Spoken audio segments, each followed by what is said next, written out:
Don't Be a Feminist. Essays on Genuine Justice. Written by Bryan Caplan. Narrated by Anthony Indenbaum. Part 1. The Social Injustice Movement.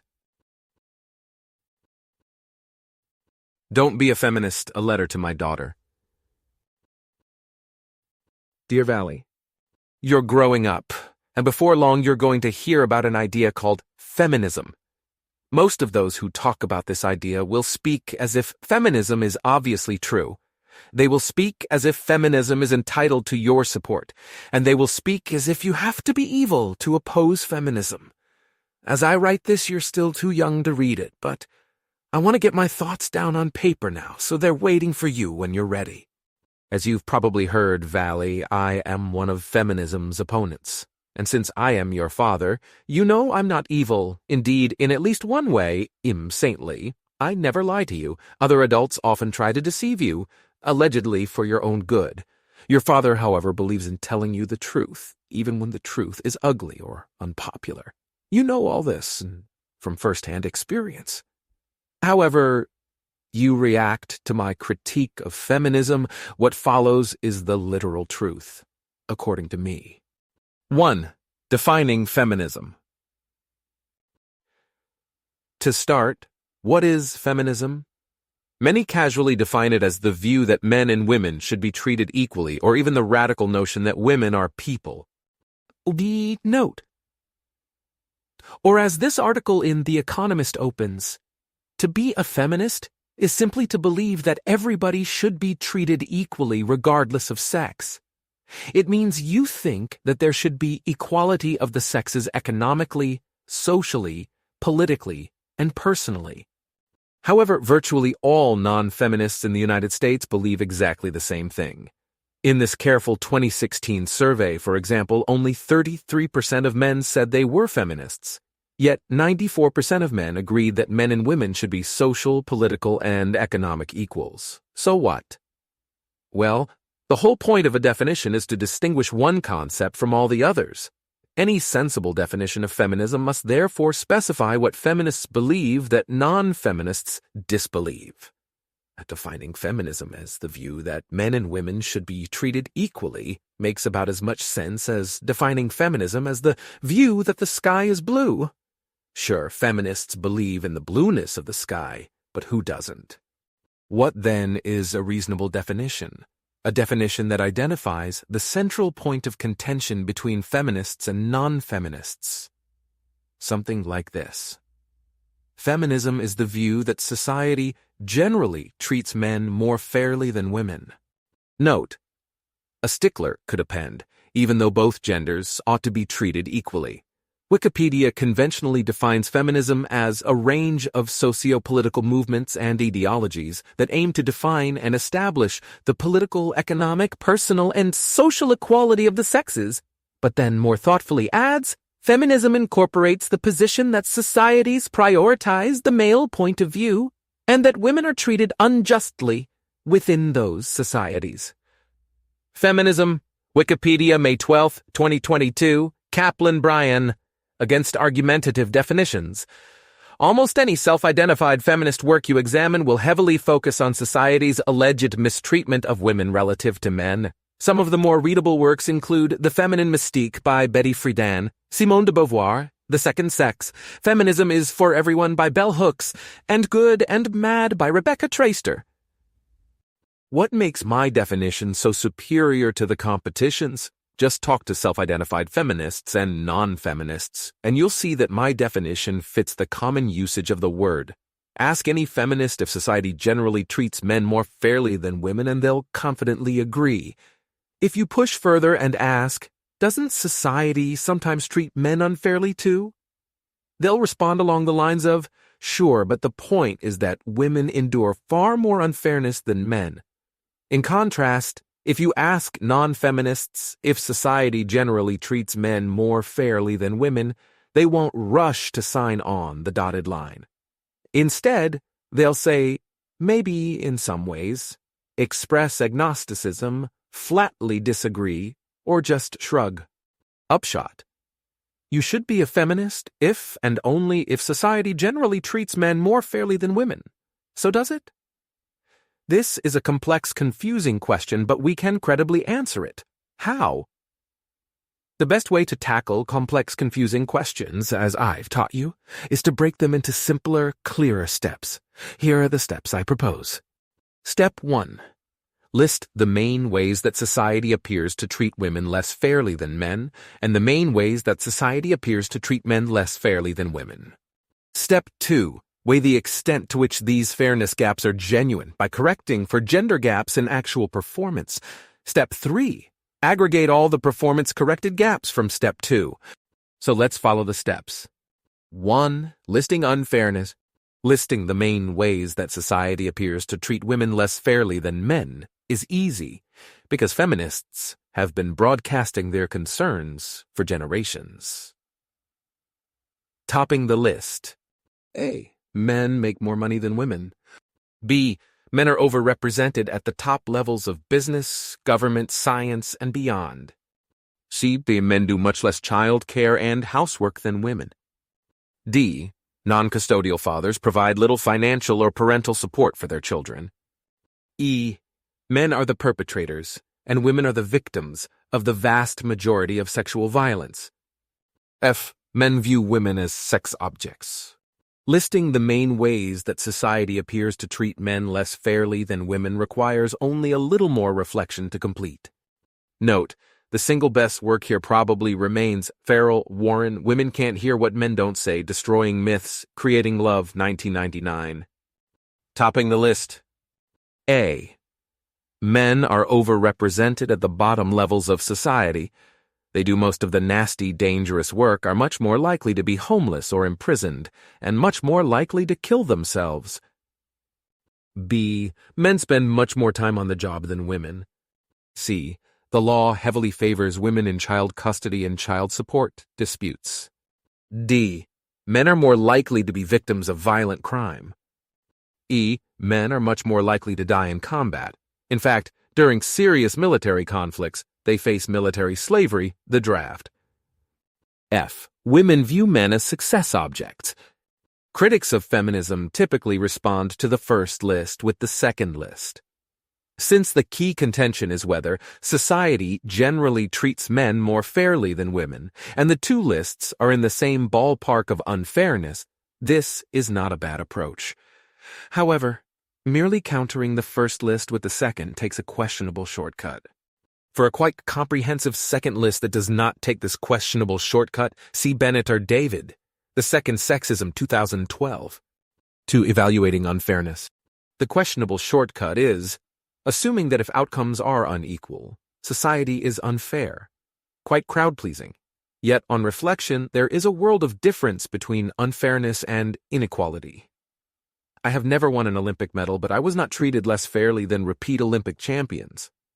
I have 0 medals due to my own lack of athletic talent and effort, and not because the tournament's rules are somehow stacked against me. The upshot: to assess feminism, we cannot merely list gender inequalities. We have to figure out why these inequalities exist. If this sounds hard, it is. Fortunately, I belong to an intellectual discipline that knows how to handle questions like these. My discipline, as you recall, is economics.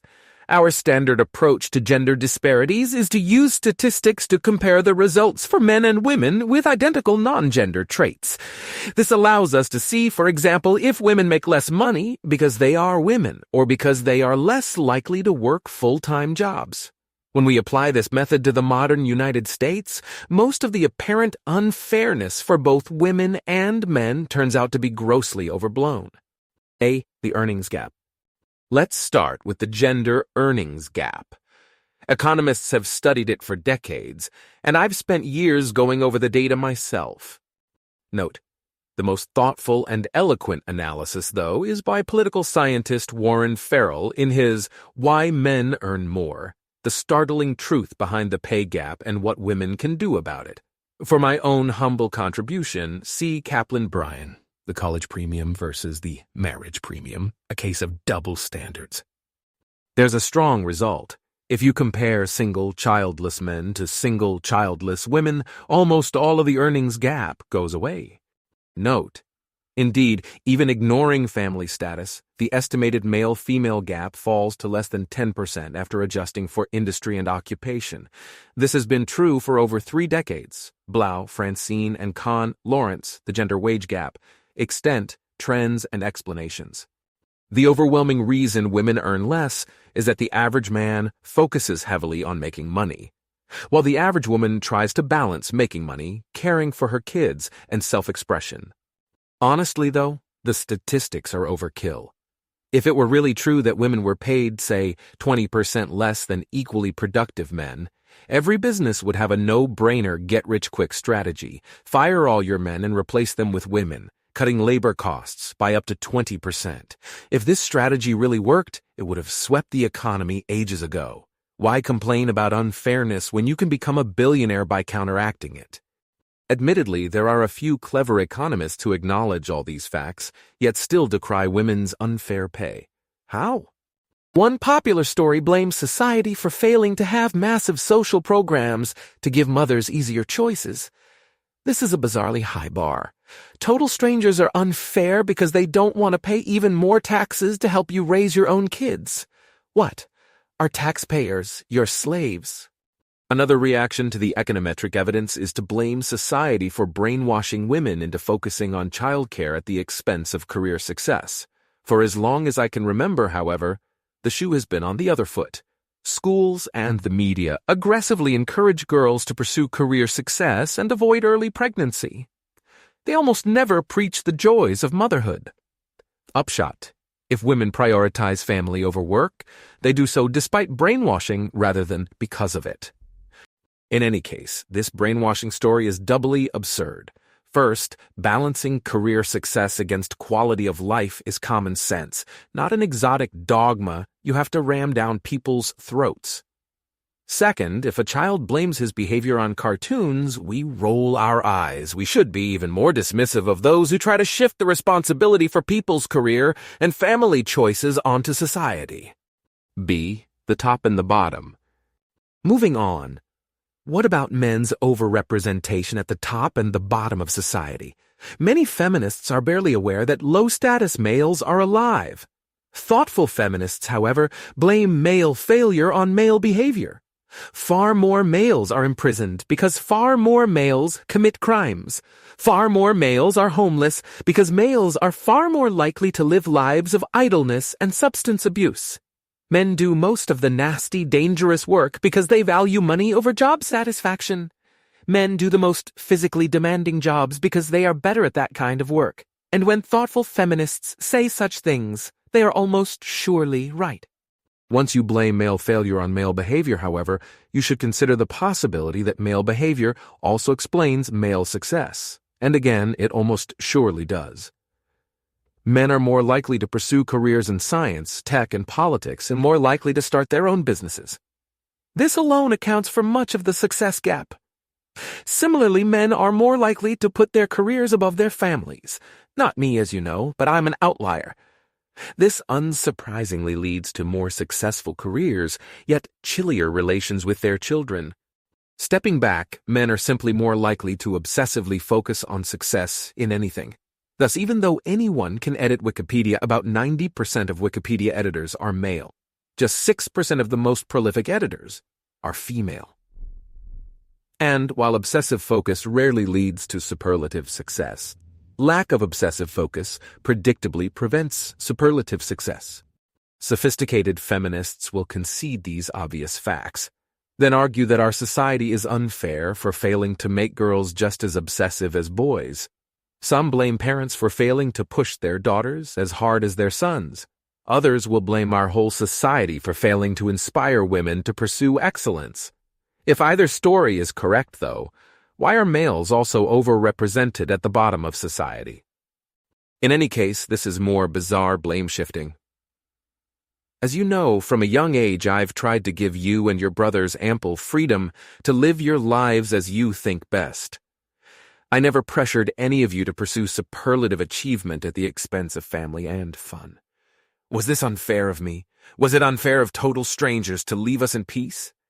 C. The family. What about housework and child care? Women definitely do the lion's share. However, it is also true that men spend more time doing paid work pay that family men routinely use to support their families. If you look closely at the numbers as I have, you will discover that married men's and married women's average hours of paid plus unpaid toil are almost exactly the same, at least in the modern United States. Admittedly, this average conceals much variation.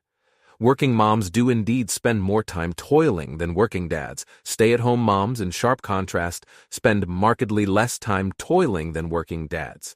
It is worth pointing out as well that a great deal of housework and childcare is discretionary anyway. Moms are their own toughest critics, which is another way of saying that if they spent 10% less time on housework and childcare, the rest of the family probably wouldn't complain or notice. Even if men and women spend equal amounts of time toiling, isn't it unfair that men get to work so much outside the home, while women are stuck home taking care of kids? You could just as easily ask, isn't it unfair that women get to take care of kids, while men are stuck working outside the home? My point, the way people feel about paid work versus childcare varies widely, and the traditional division of labor largely exists by the couple's mutual consent. Moms usually want to be their kids' primary caregiver, and almost never want to work while the dads stay home, and most dads favor the same arrangement. Now, if the traditional division of labor were obligatory, you might object that it is unfair to non-traditional parents of both genders. Happily, it's not. The traditional division is just the leading option. If you want something else, don't lash out at society. Instead, try to preempt a marital mismatch by making your feelings known long in advance of having kids. Some of the angriest claims of unfairness arise when parents split up or never unite in the first place. In such cases, mothers usually provide the lion's share of child care and financial support. Isn't this unfair? Sure, if the father actually committed to helping and then reneged. But what if the father never even offered to contribute or explicitly refused from the outset? At least in the United States, the government still requires an unwilling from the get-go father to pay child support, which seems unfair indeed. A woman can legally choose to abort a child she does not want, but a man cannot legally refuse to fund a child he does not want. What about gender bias in child custody cases? Not too many decades ago, the law officially favored mothers. Unless the court deemed them unfit, women got custody. Nowadays, this blatant bias is mostly gone, yet women are still much more likely to win custody disputes. As usual, though, this inequality is weak evidence of unfairness. The default explanation is that women are, on average, better and more involved parents. Unlike the income gap, admittedly, high-quality research on the custody gap remains scarce, and unlike entrepreneurs, judges can't become billionaires by avoiding discrimination. So perhaps some of the judicial system's earlier de jure bias against fathers survives de facto. Crime and war. Females probably endure a majority of sexual violence, though prison rape makes even that claim disputable. What is quite clear is that males endure a majority of all violence. For murder, the best measured and gravest violent crime, male victims outnumber female victims by a factor of almost 4-to-1 in the United States. Note: reported victimization rates by gender are much more equal for less serious violence. But this could easily reflect our tendency to define violence against women more broadly than violence against men. Crime in the U.S., 2019 FBI. The global ratio is about the same. You could argue that male crime victims are more likely than women to be complicit. One of the best predictors of being a crime victim is, in fact, being a criminal, and men are far more likely to be criminals than women. Still, since most criminals probably don't deserve death, this caveat weakens, but does not reverse the conclusion that most murdered innocents are male. The fairest result, naturally, would be for zero innocents of either gender to suffer. Yet the key issue for feminism is whether innocent women are more likely to be victimized than innocent men. We can't satisfactorily answer this with crime data alone. Once we count organized warfare, though, the correct answer becomes clear. Males are much more likely to die in war than women. The main reason for this is plainly that males are much more likely to fight. In mild conflicts, admittedly, you could emphasize that soldiers are usually volunteers. Even if their cause is just, at least they receive compensation for the risk. In serious conflicts, however, countries routinely resort to military slavery, also known as conscription or the draft. Indeed, many countries have had military slavery during peacetime. And while a few countries enslave both men and women, the overwhelming majority of military slaves have been and continue to be male. In 2022, your brother Simon and I toured Eastern Europe during the Ukrainian refugee crisis. In less than a month, millions of Ukrainians fled their war-torn country. Yet among them, we saw no male refugees between the ages of 18 and 60. Why? Because the Ukrainian government refused men in this age range permission to leave. Even if they're not soldiers, they're legally required to stay behind as human shields in a savage war. Why? Because they were born male. Objectification. Men put great emphasis on women's looks. This is undeniable and seems unfair. Physical attractiveness is only one trait out of many. How can men pay so little attention to women's virtues and personality? Women, similarly, put great emphasis on men's success. This, too, is undeniable, and this, too, seems unfair. Career performance is only one trait out of many. How can women pay so little attention to men's virtues and personalities? The common thread: human beings are superficial. Especially for romantic partners, they tend to fixate on a tiny subset of what matters long-term. Disappointing, but on reflection, it's not as bad as it sounds. Short-term mating is more superficial than long-term mating. Human beings vary widely in their degree of superficiality, and you personally are free to vary as much as you want. Marrying a mere success object is, I warn you, simply foolish. Unless your partner is loyal and fun, you will have a sad life together. You could object that success, unlike looks, often reflects both virtues and personality. Hard work, determination, and ambition are all vital for personal prosperity. Physical attractiveness, in contrast, reveals little beyond itself.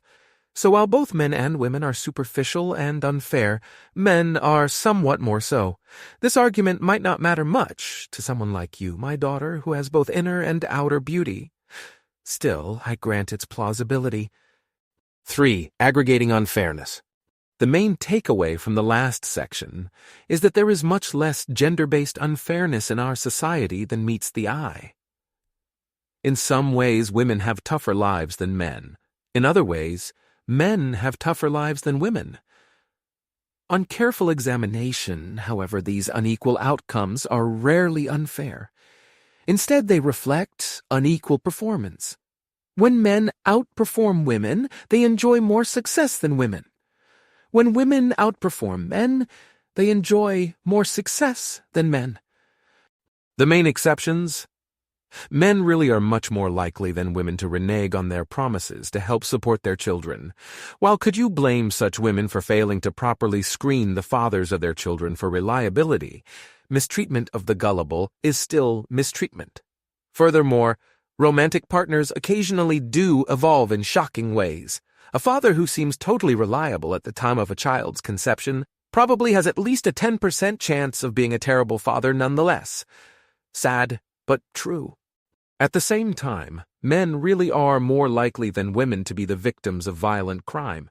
This difference may simply reflect greater male criminality, but excess male deaths in serious wars, combined with military slavery, stem almost entirely from colossal unfairness to men, the idea that men are somehow born with a duty to face mortal danger for the sake of total strangers.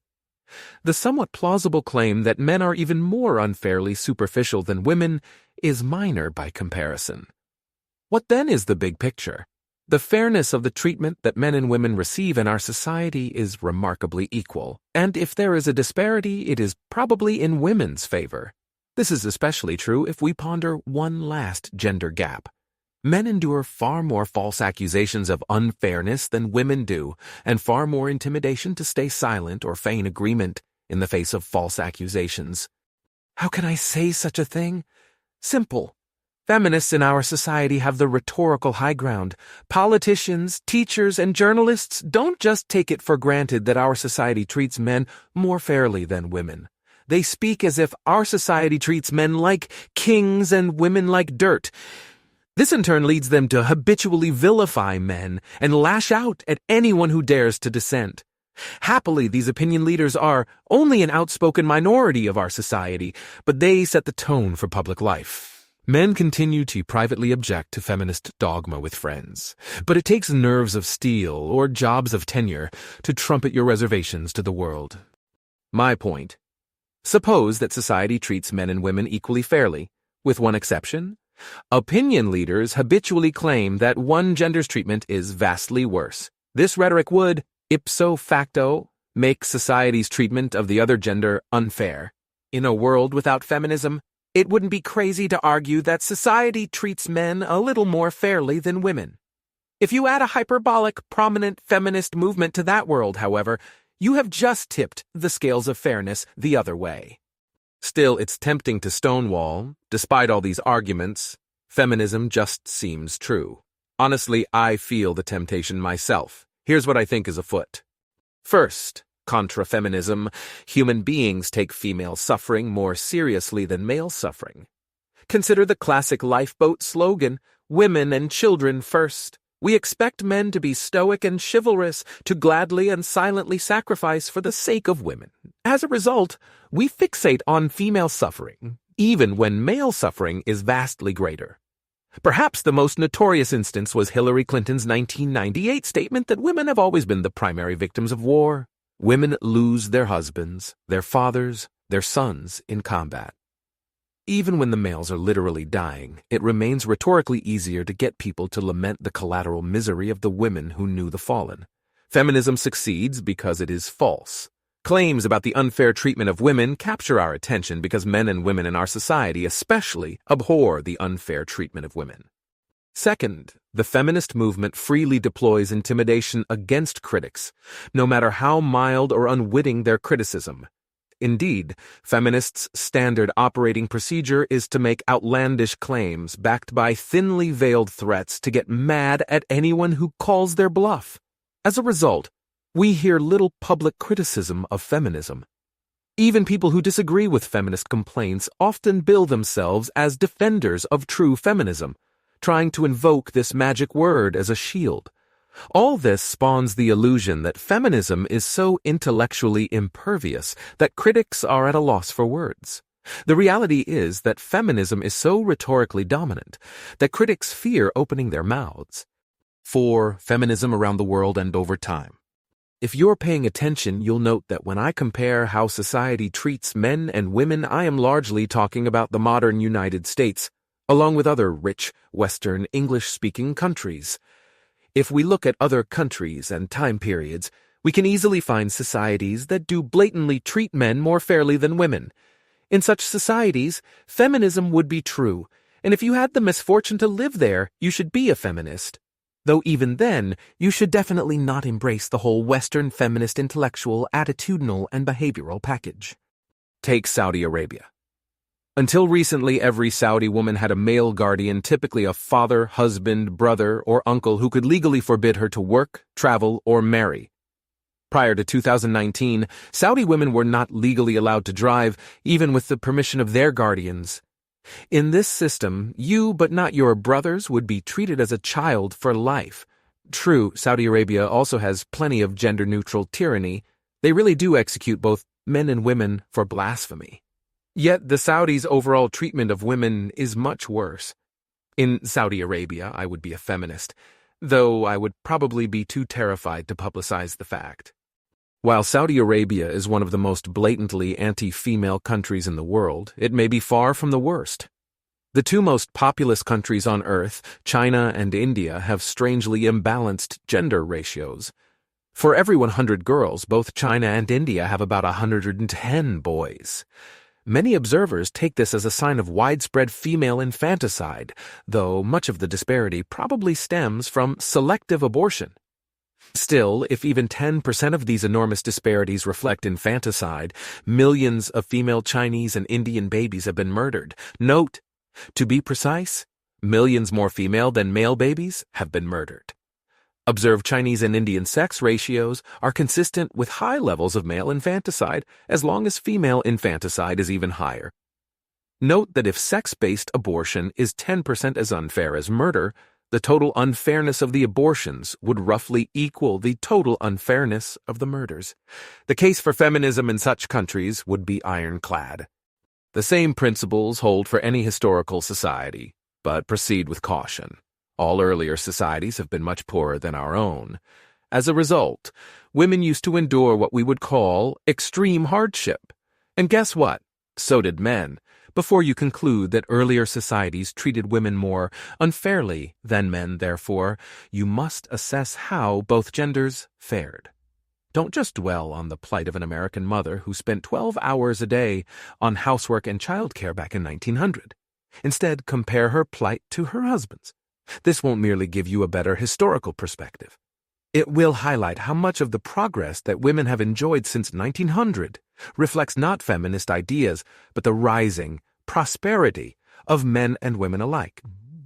The cleverest objection to my sanguine view of gender in modern Western countries, by the way, is that feminism has become false because of feminism. In this view, American society in 1950 did indeed treat men much more fairly than women. Then the feminist movement arose and raised awareness. The movement didn't just change norms, it inspired governments to ban discrimination, sexual harassment, and much more. Without continued feminist pressure, governments would ease up and the unfairness of earlier times would re-emerge. According to this story, that is why economists detect so little gender discrimination in the labor market. Not that government is unnecessary to protect women, but that government is doing its job to protect women. What's wrong with this story? To repeat, if it were really true that businesses were paying women 20% less than equally qualified men, then every business would have a no-brainer get-rich-quick strategy. Fire all the overpaid men and replace them with women. Laws against discrimination really are like laws against burning money, a witch hunt against an offense that, properly measured, barely exists. Laws against sexual harassment are more complicated. Clearly, government regulation has greatly reduced unwanted on-the-job sexual attention. However, the government has also greatly reduced wanted on-the-job sexual attention. Regulation, heavily inspired by feminism, has created a workplace climate of fear and repression, where co-workers keep their romantic thoughts and feelings to themselves to protect their careers. What was the workplace like before sexual harassment laws? People who remember the old days are growing scarce, but I have debriefed some. Severe on-the-job sexual harassment was never normal, but co-workers engaged in a lot more flirting and dating. When people, usually women, received unwanted attention, they rejected the pursuer, which usually solved the problem. If that didn't work, they complained to the boss, which usually solved the problem. And if that didn't work, perhaps because the pursuer was the boss, the old adage of, if you don't like it here, you can quit was the final recourse. A perfect system? Hardly. But treating adults like wicked children, as today's laws do, is much worse. 5. Lingering questions. See, isn't patriarchy bad for everyone? When I identify society treats men more fairly than women as the core feminist doctrine, a few critics object, no, the core feminist doctrine is that patriarchy is bad for both genders. This raises two questions. First, do we actually live in a patriarchy? Second, assuming we live in a patriarchy, is it really bad for both genders? Defining patriarchy weakly as a society where males are more successful than females in business, science, technology, and politics, we plainly live in a patriarchy. Yet if, as I previously argued, this success gap largely reflects a performance gap, it is hard to see why this is bad for either gender, much less both genders. Why isn't the best system a meritocracy, where the top rewards go to the highest achievers and individuals decide for themselves if the prizes of success are worth the sacrifices? Note: true, you could consider some of these endeavors to be so corrupt that success is actually shameful. This, as you probably know, is my view of politics. You could fall back on the brainwashing complaint society tells men but not women to strive for success, to the detriment of both genders. But to repeat, this story can't explain why men are overrepresented at the bottom as well as the top of society. Defining patriarchy strongly as a society where males are unfairly more successful than females in business, science, technology, and politics, we don't live in a patriarchy. Still, if we did live in patriarchy so defined, the conclusion that both genders suffer would be credible. While some men would gain from their unearned high status, the waste of female talent would impoverish men and women alike. In other words, unfairness to women is worse than it looks, because it automatically leads to economic inefficiency for humanity. This is a reasonable inference. But if society does not in fact treat women more unfairly than men, the point is moot. Doesn't patriarchy cause suicide? The most superficially plausible version of patriarchy is bad for everyone focuses on high male suicide rates. In the United States, for example, men are now about 3 times as likely to kill themselves as women. Doesn't this show that traditional gender norms and male domination drive men to despair? Hardly. Rather, this is a case of feminist dogmatism. Heads they're right, tails they're right. Simple point. If women were the gender with higher suicide rates, feminists would obviously take this as support for their views. How then can the opposite pattern also support their views? If patriarchy really did cause male suicide, we would expect the most traditional societies to have the highest male-female suicide ratio. The opposite is true. Asia and Africa have the lowest male-female suicide ratio. The region with the highest is Europe. Looking at individual countries, the patterns are all over the place. Sweden has a low male-female suicide ratio of 2.1. Iceland's, though, is 5.1.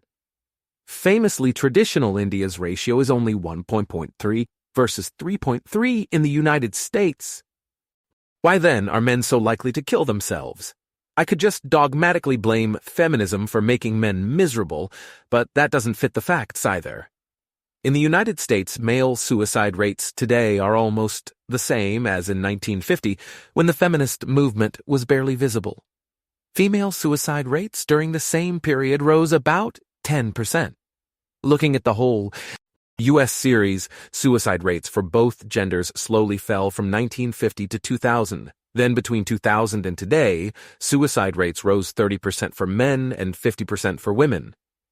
Why did all this happen? I don't know, but blaming patriarchy is just a conspiracy theory that stifles healthy curiosity. See, aren't we getting fairer? Holding performance constant, it seems much easier for motivated, high-ability women to succeed in America today than in 1950. Doesn't this at least show that feminists in 1950 were correct? Only in isolation. The labor market is probably fairer for motivated, high-ability women today, though it is even clearer that modern labor markets contain far more motivated, high-ability women. Yet for most women, past and present, elite jobs were never a live option, and in other major ways modern society treats women less fairly. In 1950, the vast majority of mothers could count on the father of their children for financial and personal support. Optimistically, perhaps 2/3 of mothers could say the same today. Note, only 60% of children are now born to married parents, and about 40% of marriages end in divorce. Some non-marital fathers and more divorced fathers scrupulously support their children, but the overall picture isn't pretty. Dramatic increase in the proportion of births outside of marriage in the United States from 1990 to 2016. Child Trends, Stevenson, Betsy, and Justin Wolfers. Trends in Marital Stability, Research Handbook on the Economics of Family Law, 2011.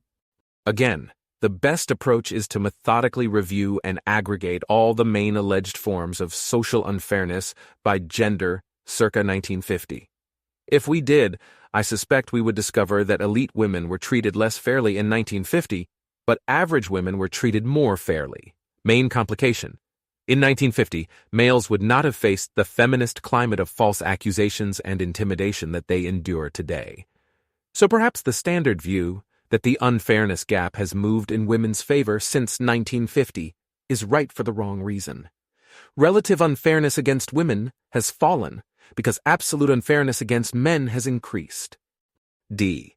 What about pressure for gender conformity? Every society has norms about how women are supposed to act and frowns upon women who break these norms. This isn't so bad if you want to conform, but what about all of the non-conformist women? Perhaps we should just think of feminism as the view that every woman should feel free to be herself.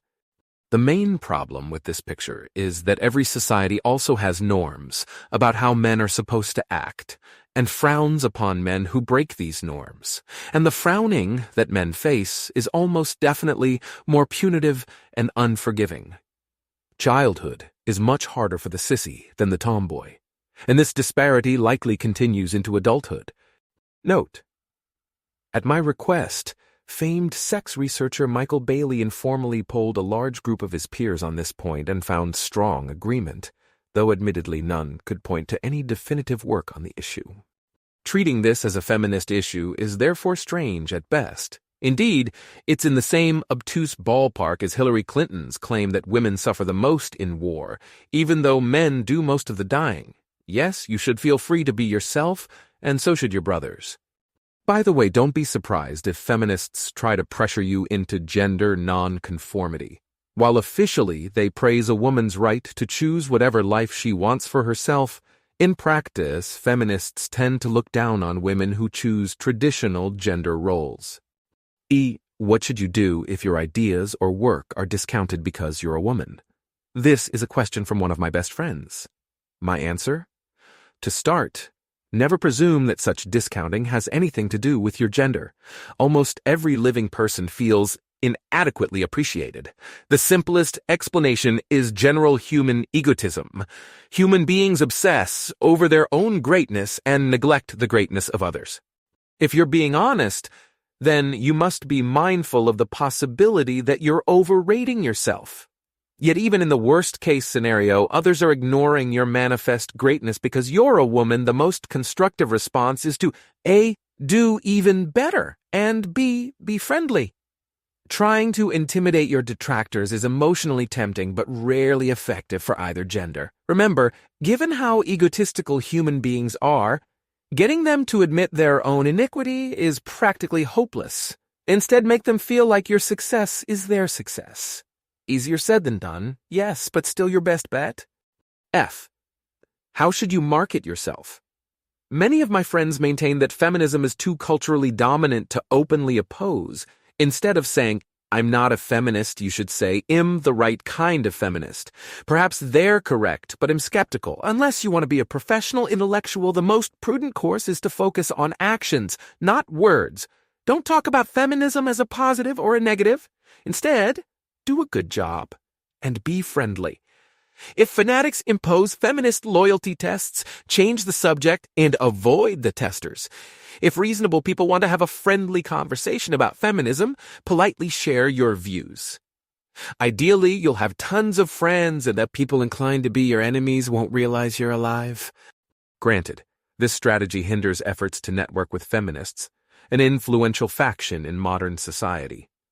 But branding yourself as the right kind of feminist would probably alienate this faction even more. The good news? Firmly rejecting feminism will help you network with male co-workers and mentors, who will probably continue to exert greater real-world influence. The key issue? The climate of strident feminism has made potentially helpful men afraid to work with and mentor women. You're just one individual, so you can't expect to personally fix this sad situation. What you can do, however, is market yourself as an exception. I don't bite. Fear me not. I assume the best of others. I'm a can-do person with a good sense of humor. Feminists predictably resent women who use their I am not one of those feminists attitude to bond with male co-workers and mentors. This suggests to me that the I'm not one of those feminists strategy works. Use it. G. How can so many feminists be so wrong? How can an intellectual movement as vast as feminism be so wrong? Simple first, The ideas of feminism are emotionally appealing. The ideas give every angry woman and every guilty man a bearded scapegoat for the imperfection of the world. Second, the community of feminists is socially active. Day after day, the community comforts believers and intimidates unbelievers. If this seems facile, note that the same goes for almost every organized religion. To be blunt, if there are n intellectually incompatible religions on earth, at least n1 must be false. How then do all the false religions survive? By offering emotionally appealing ideas, plus communities that welcome the faithful and decry heretics and infidels. Who are the best feminists? The most intellectually respectable feminists, in my view, are almost all left-leaning labor economists. Note, better yet, though, are staunch critics of feminism like Warren Farrell, who still call themselves feminists. But for me to call them the best feminists is a cop-out because I don't really consider them feminists. Unlike other feminists, they've done the necessary math to grasp that gender success gaps often reflect gender performance gaps.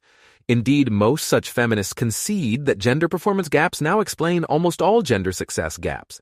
How, then, do they remain feminists? By replacing feminist facts with feminist values. If statistics say that the true gender wage gap is 1/4 as big as most feminists believe, left-leaning labor economists' go-to frame is a disturbingly large wage gap remains, not a disturbingly large exaggeration of the wage gap remains. Similarly, in the face of the inevitable imperfections of empirical work, left-leaning labor economists will announce, "We cannot rule out a significant role for gender discrimination," when they could just as easily declare, "We cannot rule out zero role for gender discrimination," or "We cannot rule out reverse gender discrimination." What's wrong with the best feminists, in short, is that they casually accept the conventional view that women's suffering counts much more than men's and interpret their impressive knowledge through that distorted lens. Ex-feminism and you. Suppose I'm thoroughly right about feminism. Still, Valley, you could fairly ask, Dad, why do you care so much about what I think about this issue? I've written you precisely one essay-length letter. Why was the topic, don't be a feminist instead of don't be a socialist, or don't be a pessimist? And why didn't I write the same letter to your brothers? My answer, out of all the letters I could write to you, this one will do you the most good. And as your father, I am eager to help you. What's so helpful about your father telling you about the flaws of feminism? First, feminism is a life-tarnishing creed for the adherent, because it makes a virtue out of wallowing in antipathy and self-pity. While many self-styled feminists are kind and happy, this is largely because they don't take their doctrine seriously. Earnest feminism reliably leads to dire character flaws. Earnest feminism leads you to treat men unjustly, to reflexively blame them both collectively and individually for the sheer imperfection of life. Earnest feminism leads you to treat non-feminists unjustly, to respond to reasonable objections with condescension and thinly veiled threats. Earnest feminism turns you against your family to see the father and brothers who have always loved and cared for you as part of the enemy. And earnest feminism leads you to treat yourself poorly to see yourself as a victim, whose only reliable allies are other earnest feminists. Second, I predict my words will dramatically change the way you think. Feminism has become so culturally dominant, especially for young women, that you'll probably end up a feminist unless I talk you out of it. Yet, the intellectual case for feminism is so weak that I think one well-crafted letter will talk you out of it. Or at least leave you with healthy skepticism. My daughter, life is already going to give you some indisputable reasons to feel angry and sad. The wise path is to meet adversity with an optimistic and can-do perspective. Remember that bad things are the exception, not the rule, and plan ahead to make these exceptions rarer still. In practice, feminism spurns the wise path. It trains you to see unfairness where none exists, and the main remedy feminism trains you to deploy is the high-risk, low-return strategy of intimidation.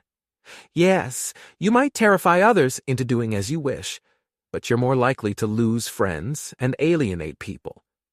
In any case, as I've taught you, if the only way to win is to treat innocent people like dirt, you should choose to lose. If treating innocent people like dirt sounds like hyperbole, please Google the hashtag not all men. Whatever their flaws, most intellectual movements make an effort to distinguish wrongdoers from bystanders. When conservatives complain about black crime, for example, they usually go out of their way to acknowledge that most blacks are not criminals. Almost all intellectual movements are apologetic if they accidentally conflate bystanders with wrongdoers. If a conservative casually remarks blacks commit so much crime, and a listener responds, "Are you saying that all blacks are criminals?" the conservative will almost certainly rush to reply with a humble, "Of course not." Feminist thinkers, in contrast, routinely and self-righteously do otherwise. When they complain about male unfairness, they almost never go out of their way to acknowledge that most men treat women fairly. And when critics point out that not all men treat women unfairly, feminist thinkers refuse to humbly concede the point. Instead, they treat this request for common decency as another affront against women and respond with a sarcastic hashtag. In fact, feminist thinkers often speak as if there are no innocent bystanders here because failing to devote your life to feminism is itself a grave offense. If this sounds fanatical, it is. I'm perfectly happy to grant that not all feminists are fanatics. Most self-identified feminists are probably just regular people who don't like to see women mistreated. Unfortunately, most vocal feminists are fanatics, and rank-and-file feminists tend to defer to them. If this sounds overly grim, try Googling reactions to this very essay. I predict that almost all of the feminist responses won't just fail to engage my main arguments. They will have a hysterical tone and heap personal abuse on a man they never met because he challenged their worldview. I wouldn't be surprised if they claimed I was a bad father. Wild accusations, despite severe ignorance. That's fanaticism for you. And to belabor the obvious, being a fanatic is awful a pathway to being wrong and doing wrong. One of the best ways to avoid error and injustice is to acknowledge that human beings are prone to error and injustice, and to remember that you're a human being. If someone politely tells you you're wrong, you should listen carefully and calmly. In a word, rationally. If someone angers you, you should strive to treat them carefully and calmly. In a word, justly. Some feminists may dismiss rationality and justice as male virtues, but that's one of the greatest insults to women even uttered. Rationality is not a male virtue. Justice is not a male virtue. They are human virtues, and I trust you will practice them. After all, Valley, you are my daughter. Acknowledgements. Thanks to many anonymous friends who provided detailed and thoughtful comments. In a better world, it'd list all their names. April 20th, 2022. The Uniformity and Exclusion Movement. The Ministry of Peace concerns itself with war. The Ministry of Truth with lies. The Ministry of Love with torture, and the Ministry of Plenty with starvation. George Orwell, 1984. Earth houses a multitude of political movements vastly worse than the social justice or wokeness crusade. North Korean and Chinese communism, Islamic fundamentalism, and Russian nationalism all have far worse intentions and have done far more harm than wokeness ever will. Even in the United States, anti-immigrant conservatism has unjustly ruined far more lives in the last 4 years than social justice warriors are likely to ruin in my lifetime. Still, there is one way in which social justice stands out from the competition. Out of all the major political movements on Earth, none is more Orwellian than social justice. No other movement is so dedicated to achieving the opposite of what its slogans proclaim, or so aggressive in the warping of language. While every ideology is prone to a little doublethink, social justice is doublethink at its core. To see what I'm talking about, picture North Korean and Chinese communism. Their official story is that totalitarian rule by the Communist Party is wonderful, and they impose totalitarian rule by their respective communist parties. The official story of Islamic fundamentalism is that fanatical Muslim theologians should enforce the teachings of a 7th century book, and when in power they do so. The official story of Russian nationalism is that authoritarian Russians should rule Russia with an iron hand and sadistically dominate neighboring countries, and they do so with gusto. In contrast, the official story of the social justice movement is that we should swear eternal devotion to diversity and inclusion. Yet in practice, they strive to achieve uniformity via exclusion. The recent University of California scandal is an elegant example. In affected departments, job candidates had to write a diversity and inclusion statement. Unless candidates vigorously supported the social justice movement through word and action, the faculty never even got to see their applications. How vigorously? To reach the next stage of review, applicants needed a minimum average score of 11 on their rubric for assessing candidate contributions to diversity, equity, inclusion, and belonging. Since a rank-and-file dogmatic ideologue would probably only score a 9, this cutoff predictably causes ideological uniformity of Orwellian dimensions. More generally, 1. The diversity and inclusion movement is nominally devoted to fervent anti-racism. In practice, however, they are the only prominent openly racist movement I have encountered during my life in the United States. Nowadays, they routinely mock and dismiss critics for the color of their skin, then accuse those they mock and dismiss of white fragility.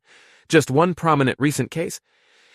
The signatories, many of them white, wealthy, and endowed with massive platforms, argue that they are afraid of being silenced, that so-called cancel culture is out of control, and that they fear for their jobs and free exchange of ideas, even as they speak from one of the most prestigious magazines in the country. 2. The diversity and inclusion movement doesn't just bizarrely redefine racism as prejudice plus power. Since their movement combines explicit racial prejudice with great power, they neatly fit their own Newspeak definition. 3. A popular social justice lawn sign includes the plank, "Be kind to all." Yet the movement greets even mild criticism from friends with hostility and firm disagreement with rage, plus the harshest punishments they can arrange, especially ostracism from high-skilled employment. 4.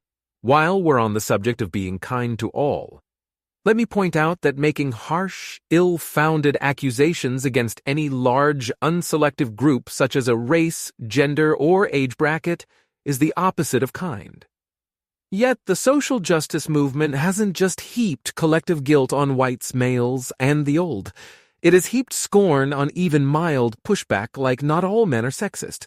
Basic kindness, in contrast, enjoins you to A. Calmly investigate the validity of your accusations before voicing them. B. Carefully distinguish between misunderstandings and malice. C.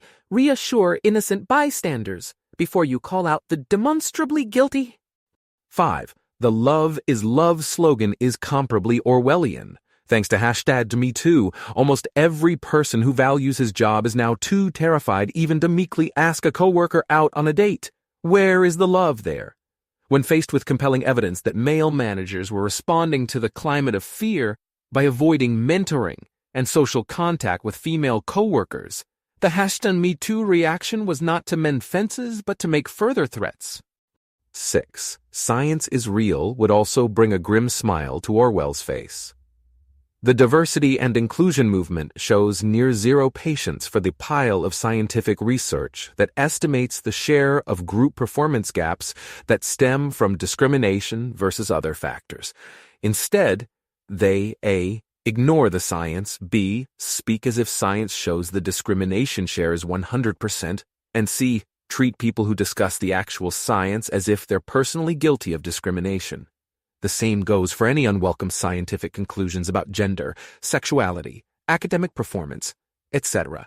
Either embrace the foregone conclusions of social justice or risk the wrath of the movement. Just beneath the propaganda lies uniformity via exclusion. 7. What's the relationship between Orwellian language and the Mott and Bailey fallacy? Quite distant. Orwellian language amounts to saying the opposite of the truth. Mott and Bailey, in contrast, is about strategically toggling between moderate and extreme versions of your creed. E.g., sometimes feminism is the moderate view that women should be treated as fairly as men.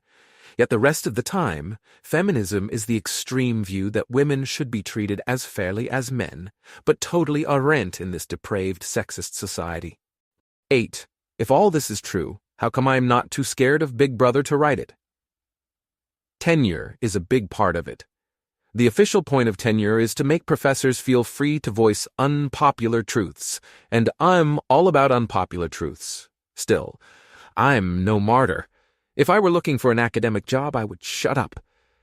I hope many tenure-seeking readers feel the same yearning to voice unpopular truths with impunity, though I fear your numbers are few. 9. What's the least Orwellian feature of the social justice movement? Support for illegal immigrants, of course. First world countries really do treat illegal immigrants like subhumans, and to its credit, the social justice movement offers them moral support with the poetic slogan, "No human being is illegal." Yet sadly, the volume of this moral support is barely audible, because the movement has so many higher priorities. If its activists took the immense moral energy they waste on costumes, jokes, and careless speech, and redirected it toward the cause of free migration, I'd forgive their Orwellian past today. 10. Meta question. Why do Orwellian movements exist at all? Why doesn't each movement say what it means and mean what it says? Marketing is the easy answer. When your true goals are awful, you resort to deceptively pleasant packaging to keep forward momentum. While this story makes sense, it's incomplete.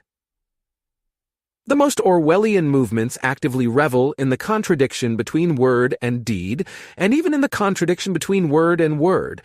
The best explanation is that submission to an Orwellian creed is a grade A loyalty test. Insisting that all your members admit that the sky is blue doesn't weed out the doubters and fair-weather soldiers. Insisting that all your members admit that the sky is green or there is no sky, in contrast, selects for fanatics and yes-folk. And sadly, those are the sorts of people movements like diversity and inclusion appreciate. Social justice is, of course, a selective movement. You can disaffiliate any time you like, and if you don't want to be blamed for the poor behavior of your compatriots, you should. August 5th, 2020. Anti-communism and anti-racism. I hate communism. I consider communists to be the moral approximates of Nazis. I might talk to a youthful communist, but after the excuse of youth passes, I deem communists beyond redemption. Even so, if George Mason University adopted an official anti-communist policy, I would oppose it. Why? All of the following reasons. 1. George Mason University is part of the government, and as such ought to scrupulously respect freedom of speech, thought, and association. And, in practice, an official anti-communist policy is almost certain to trample these freedoms. Once you officially declare that communists are utterly unwelcome on campus, the impulse to officially crush them without mercy is strong, and the willingness to shield them from unofficial persecution practically vanishes. 2. The total number of bona fide communists at GMU is tiny, so if you identify communists accurately, a big anti-communist crusade would be an absurd overreaction. Not only would it whip up hysteria over a minor problem, it would distract scarce attention from serious problems. 3. Given the near absence of bona fide communists, a big anti-communist crusade would swiftly broaden the definition of communism to include a wide swath of the left. And most people on the left are not morally in the same league as Nazis, not even close. So the anti-communist policy would end up persecuting vast numbers of flawed but tolerably decent human beings. 4. Once the redefinition of communism starts to snowball, people will self-censor to avoid becoming victims of semantic inflation. So the policy doesn't merely persecute people for leftist leanings, it stifles the creation and evaluation of any idea that a paranoid fanatic might interpret as communist. Universities should be especially horrified by this consequence because universities are supposed to be centers for the creation and objective evaluation of ideas. So why bring this up? Like many institutions of higher education, George Mason University has adopted an official anti-racist policy, and I firmly oppose it. Why? All of the following reasons. 1. George Mason University is part of the government, and as such ought to scrupulously respect freedom of speech, thought, and association. And in practice, an official anti-racist policy is almost certain to trample these freedoms. Once you officially declare that racists are utterly unwelcome on campus, the impulse to officially crush them without mercy is strong, and the willingness to shield them from unofficial persecution practically vanishes. 2. The total number of bona fide racists at GMU is tiny, so if you identify racists accurately, a big anti-racist crusade would be an absurd overreaction. Not only would it whip up hysteria over a minor problem, it would distract scarce attention from serious problems. 3. Given the near absence of bona fide racists, a big anti-racist crusade would swiftly broaden the definition of racism to include a wide swath of the non-left, and most people on the non-left are not morally in the same league as Nazis. Not even close. So the anti-racist policy would end up persecuting vast numbers of flawed but tolerably decent human beings. 4. Once the redefinition of racism starts to snowball, people will self-censor to avoid becoming victims of semantic inflation. So the policy doesn't merely persecute people for racist leanings. It stifles the creation and evaluation of any idea that a paranoid fanatic might interpret as racist.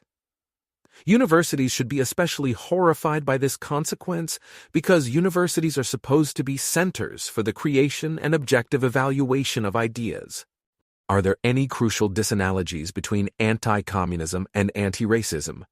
Indeed, most obviously, communism is a bloodthirsty totalitarian creed. Only an extreme tale of racists, Nazis, most famously, have been comparably bloodthirsty and totalitarian. The typical racist is morally comparable to a socialist who dislikes business people and the rich. Both are unfair and unreasonable, but unlike communists and Nazis, neither is beyond redemption. Final question. Would I still have opposed a GMU anti-communist policy even in the depths of the Cold War? Yes. Reasons number 1, number 3, and number 4 would still clearly apply, and number 2 was at least debatable. That suffices. An insider once told me that a critic told him that I was a communist, and vainly tried to get me disinvited from a talk because I wrote the case against education. No joke. May 3rd, 2021. Against argumentative definitions.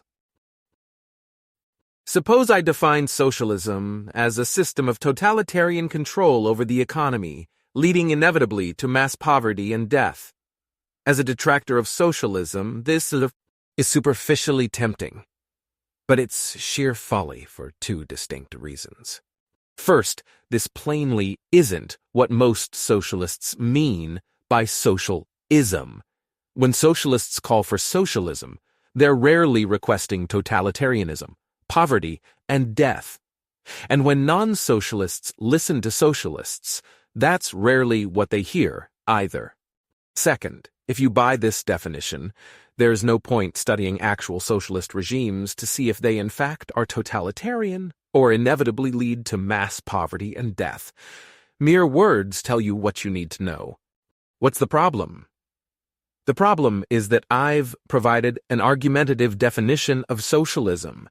Instead of rigorously distinguishing between what we're talking about and what we're saying about it, an argumentative definition deliberately interweaves the two. The hidden hope, presumably, is that if we control the way people use words, we'll also control what people think about the world. And it is plainly possible to trick the naive using these semantic tactics. But the epistemic cost is high. You preemptively end the conversation with anyone who substantively disagrees with you, and cloud your own thinking in the process. It's far better to neutrally define socialism as, say, government ownership of most of the means of production, or maybe the view that each nation's wealth is justly owned collectively by its citizens. You can quibble with these definitions, but people can accept either definition regardless of their position on socialism itself. Modern discussions are riddled with argumentative definites, tones, but the most prominent instance lately is feminism. Google feminism, and what do you get? The top hit: the advocacy of women's rights on the basis of the equality of the sexes. I've heard many variants on this: the theory that men and women should be treated equally, or even the radical notion that women are people. What's argumentative about these definitions? Well, in this 2016 Washington Post Kaiser Family Foundation survey, 40% of women and 67% of men did not consider themselves feminists, but over 90% of both genders agreed that men and women should be social, political, and economic equals. If Google's definition of feminism conformed to standard English usage, these patterns would make very little sense.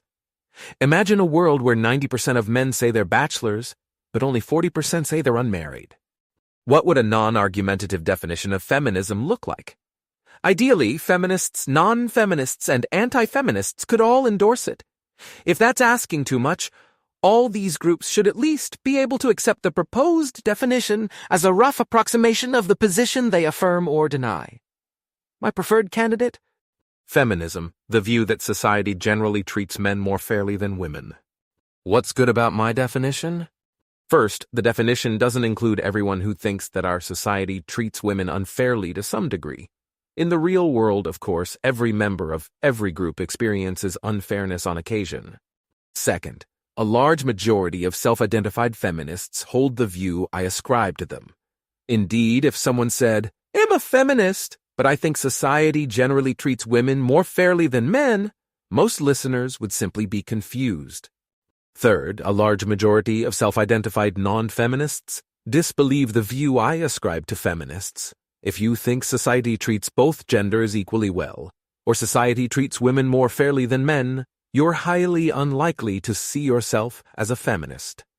At this point, you could declare, given all the #MeToo revelations, it's obvious that society does treat men more fairly than women. Or, men are vastly more likely to be violently killed than women, so it's obvious that society treats women more fairly than men.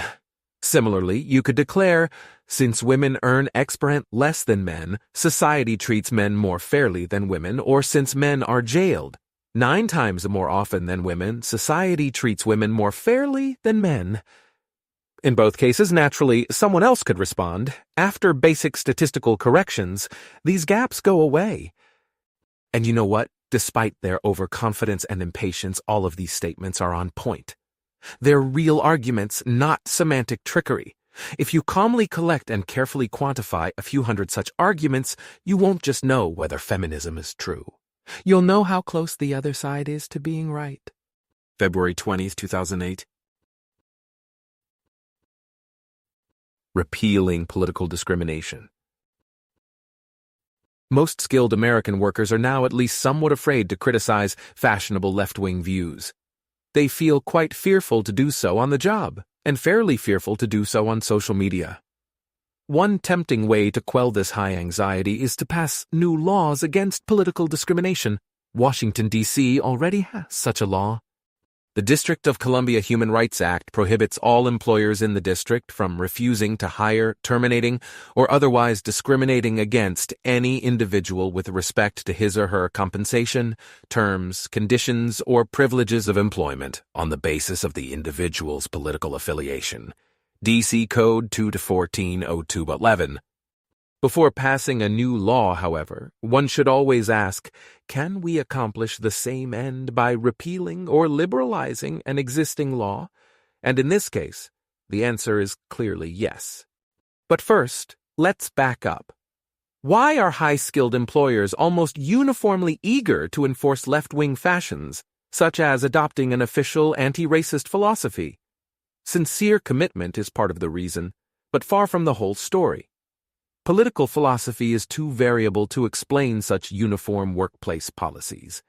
A better story, in my view, is that almost all employers, left, right, and in between, fear race and gender discrimination lawsuits. And since their inception, such lawsuits have been sliding down a slippery slope. The slippery slope looks something like this. 1. The law initially bans conscious decisions by employers to base hiring, promotion, or compensation on race or gender. 2. Discrimination gradually gets reinterpreted to include unconscious behavior with similar effects. 3. The next step is to blame employers for saying the wrong thing, even if there is no discernible effect on workers' objective career outcomes. 4. Then you blame employers for failing to deter their employees from saying the wrong thing to each other. This is when workers go from looking over their shoulder before they say something negative about a specific person to looking over their shoulder before they say anything that would upset their most hypersensitive colleague. 5. Finally, you blame employers for failing to induce employees to say the right thing loudly and often. In other words, for failing to build a culture of inclusion. Why has the slope been so slippery? Because if you're doing less to fight discrimination than other firms, you worry that you might be perceived as soft on discrimination and get sued. And if you do more to fight discrimination than other firms, even better. You definitely don't want to loudly announce, "We've gone far enough." Such words are financially dangerous, as I've said before. Imagine what would happen if a firm's top brass loudly declared that discrimination simply isn't a problem here, and routinely fired complainers for contradicting the party line. Picture a firm blanketed in propaganda telling workers to be colorblind, laugh it off, and no one likes a tattletale. A small business in a conservative area might get away with this for a few years, but a Fortune 500 company that stuck to its right-wing guns would go down in flames. You could argue that employers still overreact to the risk of lawsuits. I am sympathetic. Contrary to what you've heard, even hiring by IQ is fairly safe. But there's no need to resolve this debate here, because what I'm going to propose is similarly good at diffusing both justified and unjustified fear. My proposal: 1.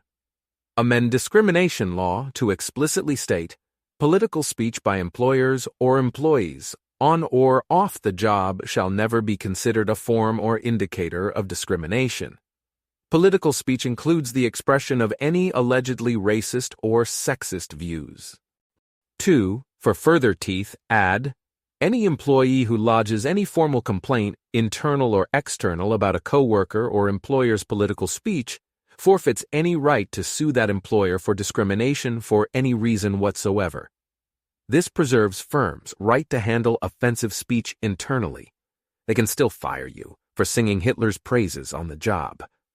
But it also gives firms a free hand to handle these internal complaints as they see fit, without fear of legal blowback or second guessing. In fact, it gives firms an incentive to urge employees to voice their complaints internally to ensure that the firm won't have to deal with such complaints in court. Most people, I suspect, will object that these legal changes go too far. Since I think discrimination laws do little to reduce genuine discrimination, I obviously disagree, but I'm unlikely to persuade such people here. On the other hand, many who share my concerns about freedom of expression will object that my proposed legal changes don't go far enough. Under my system, stridently left-wing employers can continue to impose a rigid orthodoxy. Toning down the fear of lawsuits only changes the behavior of employers who were motivated by fear in the first place. Fair enough, but I maintain that my proposal strikes a reasonable balance. Reducing the threat of lawsuits will restore variety by reviving competition. Strident left-wing workplaces aren't a big deal as long as we unbelievers can take our labor and go elsewhere at a reasonable cost. And yes, strident left-wing employers have rights too. If they want to spend every Friday doing struggle sessions, they should be free to do so. Other employers, however, shouldn't lose sleep over lawsuits if they offer their workers a more hospitable experience. While I'm not sure, I predict that my proposed revisions of the existing discrimination law would lead to robust competition between employers to create workplaces where no one walks on eggshells. Since worker preferences vary, we will witness a wide range of options, but since only a few fanatics savor stifling left-wing dogma, we'll no longer witness much of that. I, for one, have already seen enough stifling left-wing dogma to last a lifetime. March 24th to 21. Implicit and structural witchery. You're back in Salem during the 1690s. After an exhaustive hunt for witches, the Lord High Witch Hunter files a bombshell report. Despite his best efforts, he's failed to find any witches in Salem. Don't imagine, though, that the fight against witchery is over. During his investigation, the Lord High Witch Hunter uncovered an enormous volume of implicit witchery and structural witchery. For example, residents of Salem occasionally skip church or lose interest during the sermon. That's implicit witchery, pure and simple. Even worse, some leading merchants happily trade with Catholics and pagans. That's structural witchery at the highest levels of society. If you're part of the society, you better not laugh. That's implicit witchery, too. For anyone else, however, the Lord High Witch Hunter's report is absurd. The magistrate launches a massive witch hunt. He fails to detect actual witches. So he redefines witchery as a lack of single-minded devotion to my faith. Why bother with this farce? To make a thinly veiled threat. If you're not part of the solution to witchery, you're an implicit structural witch and will be burned like a witch. Similarly, imagine that during the McCarthy era, you fail to uncover any actual communists. The Lord High? Carthyite could admit he was wrong, but where's the fun in that? Wouldn't it be better to declare that you've discovered a massive dose of implicit communism and structural communism? As long as your society fears you, anything could count. Perhaps support for progressive taxes is implicit communism. Perhaps the overrepresentation of left-wing academics in state-funded universities is structural communism. Yes, you can cry, bait and switch, but that sounds dangerously close to implicit communism. Or suppose you're in modern Iran. The Lord High Inquisitor hunts for atheists but can't find any. So he declares war on implicit atheism and structural atheism, which abound even in the Islamic Republic. Shocking. Not really, because almost anything qualifies as implicit atheism or structural atheism. If this is such an obvious scam, how come hardly anyone in Iran says so? Fear. Minimizing the danger of implicit atheism is a prime example of implicit atheism. In the modern West, hardly anyone worries about in-the-flesh witches, communists, or atheists, much less implicit or structural versions of these creeds. But that's because the targets have changed, not because the age of moral panic is over. And while the list of targets is long, racists and sexists are plainly at the top. The most obvious result is that people spend ample time trying to find racist and sexist individuals. In practice, however, this is as frustrating as trying to find witches in Salem. People today are about as likely to declare themselves racists and sexists as people in 17th century Massachusetts were to declare themselves brides of Satan. Part of the reason, no doubt, is fear. Avowed racists do get punched in the face after all. The main reason, though, is that almost no one sympathizes with creeds that almost everyone hates. So, what are you supposed to do if you want to continue the good fight against social ills you've already practically driven to extinction? Move the goalposts all the way to Mars? These days, the world's best detectives would struggle to find outright racists and sexists. Yet implicit racism, structural racism, implicit sexism, and structural sexism will always be in plain sight because the definition expands as the phenomenon contracts. September 9th, 2020. Orwellian othering. I recently characterized diversity and inclusion as a deeply Orwellian movement. Doublethink all the way. Out of all the major political movements on Earth, none is more Orwellian than social justice. No other movement is so dedicated to achieving the opposite of what its slogans proclaim, or so aggressive in the warping of language. For example, the diversity and inclusion movement is nominally devoted to fervent anti-racism. In practice, however, they are the only prominent, openly racist movement I have encountered during my life in the United States. Nowadays, they routinely mock and dismiss critics for the color of their skin, then accuse those they mock and dismiss of white fragility. Recently, I noticed yet another fine mess of diversity and inclusion doublethink, the crusade against othering. What does othering mean? Defining other groups of human beings as objectionably different in order to rationalize the poor treatment they receive at your hands. The crusade against othering has become a prominent component of the diversity and inclusion movement, with over 1.5 million Google hits for this odd neologism. The most noted skirmish of the anti-othering crusade happened in an English class at Iowa State, where the syllabus gave this now notorious giant warning. Giant warning. Any instances of othering that you participate in intentionally, racism, sexism, ableism, homophobia, sorophobia, transphobia, classism, mocking of mental health issues, body shaming, etc., in class are grounds for dismissal from the classroom. The same goes for any papers/projects. You cannot choose any topic that takes at its base that one side doesn't deserve the same basic human rights as you do, i.e., no arguments against gay marriage, abortion, Black Lives Matter, etc. Yes, the media scandal only happened because the story was atypically dramatic. The professor was even ordered to fix her syllabus and provide additional information regarding the First Amendment policies of the university. Yet, the othering meme and the attendant crusade are already commonplace in the humanities and social sciences. What is so Orwellian about this crusade? The fact that most of those who denounce othering exemplify the practices they denounce. The diversity and inclusion movement has a broad list of odious outsiders they mention with scorn and treat with disdain: straight cis white males, adherents of traditional religions, conservatives, moderates, opponents of abortion, and even insufficiently radical liberals and progressives. You might think those who preach against othering would strive to assure the world of their hospitable intentions. Just because you have other ideas doesn't mean I'm going to other you. Instead, they reliably do the opposite, responding to even mild dissent with anger and ostracism.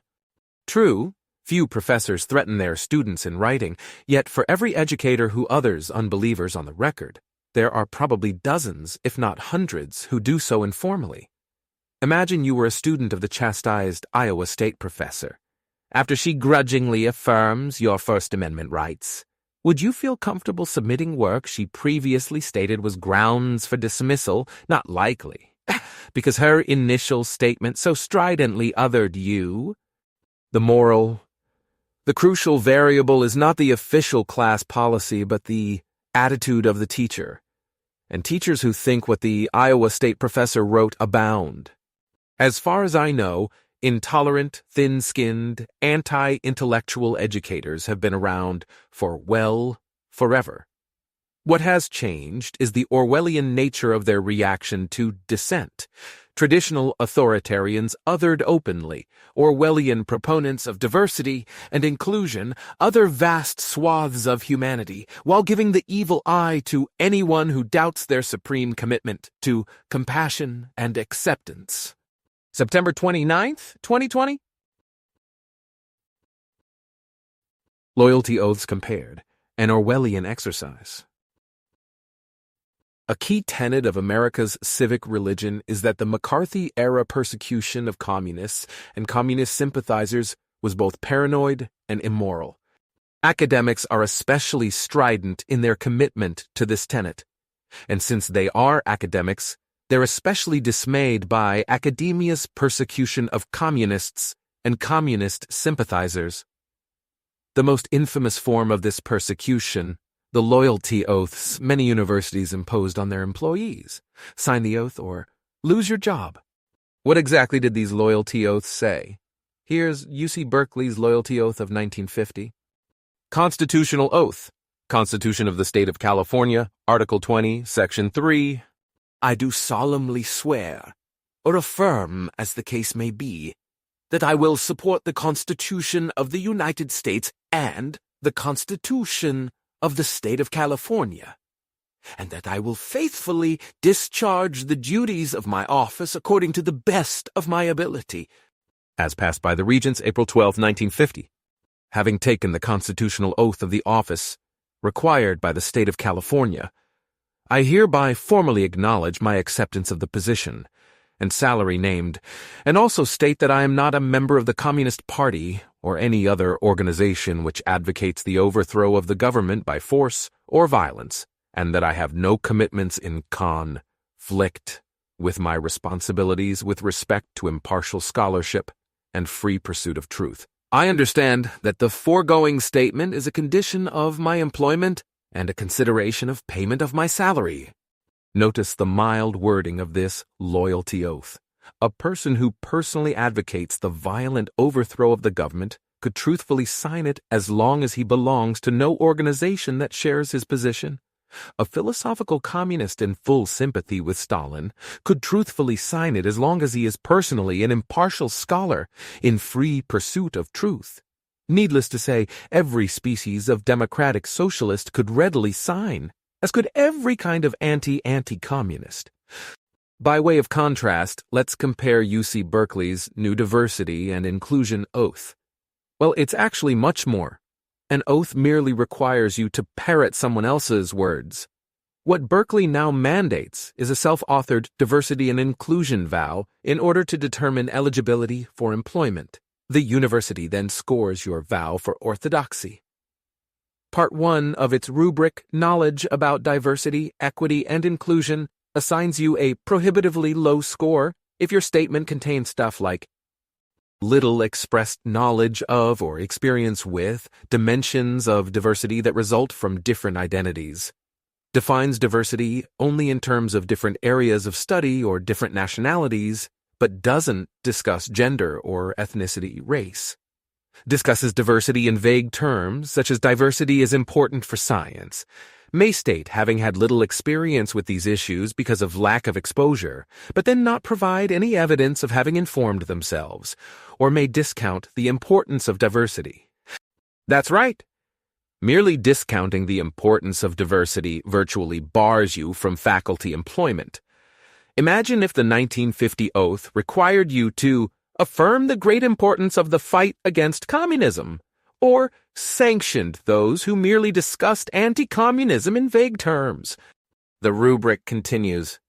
Seems not to be aware of or understand the personal challenges that underrepresented individuals face in academia or feel any personal responsibility for helping to eliminate barriers.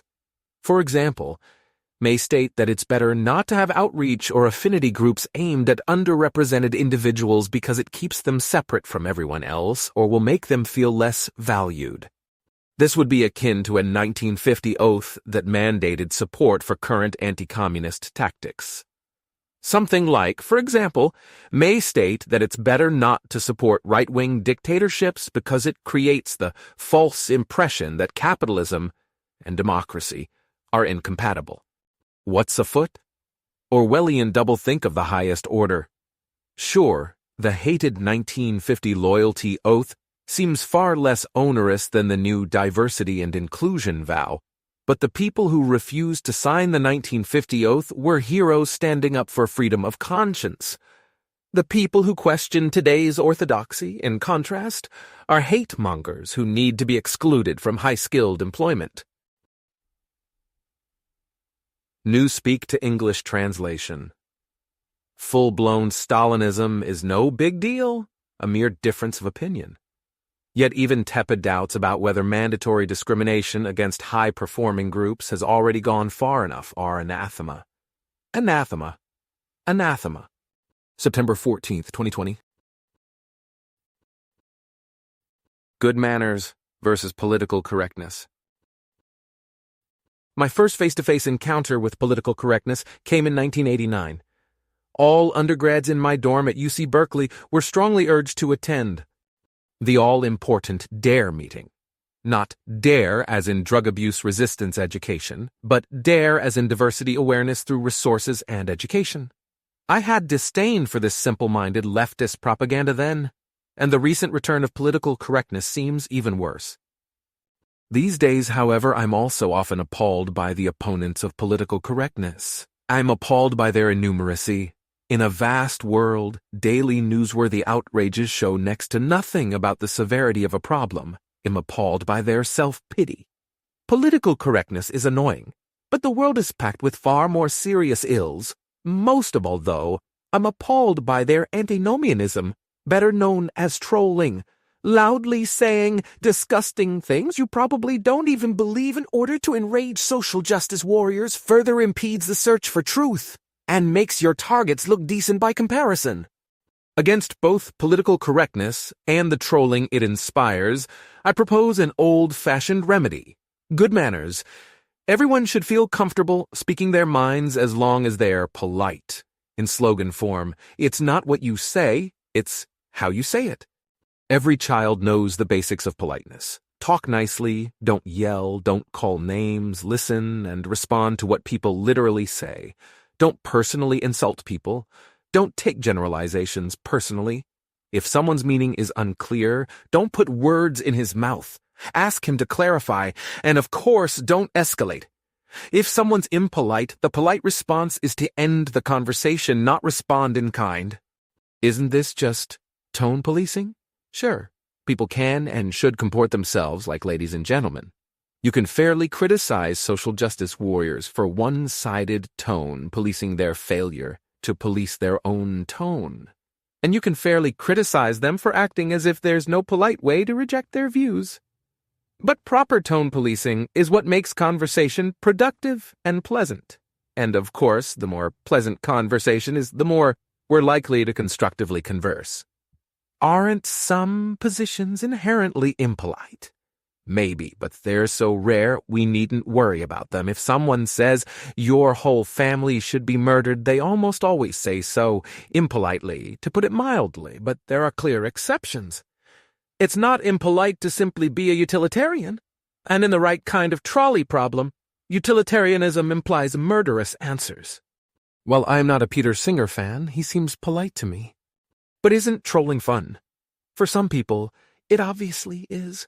But trolling is still very bad. If someone trolls you, you should just politely end the conversation and find someone worth talking to. March 23, 2017. Right-wing grievance studies. The team behind the so-called 2.0 hoax self-consciously targeted what they call grievance studies. What ties all their targets together? My preferred answer is that grievance studies embrace both antipathy and self-pity. Or, to be more precise, each of these fields intellectually justifies A. Antipathy for a large unselective group. B. Encouragement of self-pity for the alleged victims of the aforementioned large unselective group.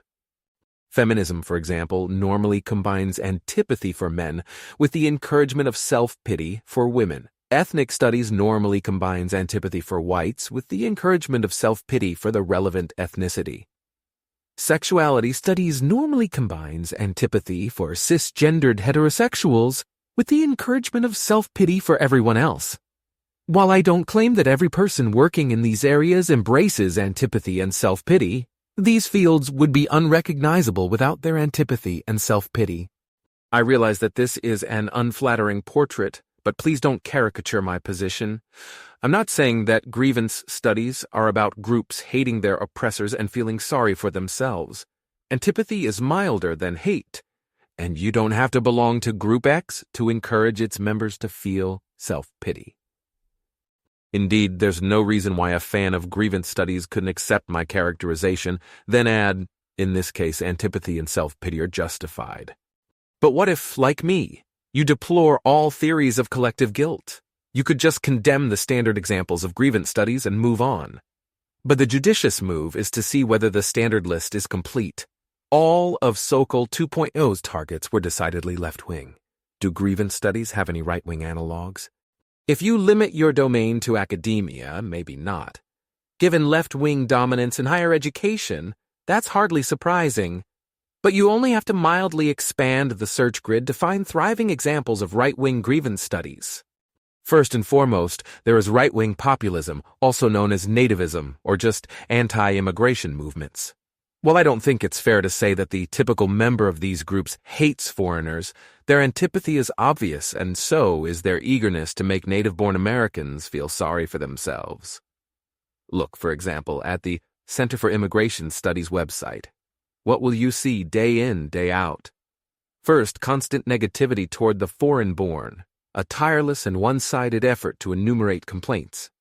Second, promotion of self-pity for native-born Americans. Oh, these poor, abused people. When will the globalist politicians finally hear their pleas? If you want to see an even more extreme version of nativist grievance studies, check out the Social Contract Press. The same goes for the numerous conservatives eager to escalate the clash of civilizations between the West and Islam. Though it seems unfair to accuse them of outright hatred for Muslims, it also seems blind to deny their antipathy. Whenever I privately discuss Islam with them, their distaste for Muslims is obvious, and so is their gospel of self-pity. We have the military strength to settle this clash of civilizations once and for all, but lack the moral courage to defend ourselves. Our weakness will be our undoing. Needless to say, the Muslim world is also saturated with its own versions of grievance studies. Isn't there any important difference between left and right-wing grievance studies? The fundamental question, too big to address here, is the extent to which each grievance study's antipathy and self-pity are justified. The more visible difference, though, is that left-wing grievance studies are too drenched in obscure academic jargon to reach the common man. Right-wing grievance studies, in contrast, attempt to speak to the masses in their own language, which sharply increases the probability that politicians will eventually make their brand of antipathy and self-pity the law of the land. The SoCal 2.0 team states that their papers span at least 15 subdomains of thought in grievance studies, including feminist gender studies, masculinities studies, queer studies, sexuality studies, psychoanalysis, critical race theory, critical whiteness theory, fat studies, sociology, and educational philosophy. To my mind, sociology, an extremely diverse field, clearly does not belong on this list, and no sociology journals were successfully hoaxed. I'm also puzzled by the inclusion of educational philosophy. October 9th, 2018. Don't pickpocket your students. Imagine you're a professor somewhere. You hear rumors of the creation of a new Office of Student Property Security, whatever you think. Yet before long, you're summoned to a brand new mandatory training session run by certified officers of student property security. At this session, in person, back in the old days, now Zoom of course, they give you a tortoise-paced 90-minute PowerPoint presentation on the student property crisis and the appropriate faculty response. And the whole spiel can be readily summarized in a single commandment. Don't pickpocket your students. To me, such a training session would be insulting, pointless, and unhinged. Why insulting? Because I would never consider pickpocketing my students in a million years. I don't need a self-styled anti-pickpocketing expert to remind me of this elementary obligation. To quote Uncle Junior in The Sopranos, where does he get the effrontery? Why pointless? Because any professor who did pickpocket his students would probably not be dissuaded by a training seminar. Wrongdoers already know the rules. They just don't care. Why unhinged?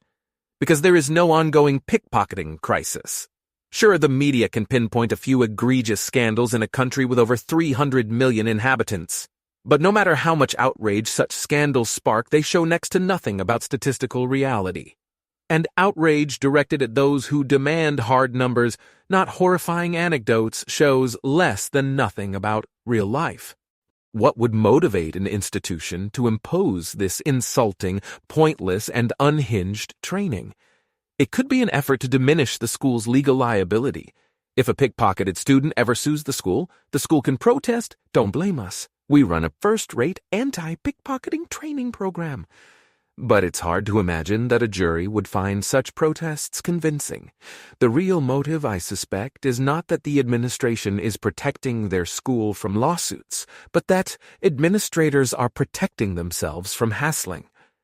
Once the student pickpocketing availability cascade gets off the ground, the administrator who refuses to do something to address the crisis troubleth his own house and inherits the wind. Now, to be fair, no American university currently requires faculty to attend mandatory anti-pickpocketing training, as far as I know. And that's great because it would be truly Kafkaesque if any university did. October 20th, 2020. The wrong pieces on the chessboard. Inspired by a few recent posts, several friends have asked me if I've finally woken up to the great political threat of wokeism. In particular, they're hoping that I'm ready to at least back the American right as the clear lesser of two evils. I fear my response is, it's complicated. From a global point of view, I continue to see the American left and right as moral approximates. No doubt one is even worse than the other, but they're both so vicious that I see little reason to precisely weigh their sins. While I disagree with the left on a larger number of issues, the American right is not merely wrong, but sadistic on the single most important policy issue on earth, immigration. If your idea of freedom is gleefully denying the vast majority of humanity the right to live and work where they please, I am not on your side. No way, no how, nothing doing.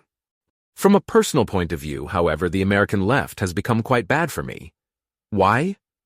Because as a university professor, the left surrounds me.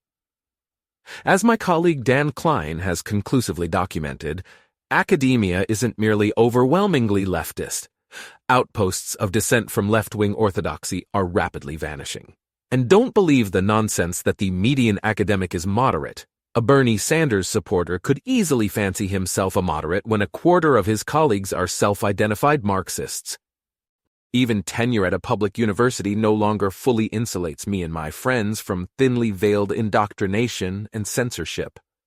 I worry that in a decade or two, there will be virtually no new positions left in academia for my students, friends, and family. Would the right do the same if they had the chance? Plausibly, though the right has done precious little to defund higher education to cut their foes and academia down to size. The key left-right difference, though, is this. Unlike the left, the right doesn't have the right pieces on the chessboard to harm me personally. I could go out of my way to antagonize and insult the right, free of fear, because with few exceptions, they're not my administrators, not my colleagues, not my students, and not my customers. In contrast, when I write about the Orwellian left, friends privately warn me to shut up, and these friends have a point. Tenure doesn't enforce itself. How worried am I that my tenure will be revoked for political reasons or any reasons?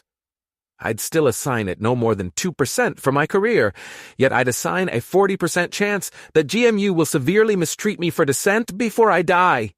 I say die, not retire, because thanks to tenure, I'm on the academic chessboard for life. October 19th, 2020.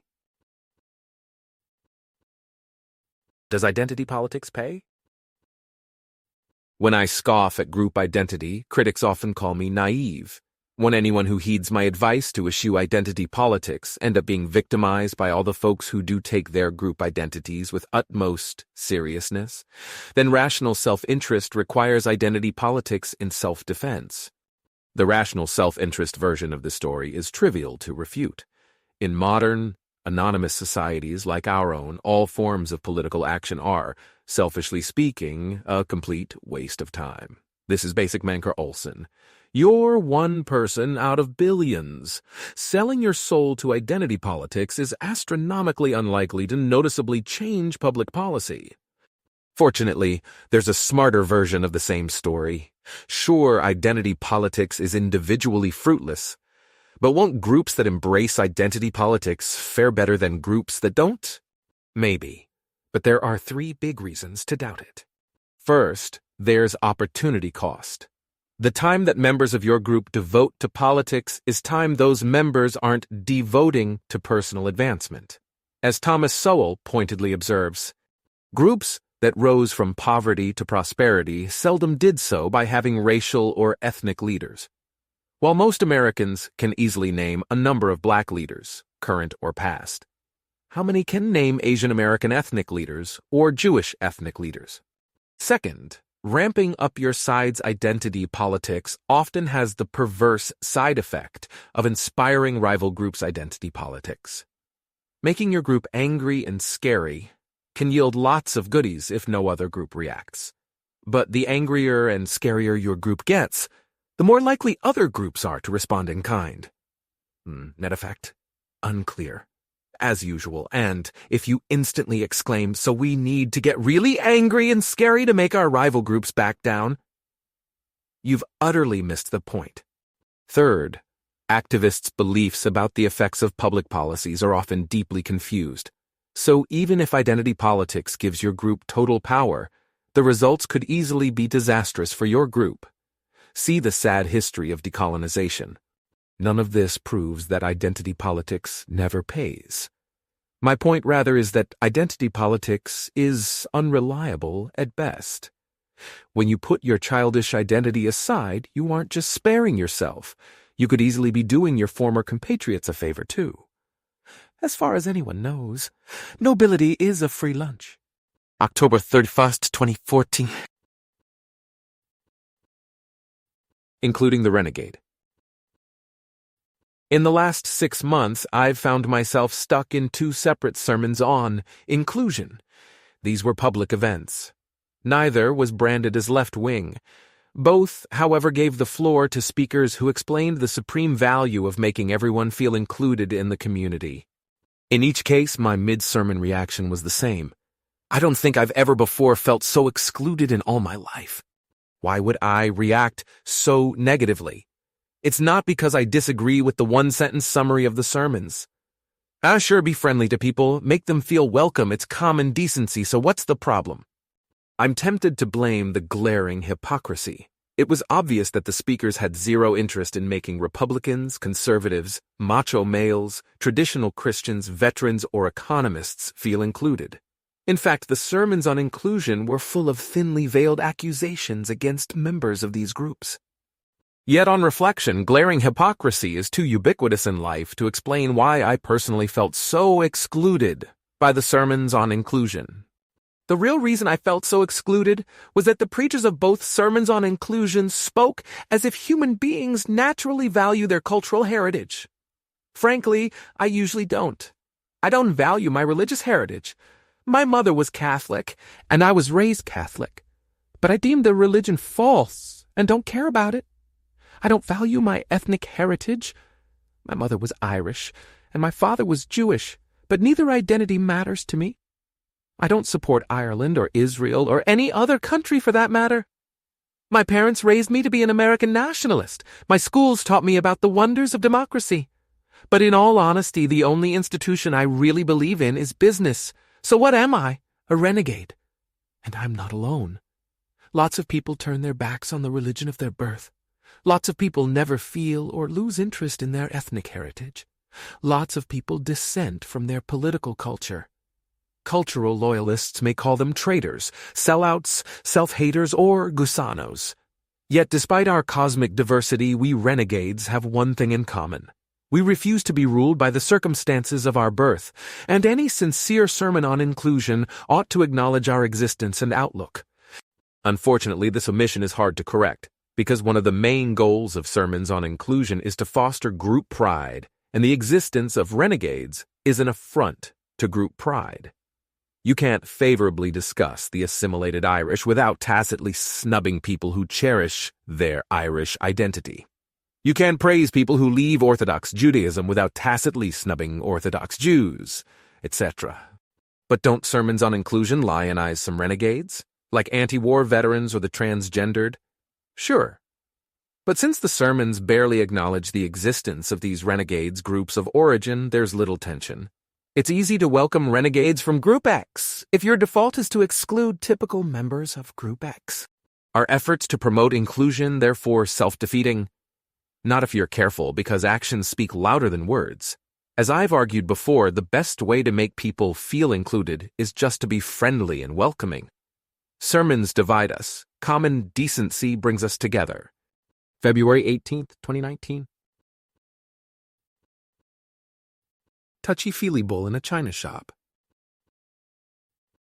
I am delighted to report that after experimenting with conventional high school, my elder sons have resumed homeschooling. Their complaints were numerous, but our whole family was taken aback by their school's disinterest in academics. Math aside, every class was infused by a pedagogical philosophy I can only describe as touchy-feely. This philosophy was so pervasive that teachers seemed unaware of the possibility that other views even exist. On the surface, admittedly, touchy-feely pedagogy seems unobjectionable. The teachers warmly express their affection for the students. They believe in treating students like human beings and making learning fun. Most seem quite sincere. They're convinced that their methods are great for everyone.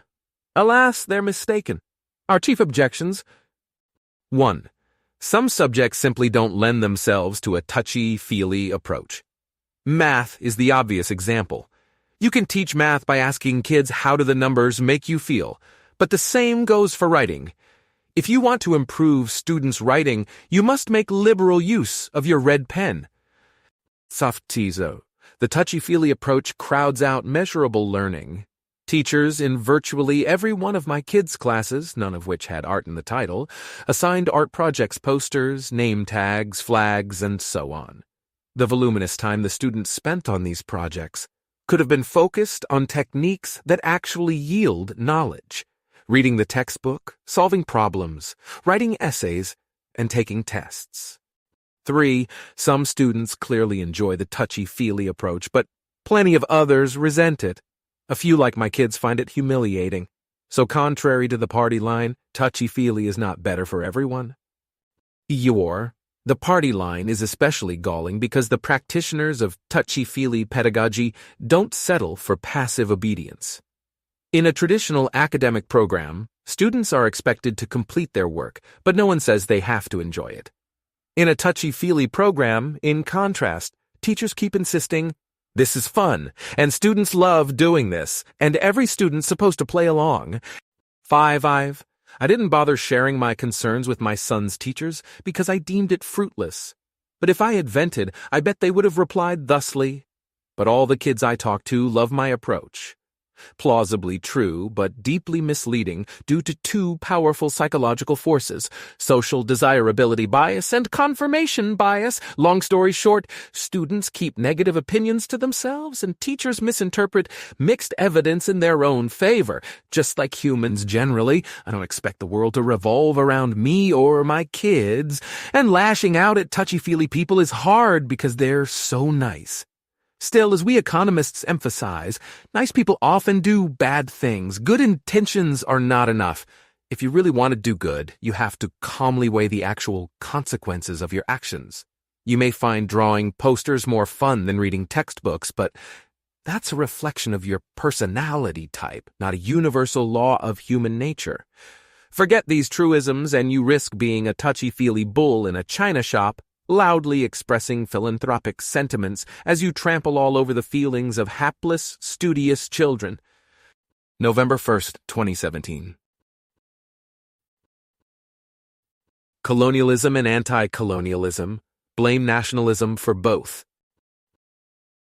Some historians argue that colonialism was an outgrowth of nationalism. Once the people in the leading industrial powers started to strongly identify as British, French, German, American, or Japanese, they fell in love with the idea of planting their national flags all over the map. Hence, empire. Other historians argue that anti-colonialism was an outgrowth of nationalism. Once people in Asia and Africa started to strongly identify as Indian, Malaysian, Egyptian, Algerian, or Angolan, they fell in love with the idea of replacing the foreign flags on the map with their own. Hence, national liberation. A thinly veiled political agenda usually stands behind these claims. Most people nowadays agree that colonialism was bad, so if nationalism leads to colonialism, that's a mark against nationalism. But if nationalism leads to anti-colonialism, that's a mark in favor of nationalism. Lingering fans of colonialism naturally reverse these scoring rules. So, who's right about the connection between nationalism and colonialism? As far as I can tell, both sides are right. Nationalism inspired many of the world's mightiest countries to attack and annex the world's economic laggards. But this, in turn, exposed the inhabitants of the colonies to the idea of nationalism. Before long, native thinkers were marketing their locally made variants and calling for national liberation. Once the colonial powers lost the stomach for draconian repression, the anti-colonial movement swiftly triumphed. If nationalism inspired two incompatible movements, how should we evaluate it? You might just call it a wash. Nationalism giveth and nationalism taketh away. But this shoulder shrug overlooks two mountains of bodies. The first mountain, all the people killed to establish colonial rule. The second mountain, all the people killed to overthrow colonial rule. It is perfectly fair to blame nationalism for both transition costs. Surprising implication, regardless of the relative merits of colonial versus indigenous rule, the history of colonialism makes nationalism look very bad indeed. Why? Because colonial rule didn't last. So if you're pro-colonial, nationalism led to a high transition cost, followed by ephemeral wonders, followed by another high transition cost. And if you're anti-colonial, nationalism led to a high transition cost, followed by ephemeral horrors, followed by another high transition cost. Two dreadful deals, however you slice it.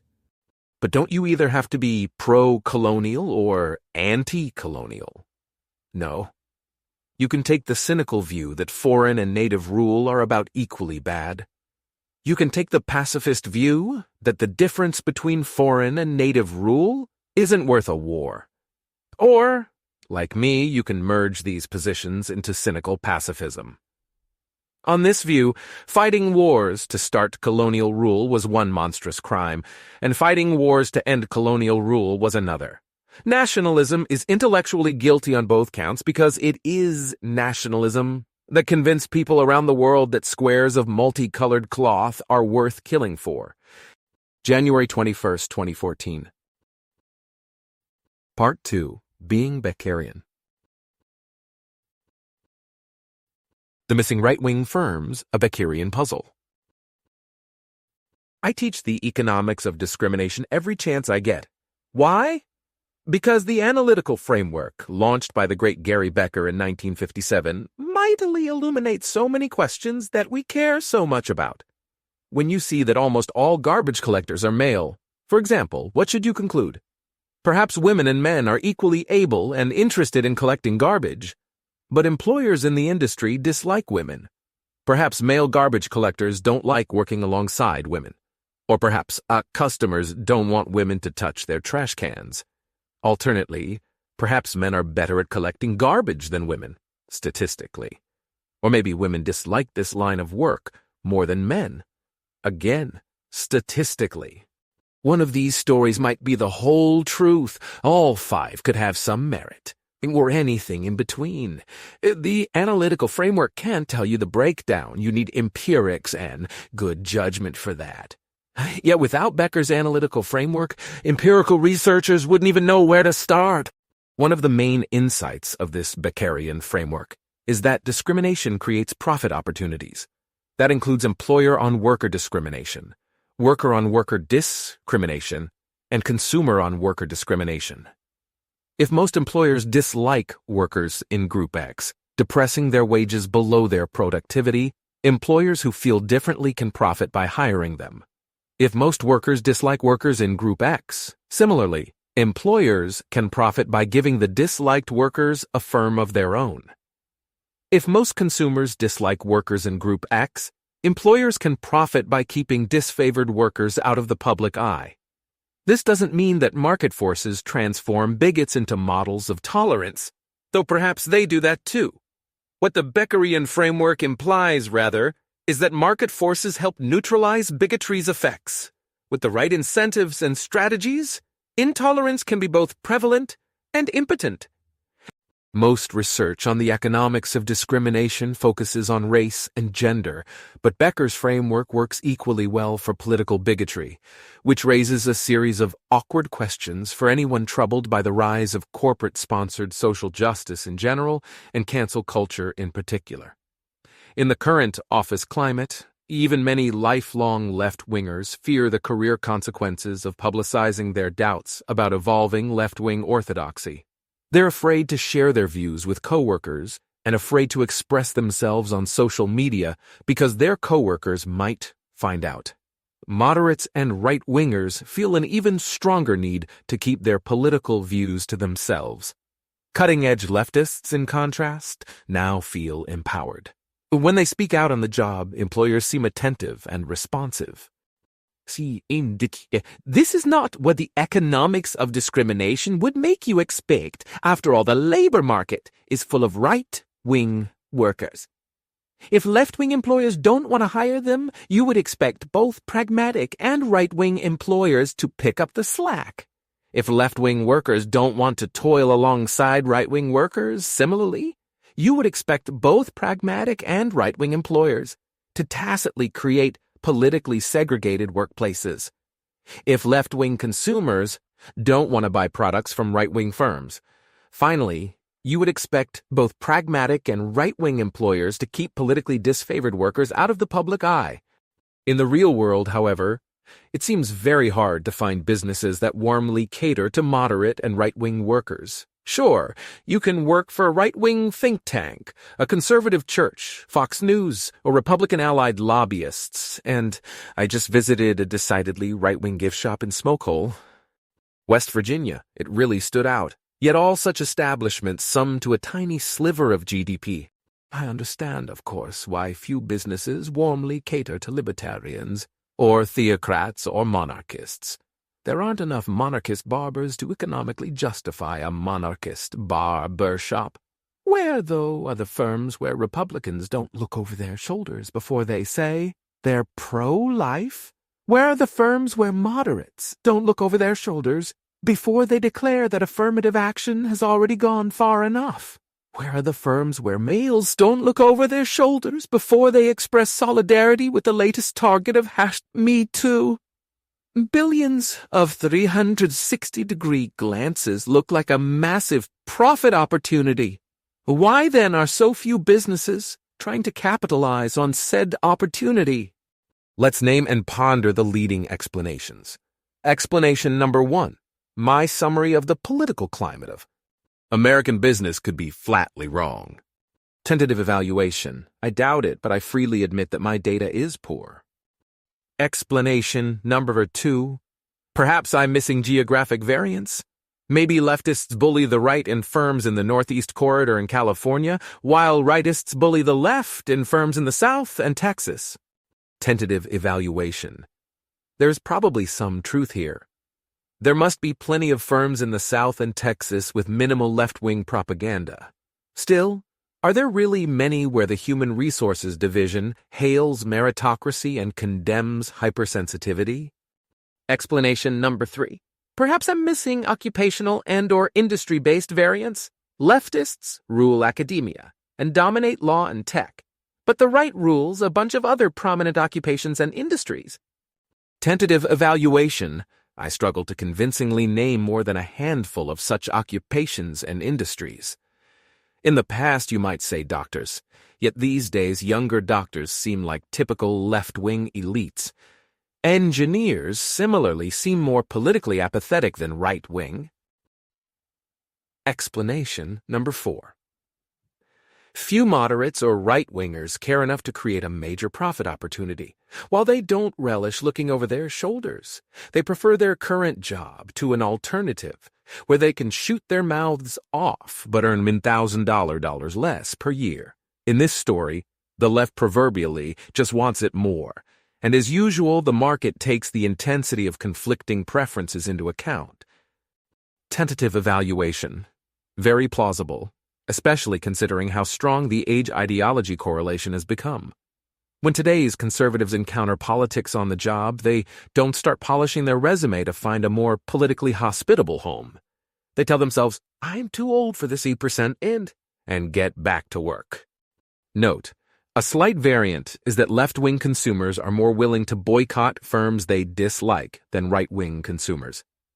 The media's liberal bias could easily amplify this. The left is more likely to hear about corporate policies they find objectionable than the right. Though this in turn raises the question, why does a highly competitive media market lead to such pronounced left-wing bias?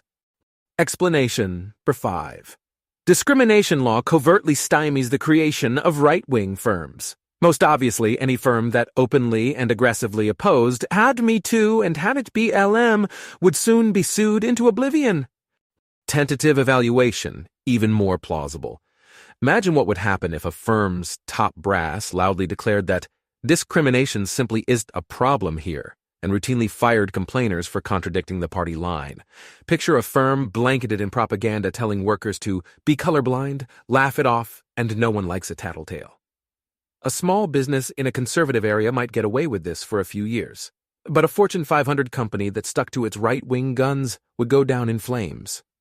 This does not prevent firms from promoting a mildly right-wing corporate culture, but you won't attract many politically homeless workers with such marginal improvements. What's the real story? Any possibilities that I've missed? I especially prize answers based on first-hand work experience outside of academia. September 22nd, 2020.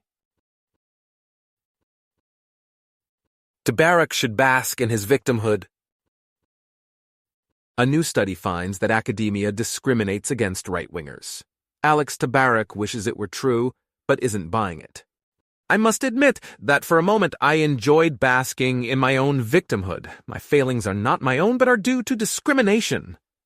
Ah, that feels good. Much as I would like to lay my failings at the feet of the system, however, I cannot do so. I reject these studies out of intellectual consistency.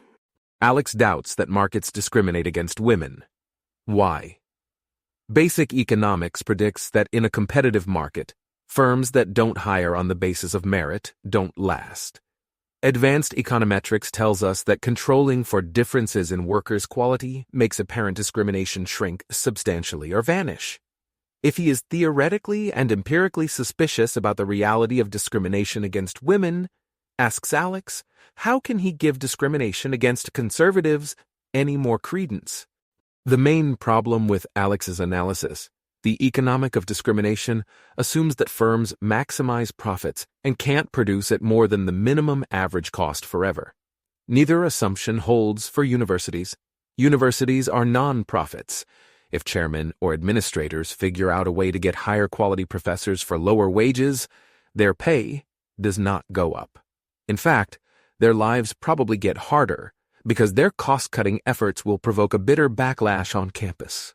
Ask yourself, why don't department chairs fight to replace senile tenured faculty with bright, eager graduate student instructors? First, they pocket essentially none of the savings. Second, their lives would become a living hell. But how can universities produce at higher than minimum average cost forever? In the case of government universities, it's obvious. They've got tax subsidies to keep them afloat. In the case of private universities, and public universities too, it's almost as obvious. They've got alumni donations to keep them afloat. Either way, in the university industry, it is not sink or swim.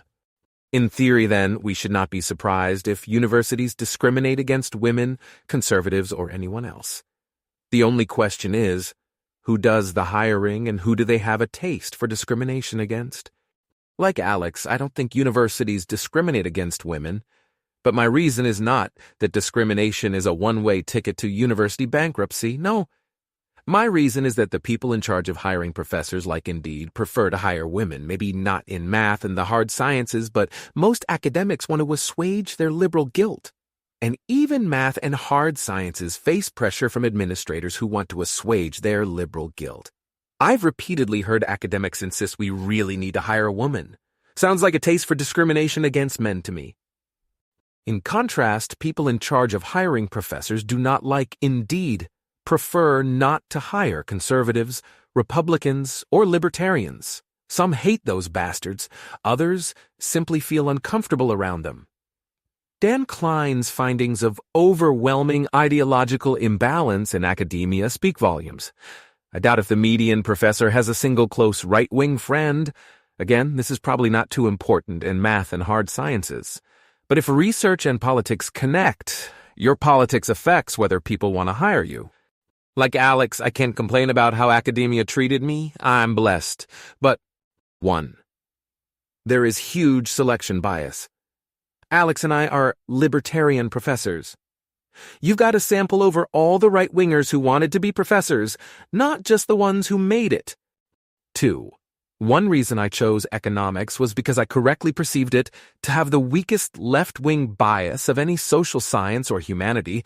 Otherwise, I might have done philosophy. If economics were as leftist as most social sciences, I might have become a lawyer instead. Again, I can't believe I'm the only potential professor who weighed these factors in his occupational choice. 3. Even if we control for quality of publications, the gatekeepers, journal editors, and referees also feel virtually no financial cost of rejecting articles they find ideologically distasteful, so there's probably more discrimination against right-wingers than the data suggest, not less. 4. If there is no discrimination, how does it happen that Alex and I and half the other staunch libertarian economists in the world are all in the same department? Segregation is the predicted effect of worker-on-worker discrimination, and that's what we see. April 23, 2005. What is IQ and why does it matter? Years ago, I told Tyler Cowen it's surprising that IQ tests predict life outcomes so well because there's usually no financial incentive to get a high score. He replied, "People try out of pride, an underrated motive." So, when Tyler blogged Duckworth et al., Role of Test Motivation in Intelligence Testing, I naturally took notice. Key claims: 1. Material incentives boost IQ scores. In 46 independent samples, EDAKE 2008, the mean effect of material incentives on IQ was medium to large. G80ASO4, 95% confidence interval, CI 8-39089, PO 2001. 2. Material incentives have a bigger effect on the IQs of people with low scores. Because exact baseline IQ scores were not reported in some samples, we created a binary variable where 11A below average, i.e. IQ count 100, and 2/8 above average, i.e. IQ ITS 100. The effect of incentives was greater for individuals of below average baseline IQ. Q between 1, Gauss 9.76 P town 1002. In 23 samples with IQ scores below the mean, the effect size was large. GES. IDO 94, 95% CI, EGS 54, 135. In contrast, in 23 samples of above average IQ, the effect was small. GUA 8 cents, 1026, 95% CI, another 10, 0.41. A similar analysis in which baseline IQ scores, available for 43 of 46 samples, were treated as a continuous moderator, indicated that a 1 SD increase in IQ is associated with about 2/3 of an SD decrease in the effect of incentives. B equals 0.04, P is 0, and now 1. The authors reasonably infer that IQ is more of a composite intelligence motivation measure than usually believed, especially by interdisciplinary researchers. Their words to the wise: "Our conclusions may come as no surprise to psychologists who administer intelligence tests themselves. Where the problem lies, in our view, is in the interpretation of IQ scores by economists, sociologists, and research psychologists who have not witnessed variation in test motivation firsthand. These social scientists might erringly assume that a low IQ score invariably indicates low intelligence. It's hard to evaluate a piece like this without redoing the underlying research, but the presentation is compelling and plausible. My main complaint is statements like this. We hypothesize that test motivation is a third variable confound that tends to inflate, rather than erode, the predictive power of IQ scores for later life outcomes. This is especially odd, given Duckworth et al.'s effort to distinguish unobserved true intelligence from IQ. As far as I can tell, the authors do nothing to show that their results make IQ less predictive. They don't even show that IQ is more mutable than earlier studies find. Boosting incentives boosts scores, while the incentives remain in place. But there's no reason to think the boost lasts after the test takers receive their pay. All the researchers require us to reconsider is the reason why IQ is so predictive and hard to durably improve. For example, instead of saying IQ tests show that people are poor because they're less intelligent, And intelligence is hard to durably raise. We should say IQ tests show that people are poor because they're less intelligent and less motivated, and intelligence and motivation are hard to durably raise. If, like me, you already believed in the conscientiousness-poverty connection, that's no surprise. In any case, I urge you to read the original article. I've been reading IQ research and personality psychology for over a decade, but these results really are news to me. Your thoughts? Update. In 2020-22, Scott Alexander pointed out recent research finding much smaller effects of motivation on IQ. See Bayes, Timothy, and Giles Gagnac. Effort impacts IQ test scores in a minor way. A multi-study investigation with healthy adult volunteers. Intelligence, 92, 2022. May 6, 2011. Does it matter if IQ matters? Lots of people loathe IQ research, but even people who are open-minded about IQ often puckishly say, so what? It doesn't really matter if IQ is the main determinant of earnings or economic growth or anything else.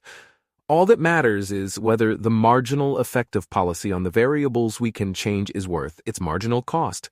Thus, it doesn't really matter if IQ matters. But this response overlooks a basic point. If IQ matters, then analyses that ignore IQ will typically overstate the marginal effect of other variables. Simple example. If you statistically estimate the effect of schooling on earnings without controlling for IQ, you get a large coefficient. In the National Longitudinal Survey of Youth, for example, you'll find that one more year of school raises earnings by 12.6%. If you control for IQ, however, the coefficient on education plummets to 7%.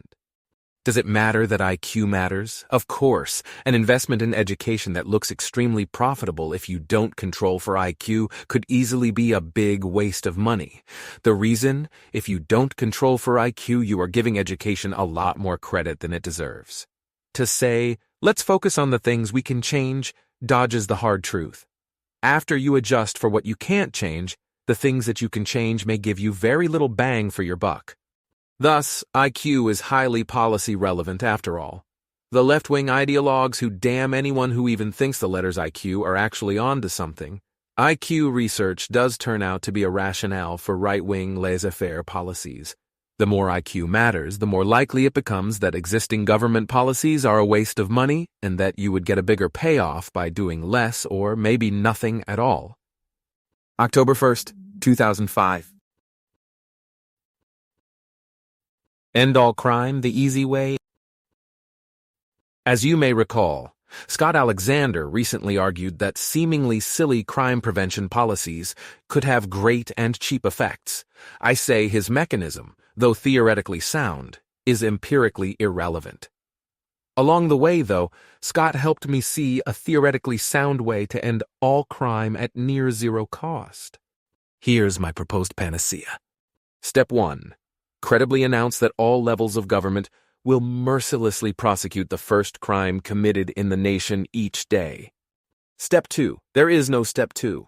What makes this crime policy so effective? Simple. Once you adopt it, no one wants to commit the first crime of the day. After all, with the resources of an entire nation arrayed against you, you're almost sure to be caught and harshly punished.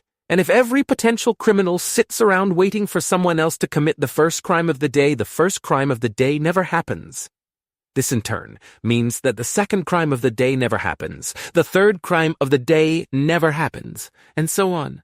Welcome to your crime-free nation. On reflection, of course, it would be better to switch to an even cheaper panacea. Step 1. Credibly announce that all levels of government will mercilessly prosecute the first crime committed in the nation each year. Step 2. There is no step 2. Which quickly leads us to the cheapest panacea of all. Step 1. Credibly announce that all levels of government will mercilessly prosecute the next crime committed in the nation. Step 2. There is no step 2. Now, I'm the first to admit that this approach wouldn't work in practice, for all the reasons I previously mentioned. But if you think Scott's magic bullet in the war on crime is good, mine's bulletproof. HT, my idea is inspired by this passage in David Friedman's micro textbook. You are a hero with a broken sword. Conan, Boromir, or your favorite Dungeons & Dragons character, being chased by a troop of bad guys, bandits, orcs. Fortunately, you are on a horse, and they are not. Unfortunately, your horse is tired, and they will eventually run you down. Fortunately, you have a bow. Unfortunately, you have only 10 arrows. Fortunately, being a hero, you never miss. Unfortunately, there are 40 bad guys. Problem: use economics to get away. David's solution. The solution is to shoot the bad guy in front, then shoot the bad guy in front, then shoot the bad guy in front, then the bad guys start competing to see who can run slowest. June 28, 2008. What would efficient sexual harassment law look like? In a post I otherwise applaud, Alex Tabarrok presents an efficiency defense of sexual harassment law. What the theory and the empirical results are saying is that people exposed to a higher risk of sexual harassment are paid more, just as people exposed to a higher risk of death are paid more. In the case of risk, however, the firm's owners, shareholders, are paying higher wages but also getting the benefits of risky work. But in the case of sexual harassment, the shareholders are paying higher wages but not getting the benefits of sexual harassment. In other words, from the firm's point of view, sexual harassment is a bit like employee theft, with the stealing being done by the harassers. I alluded to this point in my original post, and Miles Kimball made it as well. Thus, shareholders may benefit if the government can reduce sexual harassment at low cost, precisely because they would then be able to pay lower wages without losing productive workers. Knowing Alex and noting his coy phrasing, I suspect he doesn't actually buy the argument he's presenting. In any case, though, his words are misguided. If sexual harassment were really analogous to employee theft, 1. Employers, including sole proprietors, would be free to opt out of the law. Employers could substitute their own harassment rules, ignore the issue, or even fire workers who complain about harassment.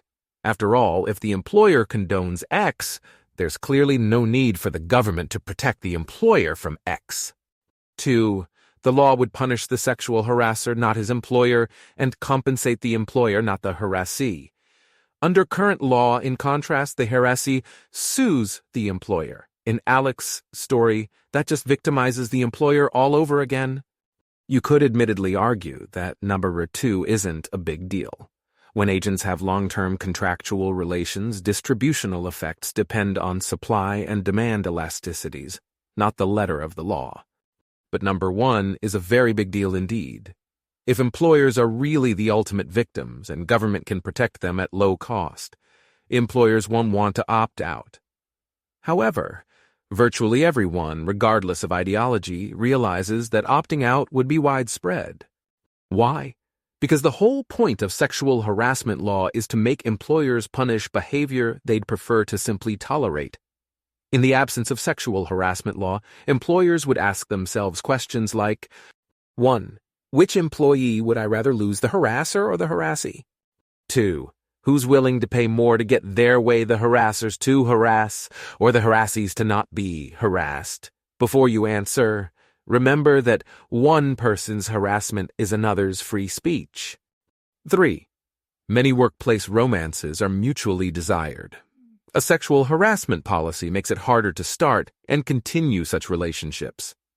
How much value do workers attach to the relationships that sexual harassment policies would eliminate? This doesn't mean, of course, that employers would never punish sexual harassment.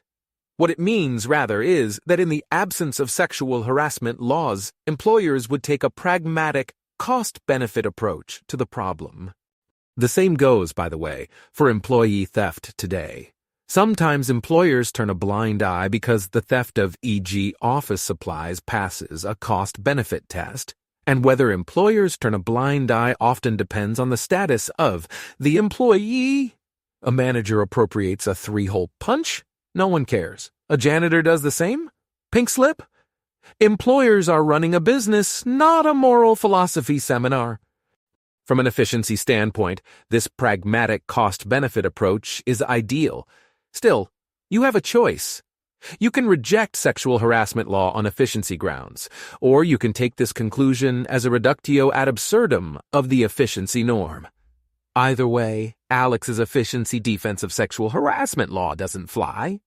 July 15th, 2012. The discouraged suitor. Labor economists occasionally have a crisis of faith. After years of scrutinizing the unemployment rate, they suddenly remember discouraged workers. Who are they? They're people who want a job but aren't officially unemployed because they aren't actively searching for work. This is a serious problem and a serious flaw with official unemployment rates. True, we should not forget the prideful worker effect, the workers who say they want a job but refuse to do any job for which they're genuinely qualified. But if you take introspection half as seriously as I do, you can hardly deny that lots of people find job search extremely demoralizing. When your whole ego and sense of self are on the line, one needs stoic determination to keep looking in the face of multiple rejections. Every parent has seen even the sweetest of children surrender to despair. Does anyone seriously believe that human beings cease to have these emotions by their 18th birthday? Happily, there's a silver lining. If you ever become a discouraged worker, strong social norms rise to your defense. Imagine you fail to find a job. If anyone mocks your failure, virtually everyone will take your side. The same applies if a bystander snarks. I guess your very best just isn't good enough, Until you finally land a job, parents, friends, and total strangers will share a bounty of comfort, hope, and friendly advice on how to do better. Yes, you may prefer to brood alone. Social norms, however, insist that discouraged workers need to be encouraged even if they don't want to be encouraged. If you say, "I can find a job," you will hear a barrage of questions. Where have you looked? Are you using social media? Maybe you're aiming too high. Have you asked your friend, Jim, or even the economy's picking up? Have you tried reapplying anywhere? You'll also enjoy an abundant supply of truisms. You've got to keep trying. We all fail, but you can't give up hope, and there's no harm in asking. A tad annoying, but these questions are the expression of a valuable social norm. Encourage the discouraged. Once you take the plight of the discouraged worker to heart, you might wonder, are there any major analogous social ills that I've also overlooked? The first that comes to my mind is what I call the discouraged suitor. Lonely people normally search for a mate. They're analogous to the conventional unemployed. Some lonely people, however, are analogous to discouraged workers. Such people want to find love, but the dating experience is so depressing they stop trying. Denying the existence of discouraged suitors is as dogmatic as denying the existence of discouraged workers. In both cases, people face a challenge of epic proportions. Convince an employer to hire you or convince a stranger to love you. When the stakes are this high, failure is scary. Unsurprisingly, then, we commonly respond to failure with despair. I'll never find a job, or I'll never find love. Discouraged workers silently endure deep feelings of uselessness. Discouraged suitors silently endure deep feelings of loneliness. There is, however, one major difference. Social norms on the treatment of discouraged suitors are none too supportive. Parents and friends naturally urge the lonely to persist in the pursuit of true love. There's someone out there for everyone. Yet social norms have also long allowed public mockery of the socially awkward and unattractive. You're 25 and never had a girlfriend. Hey. In recent years, moreover, norms against sexual harassment have become stricter and vaguer. Is asking a coworker out on a date sexual harassment? What about asking twice? Sure, the probability that you will be fired for one vague affront remains low. The typical discouraged suitor, however, is already petrified of rejection when the norm shifts from let them down, easy, to zero tolerance for sexual harassment. Many lonely people choose the safe route of silent sorrow. Personally, none of this affects me. I met my wife when I was 19 and have never dated anyone else. Along the way, though, I have met many silently suffering, lonely souls. If discouraged workers deserve sympathy, don't discouraged suitors deserve the same? Needless to say, this doesn't mean that discouraged suitors have a right to be loved or even liked. Like everyone else, however, they should be treated with good manners. Indeed, since discouraged suitors rarely speak up on their own behalf, should we not make an extra effort to consider their feelings? Morrissey, one of my favorite singers, has made multiple inflammatory comments on sexual harassment. But there's a kernel of truth here. Anyone who has ever said to someone else, "I like you," is suddenly being charged with sexual harassment. You have to put these things into the right relations. If I can't tell anyone that I like him, how would they ever know? July 22nd, 2019. Endogenous sexism. Suppose men and women are equally praiseworthy in every way. Both genders are equally honest, fair, peaceful, hardworking, fun-loving, and so on. With one key exception, both genders share the same trait preferences. The average man places as much weight on honesty, fairness, and so on as the average woman. The key exception: everyone's heterosexual. Men are attracted to women, women are attracted to men. Suppose further that no one's evaluations are gender biased. Men have no tendency to see women as worse than they really are, and women have no tendency to see men as worse than they really are. People do, however, tend to get to know more people of the same sex because, say, men hunt together and women gather together. Claim: even in this rarefied setting, sexism will endogenously arise. Men will find the men they personally know to be better than the women they personally know. Women will find the women they personally know to be better than the men they personally know, and if people extrapolate from the people they personally know to all humanity, men will think that men are better than women, and women will think that women are better than men. Hint: compare the selection filter you apply to potential friends to the selection filter you apply to the romantic partners of your friends. Please show your work. July 18, 2014. Endogenous sexism explained. Several people in the comments got the point of my endogenous sexism scenario, namely, friends pass a stricter selection filter than spouses of friends. If you think poorly of someone, you won't be their friend. But if you think poorly of the spouse of your friend, you'll probably put up with your friend's spouse to preserve your relationship with your friend. As long as people tend to make more same-sex friends, then men's male associates will seem better than their female associates, and females' female associates will seem better than their male associates. 2 lessons. 1. When a man doesn't like his wife's friends or a woman doesn't like her husband's friends, it's not surprising. 2. By itself, number 1 does not imply sexism, but number 1 combined with statistical naivete readily leads to sexism.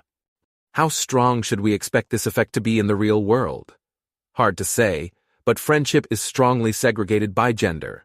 The General Social Survey, for example, asks about the gender of your best friend. Same-sex besties outnumber opposite-sex besties by 4.1 for men and 6.1 for women.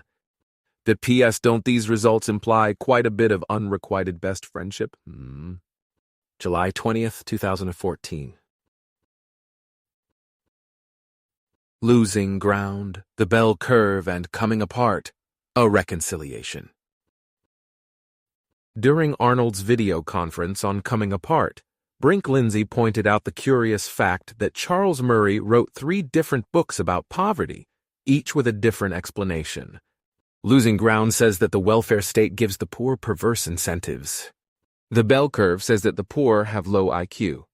Coming Apart says that the poor are increasingly lacking in virtue. I agree that Charles Murray could have tried harder to integrate the 3 accounts. And I obviously don't speak for Murray, but in my view, his 3 books on poverty are complementary. Quick version. 1. The bell curve emphasizes the most stable difference between the rich and the poor. The poor tend to be less intelligent. Cognitive ability is an important determinant of success in almost any society. Smarter workers are simply more productive, and competing employers reward them accordingly. In the long run, therefore, people with low intelligence tend to have correspondingly low incomes. 6. But the effects of intelligence go much deeper. People with low IQs aren't just less productive, they're also more impulsive. Take pregnancy. The smarter the woman, the more likely that she deliberately decides to have a child and calculates the best time to do it. The less intelligent the woman is, the more likely that she does not think ahead from sex to procreation, does not remember birth control, does not carefully consider when and under what circumstances she should have a child. How intelligent a woman is may interact with her impulsiveness, and hence her ability to exert self-discipline and restraint on her partner in order to avoid pregnancy. Or crime. A lack of foresight, which is often associated with low IQ, raises the attractions of the immediate gains from crime and lowers the strength of the deterrents, which come later, if they come at all. To a person of low intelligence, the threats of apprehension and prison may fade to meaninglessness. They are too abstract, too far in the future, too uncertain. Implicit. One of the best ways to help impulsive people reach decent long-run outcomes is to give them a lot of strong short-run feedback. 3.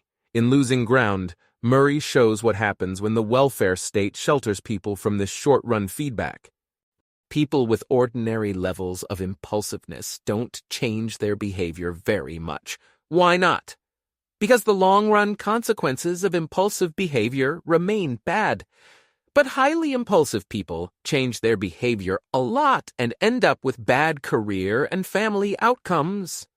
The most compelling explanation for the marked shift in the fortunes of the poor is that they continued to respond as they always had to the world as they found it, but that we, meaning the not poor and undisadvantaged, had changed the rules of their world, not of our world, just of theirs. The first effect of the new rules was to make it profitable for the poor to behave in the short term in ways that were destructive in the long term. Their second effect was to mask these long-term losses to subsidize irretrievable mistakes. We tried to provide more for the poor and produced more poor instead. We tried to remove the barriers to escape from poverty and inadvertently built a trap. 4. Another important mechanism that helps impulsive people reach decent long-run outcomes is tradition enforced by social pressure. The impulsive are swayed more by guilt and shame than careful calculations about the distant future. In Coming Apart, Murray shows that over the last few decades, this tradition, social pressure mechanism has gradually broken down for the working class and transformed the working class into a dysfunctional leisure class.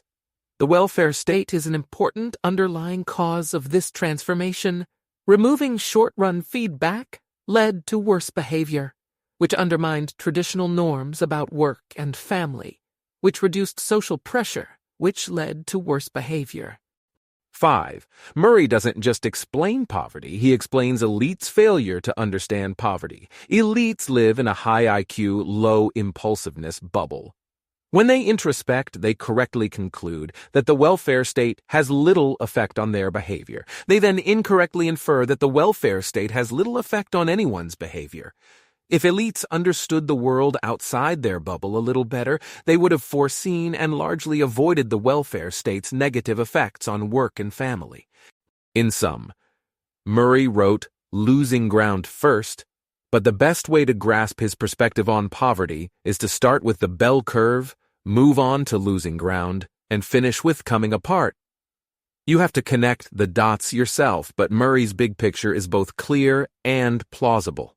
If memory serves me, Brink made these comments after Arnold ended the official part of the videocast, so they probably don't appear in the footage Arnold uploaded. March 12, 2012. The barber, not next door. Today, I strolled through my childhood neighborhood, Northridge, California. When I passed by the corner house that a barber owned long ago, I imagined the following dialogue. Stagnationist. So the world just keeps getting better and better, eh? Well, let me ask you, how many barbers can afford to buy a home in this neighborhood today? Me, few. Yes, make that 0. Me, fair enough.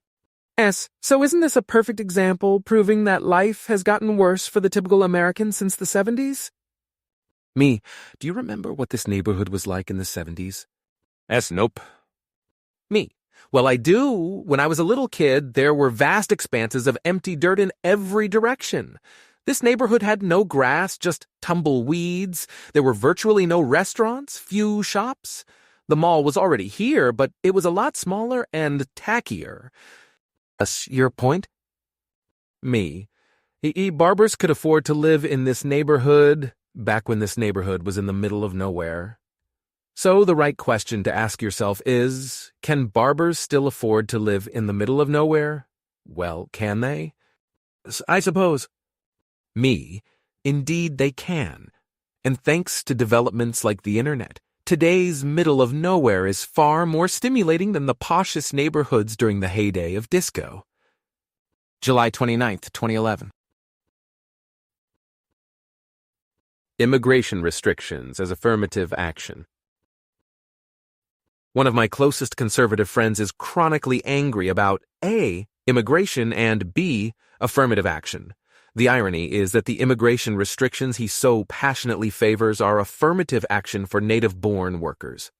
Advocates of standard affirmative action see the low percent age of minorities that employers would hire in a free market. They hastily infer that employers' bad motives are the reason why minorities fare poorly, and they respond by bullying employers to hire more minorities and scoffing at non-minorities who object that they're being treated unfairly.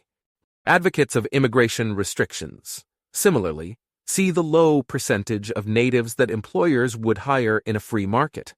They hastily infer that employers' bad motives are the reason why natives fare poorly, and they respond by bullying employers to hire more natives and scoffing at foreigners who object that they're being treated unfairly. The key difference, of course, is that immigration restrictions are vastly harsher than standard affirmative action policies. The dream of standard affirmative action policies is proportionality. If blacks are 13% of the population, blacks should have 13% of every job in the country. The dream of immigration restrictions, in contrast, is total exclusion. If natives are 5% of the world population, natives should have 100% of every job in the country. Neither policy achieves these dreams, but the severity of the enforcement matches the magnitude of the desired social engineering. We enforce standard affirmative action with sporadic lawsuits against employers.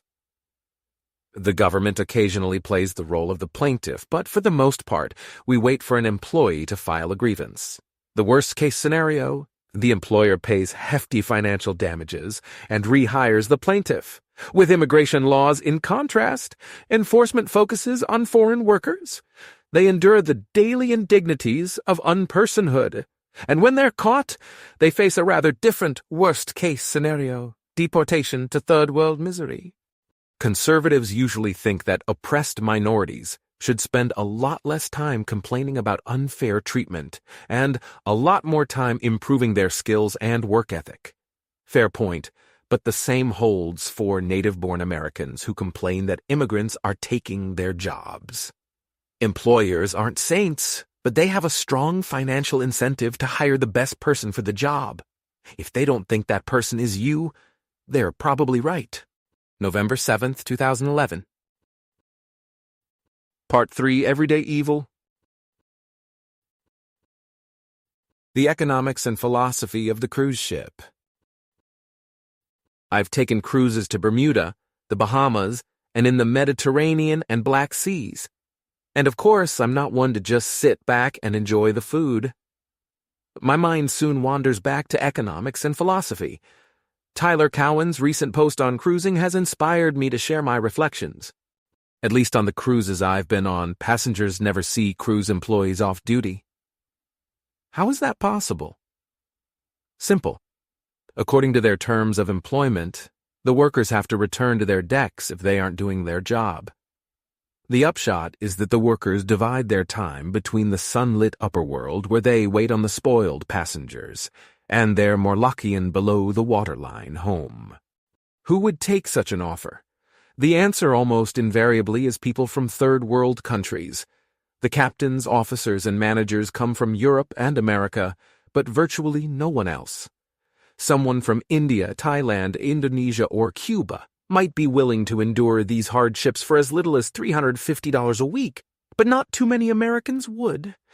I have no doubt that most passengers on cruise ships would feel sick if they spent much time thinking about the lives of the people who serve them.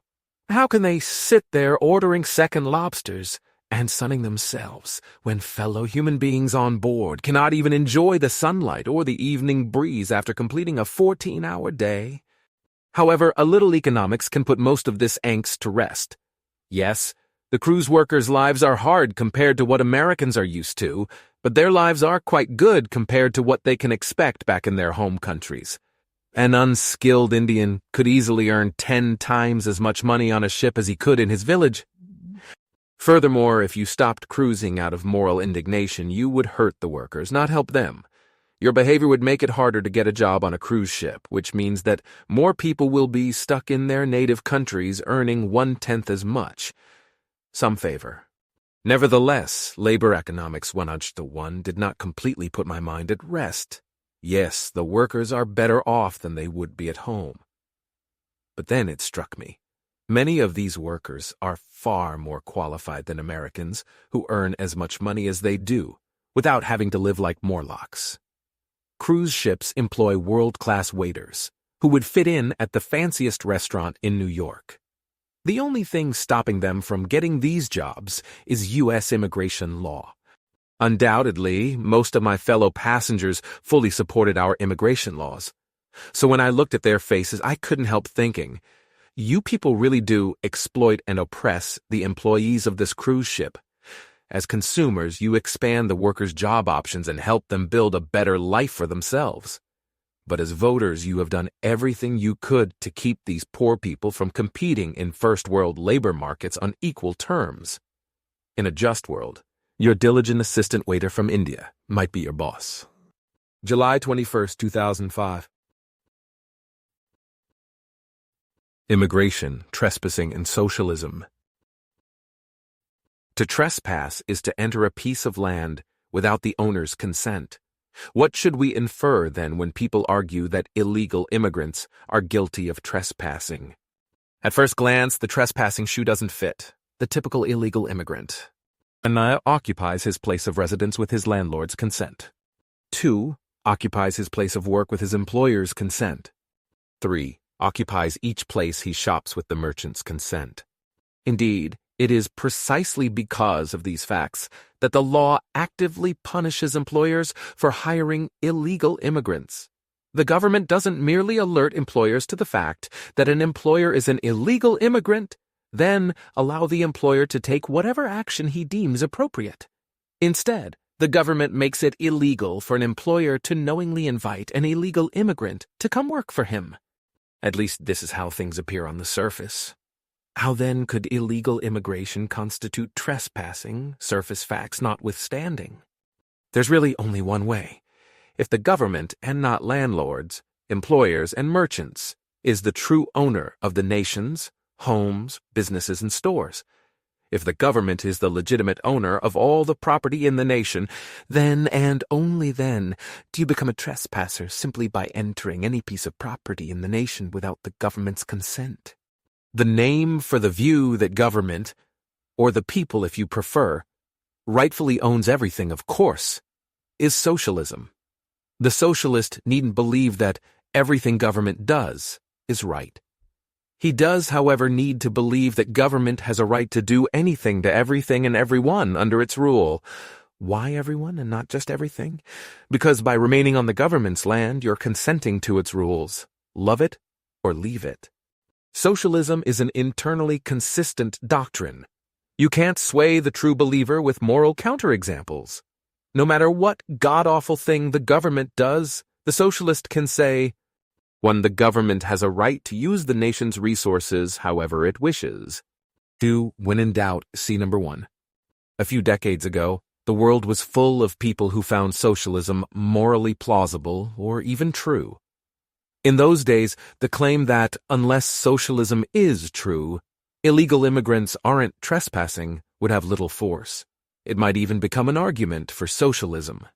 In our post-Soviet age, fortunately, socialism has become extremely morally implausible to almost everyone. Unless socialism is true, illegal immigrants aren't trespassing should be an awkward dilemma for even the harshest critics of immigration. So I have to ask them, would you rather embrace socialism or abandon one of your most rhetorically powerful arguments against immigration? November 12th, 2012. One day at ICE, a dialogue on the philosophy of immigration. My lecture, Immigration Restrictions, a Solution in Search of a Problem, begins with the following hypothetical. Moved by the plight of Haitian earthquake victims, you go to Haiti to aid in the relief efforts. After 2 weeks, you're ready to go home. But when you arrive at the airport, your airline tells you that you don't have legal permission to travel to the United States. You head over to the U.S. Embassy, but they stonewall you. Why can't I go? The United States government does not have to explain itself to you. Here's how I imagine the full conversation. You, why are you denying me permission to travel to the U.S.? U.S. Immigration and Customs Enforcement, ICE agent. You just can't go. End of story. You, why not? There's got to be a reason, ICE agent. Sir, I don't have to give you a reason. You. This is going to ruin my life. Have you looked outside the embassy window? People here are literally eating dirt. Says. Agent, it doesn't matter. You can't come, and I refuse to tell you why. You. Well, it would have to be a pretty good reason to do something so awful to me. Is sorry, no comment. You, look, I'm not a criminal. I'm not a parasite. I'm not asking for charity. I've got a job and an apartment. ICE agent. Unfortunately, you don't have legal permission to work at that job or live in that apartment. You please just tell me the reason I can't go home? ICE agent. Home, you say? You, yeah. ICE agent, wait a second. You were born in the United States. You, yes. ICE agent. Ooh. In that case, we do need to give you a reason why you can't come to the United States. You, great. So what's your good reason? ICE agent, we don't have one. Briefly types on his computer. Have a good trip home. You. Wait a second.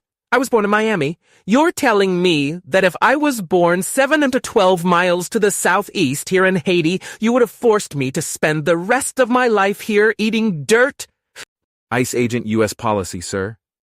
You. Even though you don't have any good reason to do so? ICE agent, correct.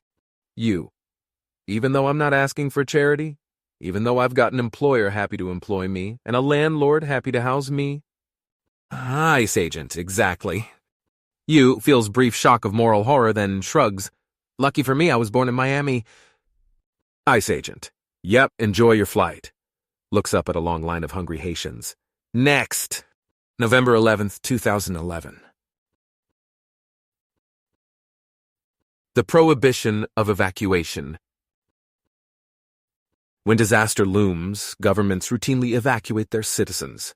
At a minimum, they urge them to leave the danger zone.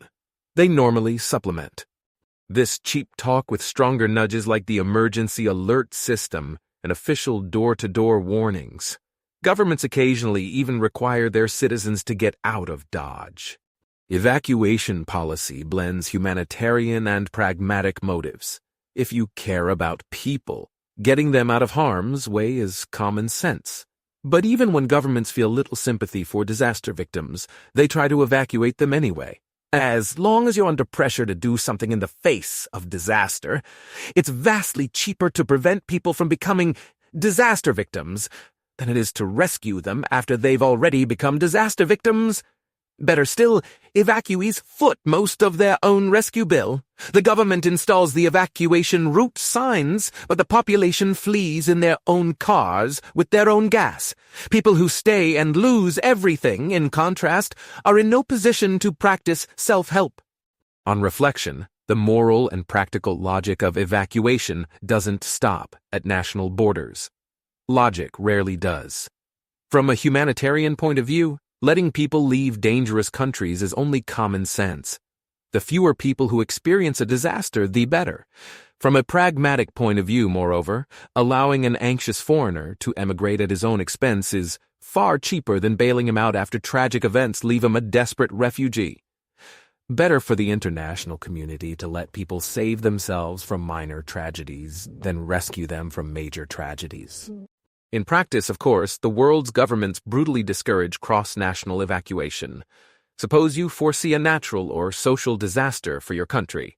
If you wisely try to get out Dodge, the world's immigration restrictions dog you at every turn.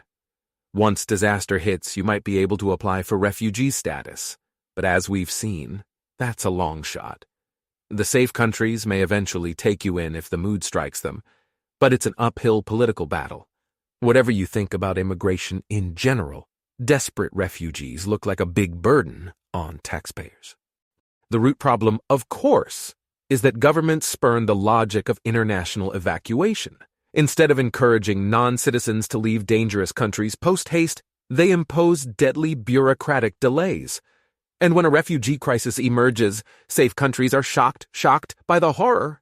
Their complicity, the fact that their own immigration restrictions prevented the refugees from saving themselves back when there was still time, never enters their minds.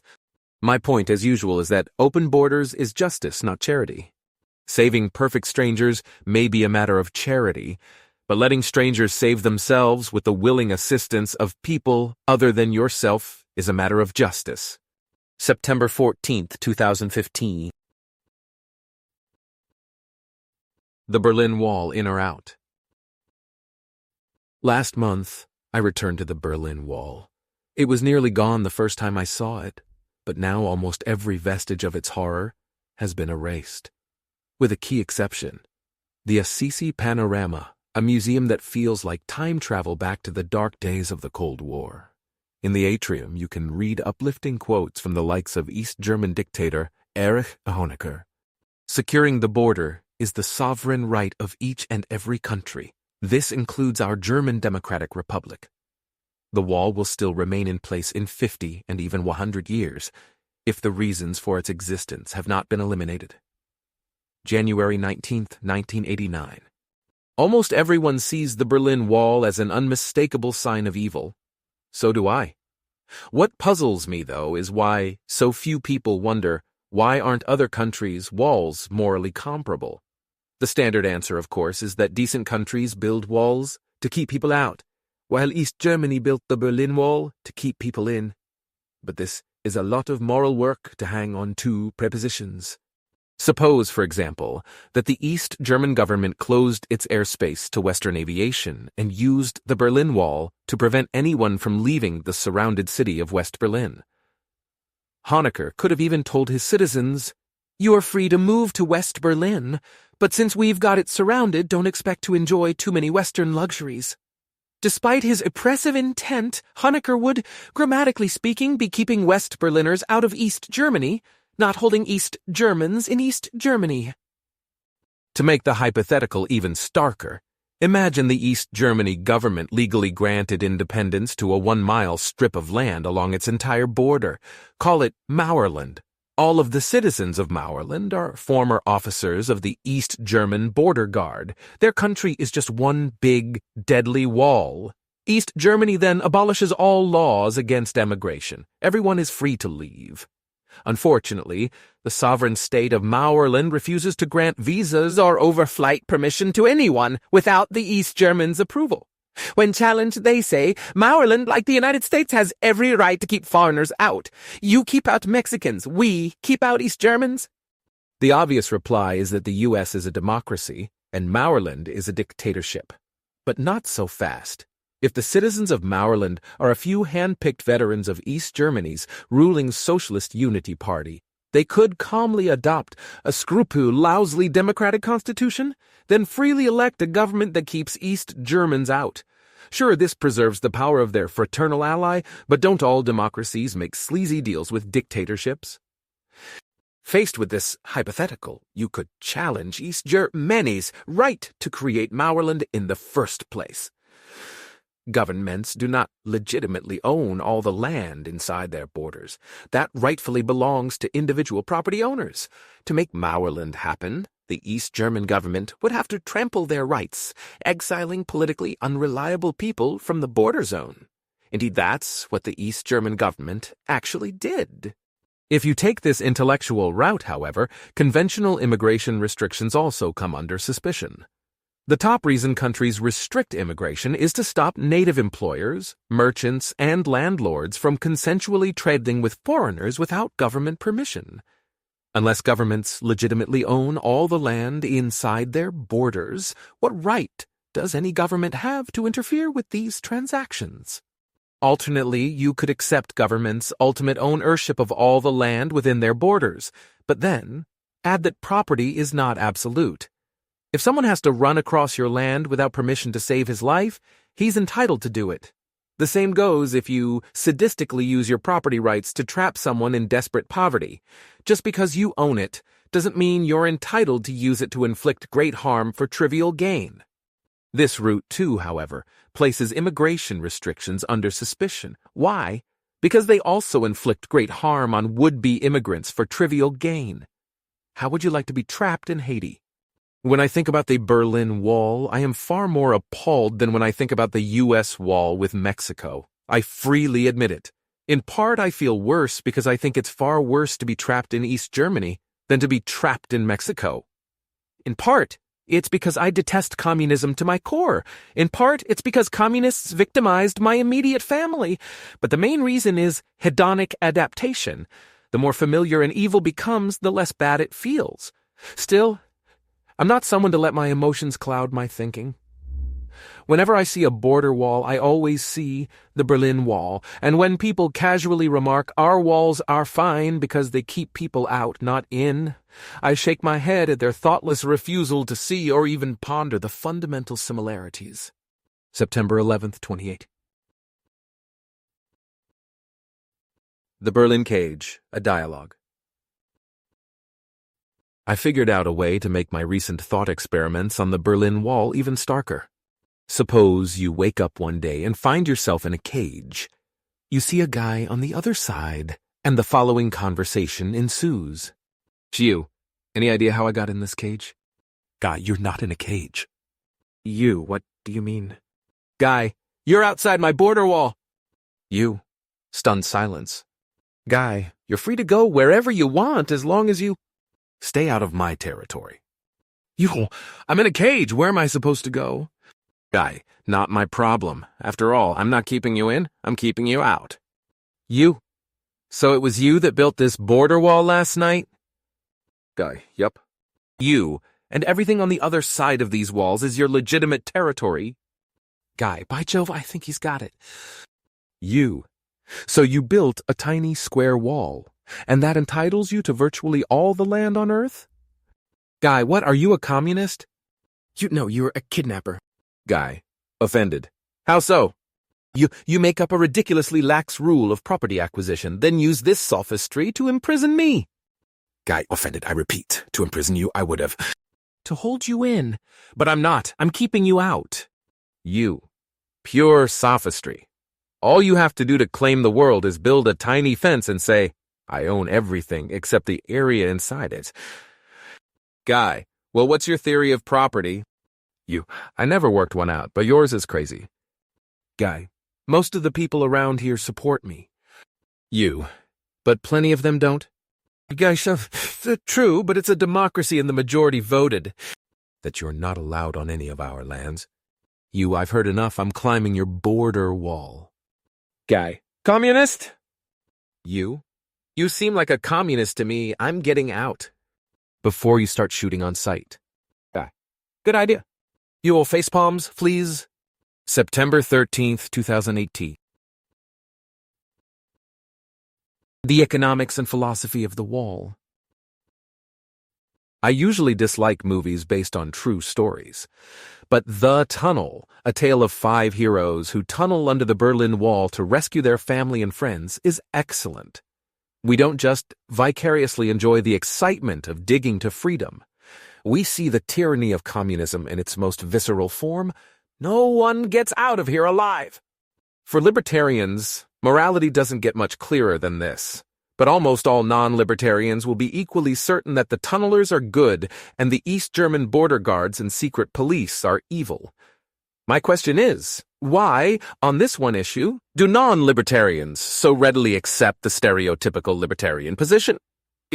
Consider. Most East Germans who wanted to flee to the West were probably economic refugees. Take a look at the emigration numbers. If people were going west for freedom, they might as well have left ASAP in 1949 or 1950. Many did, of course, but the outflow continued year after year. The most obvious explanation: the West's living standards kept pulling further and further ahead of the East's, attracting immigrants who cared a lot more about prosperity than freedom. So what? Well, conservatives are notoriously hostile to mere economic refugees, and if you point out that these economic refugees were selfishly trying to escape redistributionist policies, it's hard to see why liberals would cheer them on. Again, I'm not denying that conservatives and liberals are confident that people trying to escape from East Germany were in the right. I just don't understand the reason for their confidence. A few possibilities. 1. It's okay to flee from a dictatorship, even if your motive is economic gain, and your action undermines redistribution. Question: what if the Berlin Wall enjoyed democratic support? Would it have been okay then? 2. It's okay to keep people out, but not to keep them in. Question: suppose the Berlin Wall had been erected by West Germany to keep out illegal immigrants. Would it have been okay then? 3. When a nation has been artificially divided, it's okay to ignore restrictions on freedom of movement within the nation's true borders. Question: where in the world do true borders come from? Philosophers may say the social contract, but it's obvious that almost all real-world borders have been set by force. See, for example, what happened to Germany after WWU and WW2. 4. It's okay to ignore restrictions on freedom of movement if they split up families and close friends.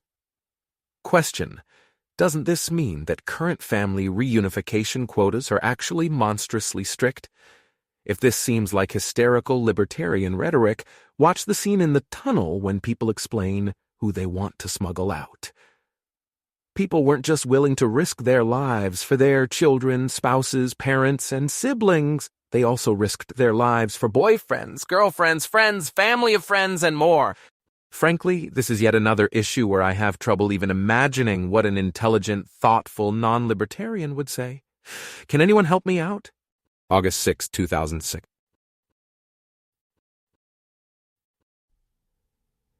10 points on the wrong side of history.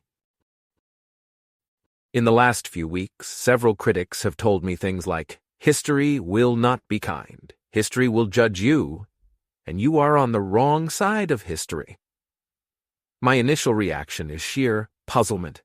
If my critics can't persuade me with the evidence they currently possess, do they really think they can persuade me with evidence they claim they're going to acquire in the future? One carefully tailored bet would be worth 1,000 of their Cassandra cries. My considered reaction, though, is more elaborate. 1. History, an abstract object, never thinks or says anything. So if these claims are meaningful, they're about historians. 2.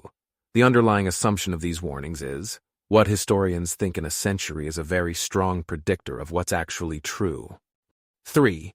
This is a reasonable claim for narrow factual matters. The passage of time doesn't just give historians more opportunities to collect evidence, it also cools their emotions. This is why you'd far rather read history than news.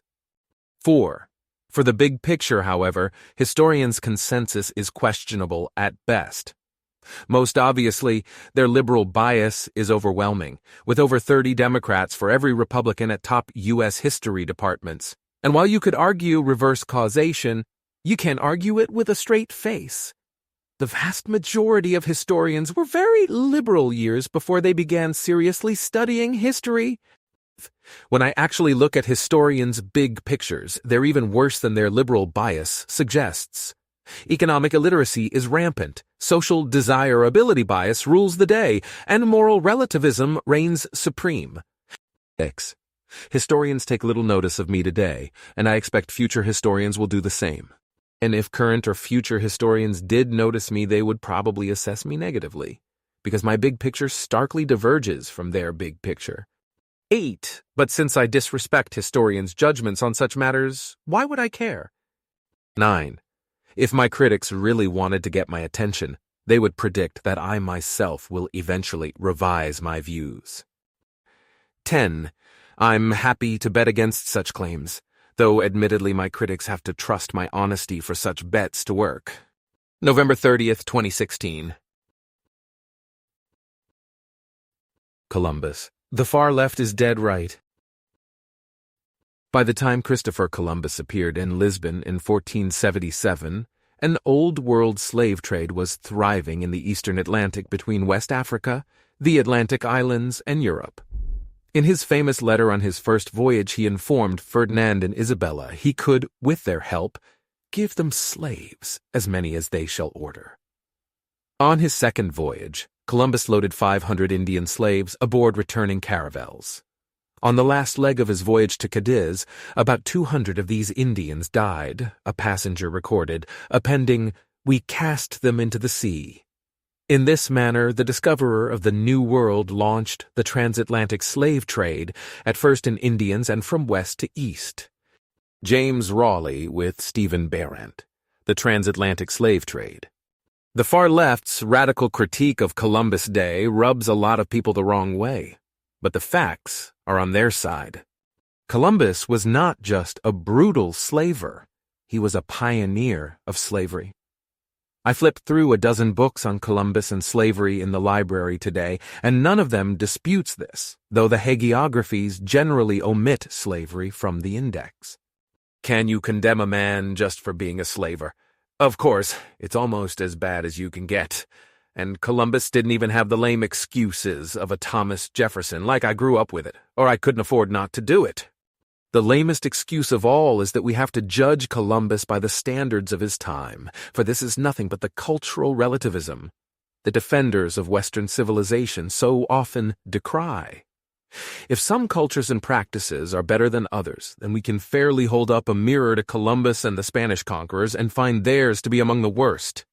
But hasn't the European colonization of the New World been an improvement? Even if this were true, it would be no reason to have a special day to honor Columbus and his ilk. If Mengele had cured cancer, should we celebrate Mengele Day? In any case, you've got to ask, compared to what? The benefits of Western culture would have spread at least as rapidly if the Europeans had arrived in the New World as traders and teachers instead of conquerors and slavers. Now you could say every great man has feet of clay. That depends, as Yoda would say, on what you consider great. There are plenty of people who made great contributions to science, business, philosophy, literature, music, and history without practicing slavery and murder. These are the men and women who might merit a day of remembrance. Personally, I'd like to honor Lord Acton, the great historian who taught us better than anyone else to dishonor great men like Columbus. He's well known for his eloquent slogan, "Suffer no man and no cause to escape the undying penalty, which history has the power to inflict on wrong," but I like his longer statement even better. I cannot accept your canon that we are to judge Pope and King, unlike other men, with a favorable presumption that they did no wrong. If there is any presumption, it is against the holders of power, increasing as the power increases. Historic responsibility has to make up for want of legal responsibility. Power tends to corrupt, and absolute power corrupts absolutely. Great men are almost always bad men. October 9th, 2006. Some men just want to watch Mexico burn. In the introduction to La Vida, famed anthropologist Oscar Lewis unfavorably compares Puerto Rico to Mexico. But perhaps the crucial difference in the history of the two countries was the development of a great revolutionary tradition in Mexico and its absence in Puerto Rico. Puerto Ricans sought greater autonomy from Spain during the 19th century, but they were never able to organize a revolutionary struggle for their freedom, and the single attempt along this line at LAR was short-lived and never received mass support. By contrast, the Mexicans fought for their independence from Spain between 1810 and 1821, drove out the French in 1866, and later produced the Great Revolution of 1910-20 with its glorious ideals of social justice. In the course of these struggles, great heroes emerged, men who have become symbols of the Mexican spirit of revolution and independence. La Vida was published in 1965. Just 45 years after the end of the Mexican Revolution. Lewis personally knew many Mexicans who lived through it. But what actually happened during this great revolution with its glorious ideals of social justice? The best paper I could find on the topic is Robert Macass. 2003, Missing Millions, The Demographic Costs of the Mexican Revolution. After a detailed review of earlier estimates, Macass deploys new techniques to reach a grim conclusion. The human cost of the revolution was paid mainly in blood. Of a total demographic cost of 200.1 million, excess deaths accounted for 2/3, lost births 1/4, and emigration considerably less than 1/10 of the total. The best two-sex inverse projection to 1930, taking into account the age and sex distribution of the population in that year, points to some 3 million missing as of 1921. Census error in the 1921 enumeration reduces this figure by 1 million. 2/3 of the remainder was due to one factor: excess mortality, 1.4 million deaths, with 350,000 more male deaths than female. Lost births were substantially less at 550,000. Smaller still, at less than 10% of the total loss, was emigration to the United States, with the persisting number of male refugees, generously defined, slightly more than 100,000, and females about 3/4 of this figure. The basic history of the Mexican Revolution, moreover, was hardly heroic. Only 6 months passed between Francisco Madero's pronouncement of revolution, November 20th, 1910, and the overthrow of the old dictator, Porfirio Diaz. The resignation of Diaz came in late spring 1911 and was accomplished with little violence or destruction. The fighting scarcely began until 1911. Victory at Ciudad Juarez came to the revolutionaries on May 10th, 1911, after a siege lasting only a couple of days. Although the fall of Diaz was achieved due to uprisings throughout the Republic, the cost of the revolution, to this point, was probably only a few thousand deaths.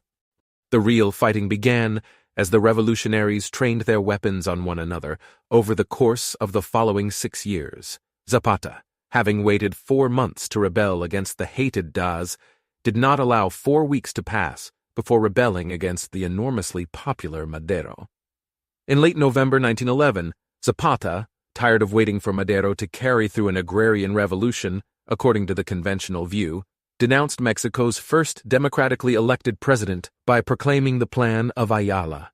Yet, until 1912, Zapatistas did not pose a serious threat to the Madero government. Elsewhere, regional bands and bandits, some with plans, others without, escalated the plundering of the countryside hamlets and towns. As is well known, within 2 years of Diaz's resignation, the nation slid into chaos, with the assassination of Madero on February 21, 1913, probably on the order of the Madero-appointed commander-in-chief of the Federal Army. Victoriano Huerta civil war erupted. The usurper proved incapable of suppressing the many revolts. After the failure of the Convention of Aguascalientes to resolve the differences of regional warlords, an even bloodier phase of the revolution began as, once again, the victors turned on one another. The year 1915 was the year of hunger. Marauding bands destroyed the few crops that were sown, many before they could be harvested. Destruction continued into 1916, although with the defeat of the northern chieftain Pancho Villa at the Battle of Celaya in April 1915, the violence began to wane, however slowly. Devastation was made worse by the Spanish influenza epidemic of 1918 and 19, to be examined in detail below. Mackay thoughtfully concludes, given the magnitude of the human losses caused by the Mexican Revolution, the silence of some scholars and disbelief by others is surprising. For the Americas, both North and South, the Mexican Revolution was the greatest demographic catastrophe of the 20th century.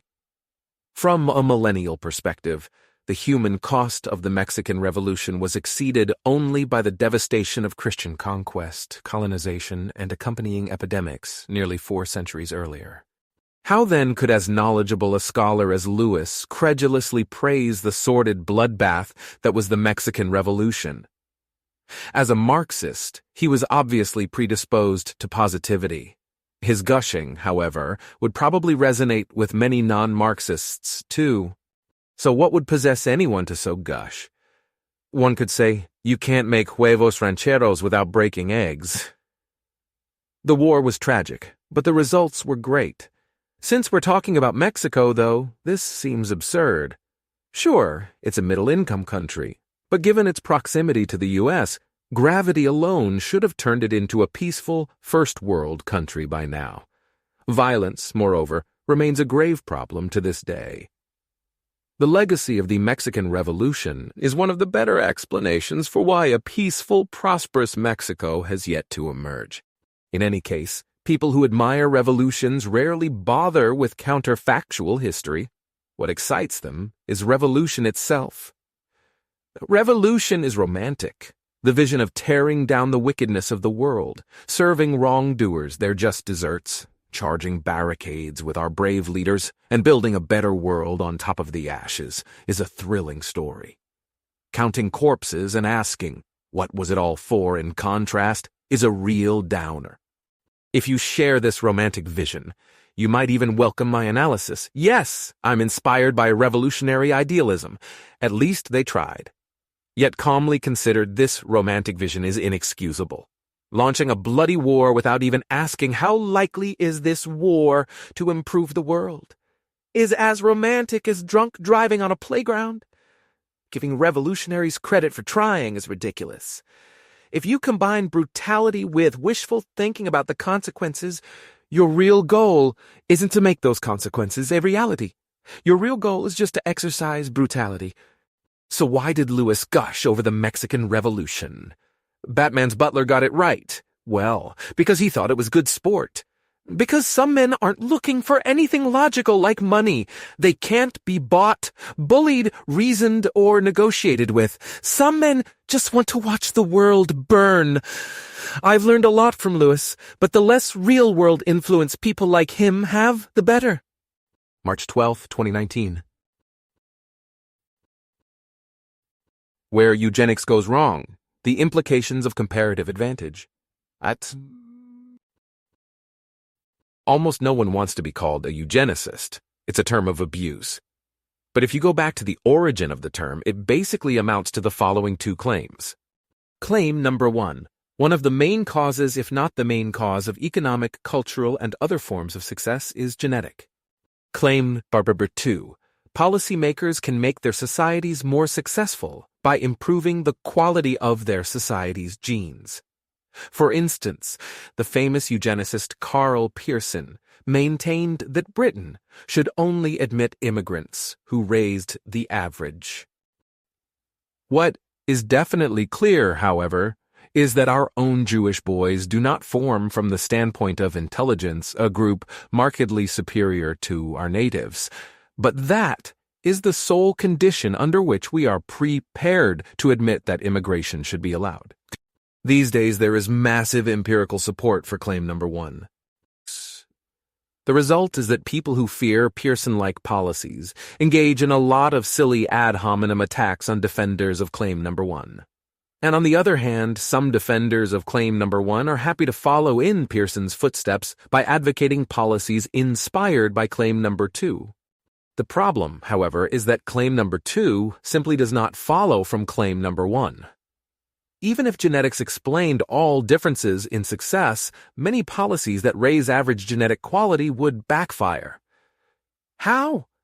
Let me begin with a thought experiment, then explain the general principle. Suppose we have an isolated society in which everyone is a genius. Let's call them the brains. Who takes out the garbage? A brain, obviously. Who does the farming? Again, brains. Now what happens if the geniuses come into contact with a society where everyone is of average intelligence at best? Let's call them the bronze. If the brains allow the bronze to join their society, the average genetic quality of the brains society plummets, but everyone is better off as a result. Now the brains can specialize in jobs that require high intelligence, and the bronze can take over the menial labor. Total production goes up. This is an example of what economists call the law of comparative advantage. Trade between two people or groups increases total production even if one person or group is worse at everything. Suppose, for example, that brains can make 5 computer programs or 10 bushels of wheat per day. and bronze can make 1 computer programs or 5 bushels of wheat per day. Brains and bronze can still trade to mutual benefit. Just have 1 brain switch from farming to programming, 5 programs, 10 bushels of wheat, and 3 bronze switch from programming to farming, 0.3 programs, 15 bushels of wheat, and total production rises by 4.7 programs and 5 bushels of wheat.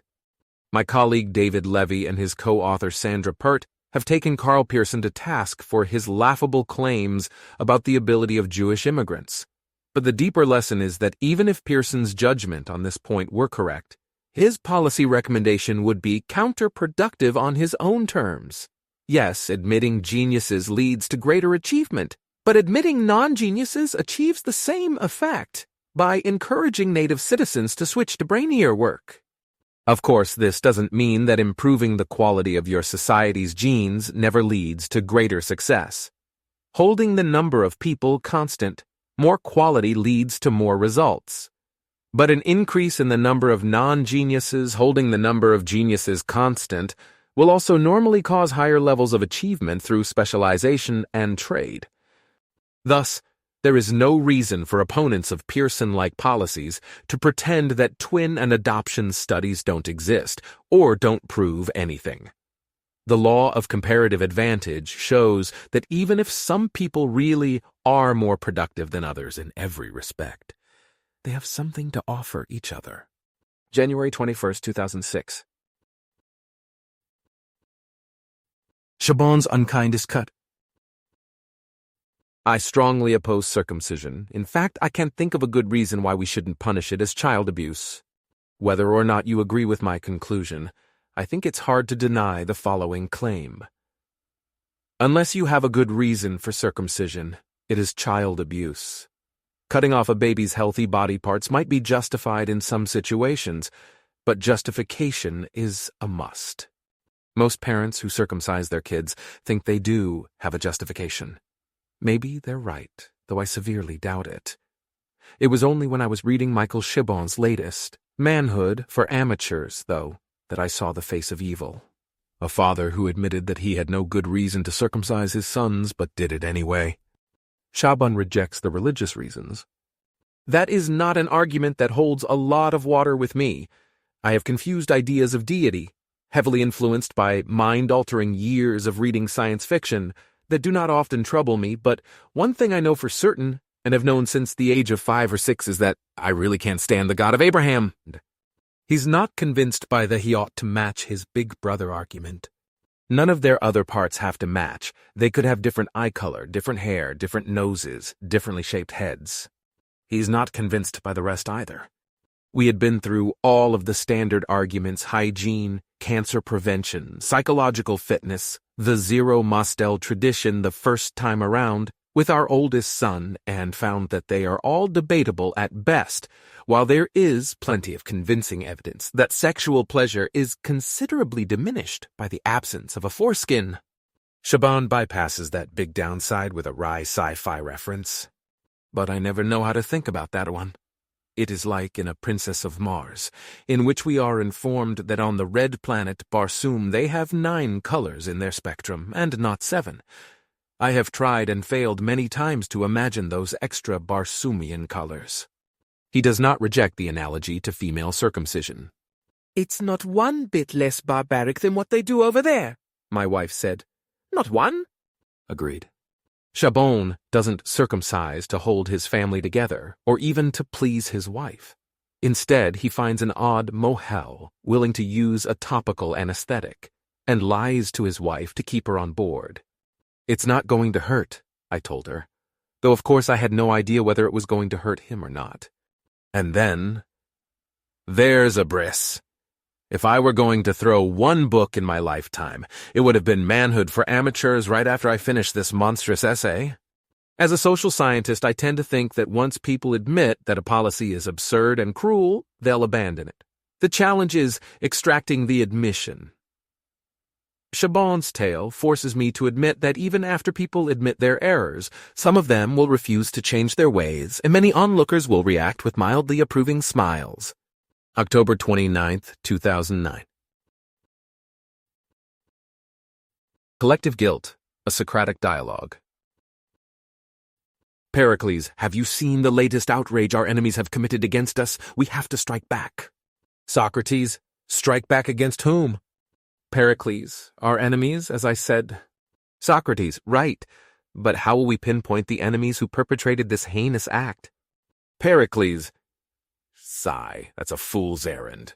You never know which particular enemy carried out any particular dastardly deed. Socrates, so we should punish some of our enemies for the actions of our other enemies? Pericles, exactly. Socrates, for example, if the Persians attack us, we might respond by attacking the Macedonians. Pericles, no. If the Persians attack us, we have to respond by attacking the Persians. Socrates, to do otherwise would be unjust. Pericles, indeed, unless those we attacked were in league with the Persians. Socrates, are all Persians in league with one another? Pericles, what do you mean? Socrates, has each and every Persian freely sworn to join forces against us? Pericles, that sounds most unlikely.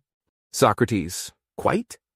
And even if every adult Persian had indeed sworn such an oath, Persian infants and children would be incapable of such an oath?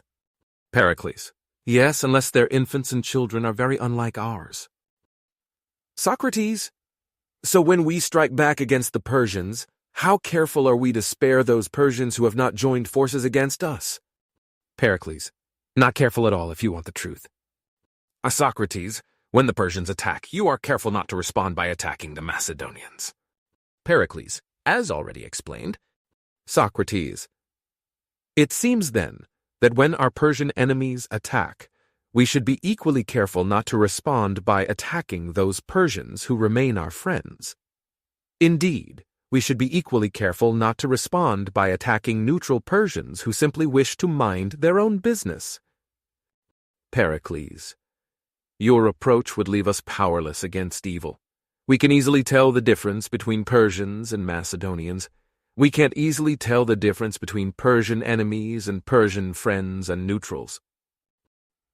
Socrates, is it so hard to tell the difference between a Persian child and a Persian adult?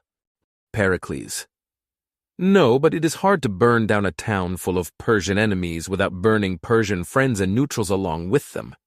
Socrates, I see. Pericles, are we done? Socrates, not quite.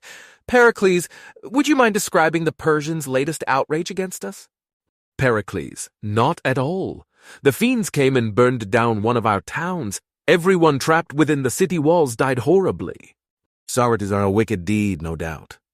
Pericles, no doubt. Socrates, suppose, though, that they were merely striking back against us for burning down one of their towns. Pericles, that is not mere supposition. We burned down one of their towns last month. Socrates, could the Persians then invoke the same rationale as you?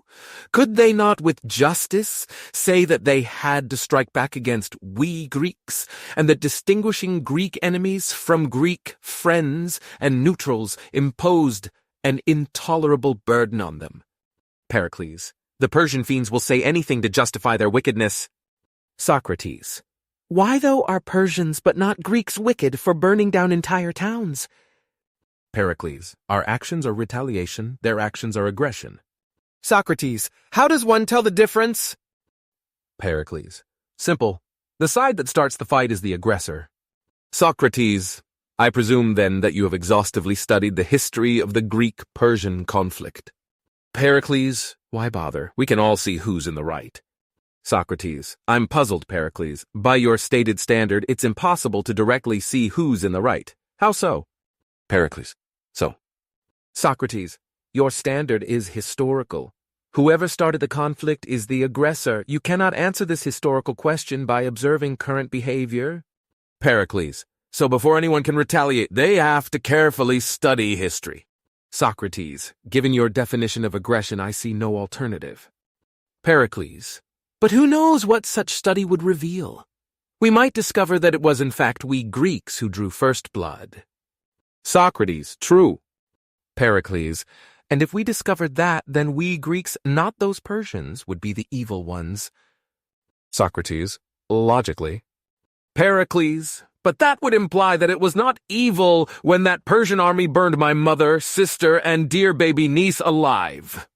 Socrates, by your own reasoning, that seems to follow. Pericles, but killing innocent children is just plain wrong. What difference does it make if a long-dead Greek killed a hapless Persian centuries ago? Socrates, or if a long-dead Persian killed a hapless Greek centuries ago? Pericles, what are you saying? Socrates, like most people, Greeks, Persians, Macedonians, and more, you embrace a doctrine of collective guilt. You think it morally justified to punish groups of people, even if many members of these groups have done nothing wrong? Pericles, you could put it that way? Socrates, yet this doctrine of collective guilt implies something almost no one believes, a duty to undertake careful historical research prior to putative retaliation. Pericles, somewhat odd, I admit. Socrates, yes. The even odder implication, though, is that if the careful historical research reveals that we were the initial aggressors, Persians' seemingly evil actions against personally blameless Greeks were justified. Pericles, but that is impossible to believe. Socrates, indeed. And it is equally impossible to believe that if our enemies were the initial aggressors, Greeks' seemingly evil actions against personally blameless Persians were justified. Despite its popularity, this doctrine of collective guilt goes against the conscience of all mankind. February 13th, 2013. Part 4, Clean Hands. My hands are clean. Suppose someone accuses me of being a pickpocket.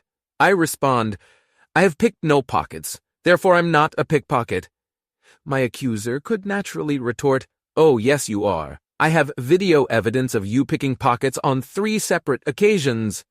Imagine, though, if my accuser instead declared, there's a lot of pickpocketing in the world. You've personally done nothing to stop it. That makes you a pickpocket. I submit that this is an absurd and unjust position. You lead with a baseless accusation. Then, instead of apologizing, you use Orwellian redefinition to label virtually the entire human race as pickpockets. In the end, you've divided humanity into a teaspoon of noble anti-pickpocketing crusaders and an ocean of vile pickpockets, the vast majority of whom have never picked a pocket in their lives. This is exactly how I view most modern accusations of racism and sexism. Imagine the anger a typical white male would provoke these days by announcing, I am utterly blameless for whatever racism and sexism exists in our society. Indeed, many people would take this very sentence as proof of the announcer's racism and sexism. To so react, however, is absurd and unjust. You don't have to crusade against pickpocketing to avoid being a pickpocket. You don't have to crusade against racism to avoid being a racist, and you don't have to crusade against sexism to avoid being a sexist. Just keep your own hands clean. What could be more obvious? Doesn't this view lead to self-satisfied complacency? As soon as you ask that question, you are in the vicinity of the noble lie. Telling innocent people they're guilty is more motivating than telling innocent people they're innocent. So should we falsely condemn people to spur them to action? In the words of Nietzsche, whoever fights monsters should see to it that in the process he does not become a monster. Nietzsche. Aside, it's far from clear that preaching near universal guilt spurs people to action. Consider this alternative appeal. Sure, you're an innocent bystander, but wouldn't you rather be a hero? Maybe, just maybe, you can motivate people to do good without slandering them first. P.S. Don't worry, I won't call you a slanderer for failing to join my crusade against slander. January 4th, 2021. Libertarianism as moral overlearning. Overlearning is a key idea in educational psychology. One good explanation. Overlearning is a pedagogical concept, according to which newly acquired skills should be practiced well beyond the point of initial mastery, leading to automaticity. In experiments, researchers often test the effects of overlearning by A. Making subjects practice until they reach 100% accuracy, then B. Practicing some more. Intuitively, though, the idea is simply to make perfection routine. Subtleties aside, overlearning has two big benefits. First, overlearning is one of the best ways to attain lifelong competence. Most people who study algebra soon forget what they learned. Who doesn't? People who go on to study calculus, a more advanced subject that requires the routine, error-free use of algebra. Second, overlearning is one of the best ways to attain true transfer of learning. When you're a novice driver, you can easily get into trouble if you have to drive an unfamiliar car. But once you have so much driving experience that you no longer need to think about driving, your competence generalizes to almost any automobile. As far as Google knows, no psychologist has extended the idea of overlearning to moral reasoning. But it's a natural extension. A small child may grasp that it's wrong to hit other kids unless they hit you first. But he often forgets this moral knowledge or fails to apply it in unfamiliar situations. As he grows up, however, the child typically practices this principle to perfection. The moral principle pops into his head whenever and wherever he feels the slightest urge to start a fist fight. All too often, of course, people learn but fail to overlearn. As a result, their knowledge is inert. If you explicitly test them, they can spit out the right answer. But they frequently forget or ignore their knowledge in relevant situations. For example, a person may know the moral principle, everyone has a right to life, liberty, and the pursuit of happiness, yet support slavery. If you have a conscience, you should care about moral overlearning. Well, what good is moral knowledge if people fail to use it? But the concept is especially pressing for libertarians. Libertarians often argue that they are merely holding governments to ordinary moral standards. It's wrong for a private individual to physically attack other people who are behaving peacefully. It's wrong for a private individual to take other people's property without their consent. So why is it okay for government to do these things?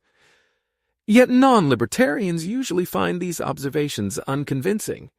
My claim: the fundamental difference between libertarians and non-libertarians is that libertarians have overlearned common-sense morality. Non-libertarians only reliably apply basic morality when society encourages them to do so. Libertarians, in contrast, deeply internalize basic morality.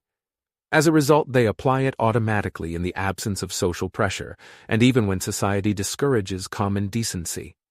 For example, non-libertarians routinely say, a woman has a right to use her own body as she likes, but it never even occurs to them that this implies that prostitution should be legal. Why? Because non-libertarians only apply this principle in the exact situations where their society encourages them to do so. They learn the principle without overlearning it. Libertarians, in contrast, can't help but see the logical connection between a woman's right to use her own body and the right to have sex for money. To take a far larger issue, people across the political spectrum would agree that accepting a job offer is not a crime. What's the moral equivalent of duh? But most non-libertarians see no conflict between this principle and immigration restrictions.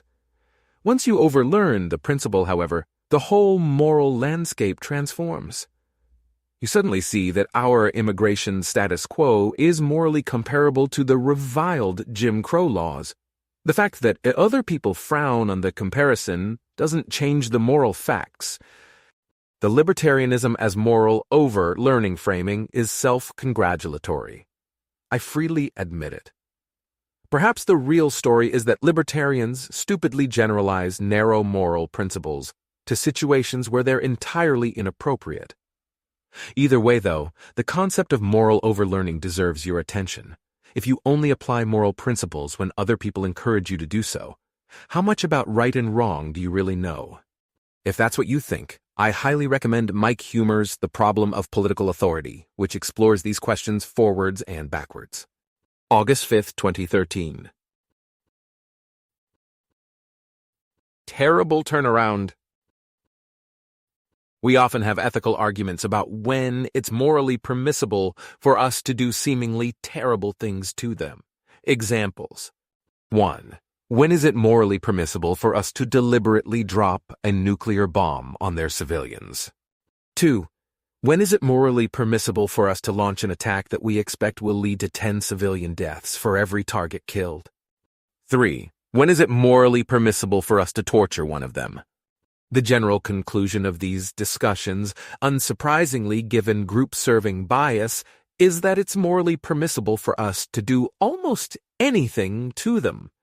Sure, there are a few random exceptions. It's okay to nuke their civilian population, but wrong to waterboard suspects. But by and large, we give ourselves a big green light. At the same time, we almost never have ethical arguments about when it's morally permissible for them to do terrible things to us. I don't think I've ever heard a debate about 1. When is it morally permissible for them to deliberately drop a nuclear bomb on our civilians? 2. When is it morally permissible for them to launch an attack that they expect will lead to 10 civilian deaths for every target killed? 3. When is it morally permissible for them to torture one of us? The most obvious rationales for these non-debates are, we're so morally upright that these hypotheticals aren't worth arguing about. They're as relevant as trolley problems. Regardless of our behavior, doing terrible things to us is wrong. If you answer A, the argument quickly bogs down in 1,000 historical arguments, but if you answer B, our double standard is terribly obvious. September 20th, 2010. Murder, a Socratic dialogue. Glaucon. Have you heard the news, Socrates? A scimitar-wielding Persian maniac just cut down 3 Corinthians in cold blood. Socrates. A ghastly crime. But why are you telling me? Glaucon. Because it just happened. Socrates. So I gathered. Glaucon. In Corinth. That's only 50 miles away. Socrates. Should we get inside and bar the door? Glaucon. Squinting. No, the Persian was killed moments after the attack. Socrates. Then I repeat. Why are you telling me? Glaucon. Upset. Because I assumed you would care about the victims. Socrates. Well, I care a little bit, but I didn't personally know them. Glaucon, outraged. You're barely human, Socrates. Everyone else is outraged by this Persian crime. You should be too. Socrates. Perhaps you're right, but one thing puzzles me. Glaucon, calming down, namely? Socrates. My friend Pythagoras has calculated the number of innocent people murdered on an average day. Do you know how many that is? Glaucon. No. Socrates, 50, and the minimum number of recorded daily victims is 5. Glaucon, what a hellish world we live in. Socrates, perhaps. Now that you know this, I have to ask, do you plan to be outraged every day for the rest of your life? Glaucon, taken aback. Well, those numbers are pretty bad, but... Socrates, but what? Glaucon, well, life is for the living. I'm not going to be angry and miserable every day just because vile crimes are happening somewhere on Earth. It's a big place, you know. Socrates. Very wise. But then why did you say I was barely human for having the same reaction when you told me about the tragedy in Corinth? Glaucon, a renewed outrage. That's completely different. Socrates, really? Please help me understand how. Glaucon.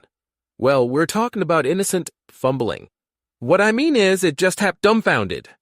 Socrates, you were going to remind me that the crime is fresh and the victims were innocent, but you stopped short because you realized that this is true every day. Glaucon, irritated. Yes. Socrates, did you think I should be upset simply because our community is temporarily fixated on this specific crime? Glaucon, no, that would be pretty stupid. Socrates, and shallow and disingenuous. So I ask you again, why am I supposed to be distraught about the tragedy in Corinth? Glaucon, long pause. Because they victims were fellow Greeks. Socrates. According to Pythagoras, 3 Greeks are murdered on an average day. The tragedy of Corinth therefore brings us to our daily average. Do you plan to be angry and miserable every day the number of Greeks murdered equals or exceeds the long-run average? Glaucon. You are missing the point. The Corinthians were murdered by a treacherous Persian. Socrates. Ah, I overlooked that critical distinction. So what should outrage us is not murder in general, or murder of Greeks by fellow Greeks, but only murder of Greeks by Persians. Glaucon, touchy. Do you think it's funny when a Persian maniac butchers a child with his scimitar? Socrates, not in the slightest. But how is that worse than when a Greek maniac murders a child? Glaucon. Well, maybe it's not worse, but we can do something about the Persian maniacs. Socrates, we can do something about murderers of any nationality, can we not? Glaucon, exasperated. Sure, but we can do a lot more about the Persians. Socrates, are would-be Persian murderers more easily deterred by punishment? Glaucon, probably less, actually. Socrates, then what do you mean when you say we can do a lot more about them? Glaucon, well, if there weren't any Persians here, they wouldn't be able to murder any of us. Socrates, true enough. So to end Persian murder, we should murder every Persian in Greece? Glaucon, that's barbarous. No, we should just keep Persians out of Greece. Socrates, we should exile a vast group for the crimes of a few? Glaucon, I don't know why you call it exile. The Persians can stay in Persia. Socrates, what about Spartans? They're only 10% of the population of Greece, but they commit half the murders. Glaucon, so... Socrates, if the Persians should stay in Persia, should the Spartans stay in Sparta? Glaucon, what a horrible thing to say. Spartans are fellow Greeks. Socrates, so we shouldn't exile all Spartans for the Christmas of a few Spartans? Glaucon, absolutely not. Socrates, but are not the Persians fellow human beings? Glaucon, I suppose. Socrates, why then isn't it just as horrible to advocate collective punishment against Persians as against Spartans? Glaucon, what part of Spartans are fellow Greeks don't you understand? Socrates, these Spartans seem rather troublesome. Could we just declare they're not Greek anymore, then exile them? Glaucon, that would be a monstrous injustice. Socrates, indeed it would be, but the reason is not that they're fellow Greeks. Who counts as Greek is a matter of convention, not justice. Glaucon, then why would it be a monstrous injustice? Socrates, because Spartans, like Persians, are fellow human beings deserving of just treatment, and that, my dear Glaucon, is no convention. July 18, 2017. Patria parenti amici. Patria parenti amici, why dunque non avete? Country, family, friends, possess you none of them? Giuseppe Verdi, Rigoletto. I am a staunch opponent of nationalism, but I'm also a family man. Isn't there a direct contradiction between the two? If I refuse to show favoritism to my fellow Americans, how can I, in good conscience, buy Christmas presents for my children? You might argue that whether you favor your countrymen or your kin, you're neglecting far more deserving strangers. There is one obvious difference between nationalism and familial favoritism. Familial favoritism is a deep and ineradicable part of the human psyche, thanks to many millions of years of evolution. Nationalism and expansive tribal identities more generally pretends to be equally fundamental, but it's largely cheap talk.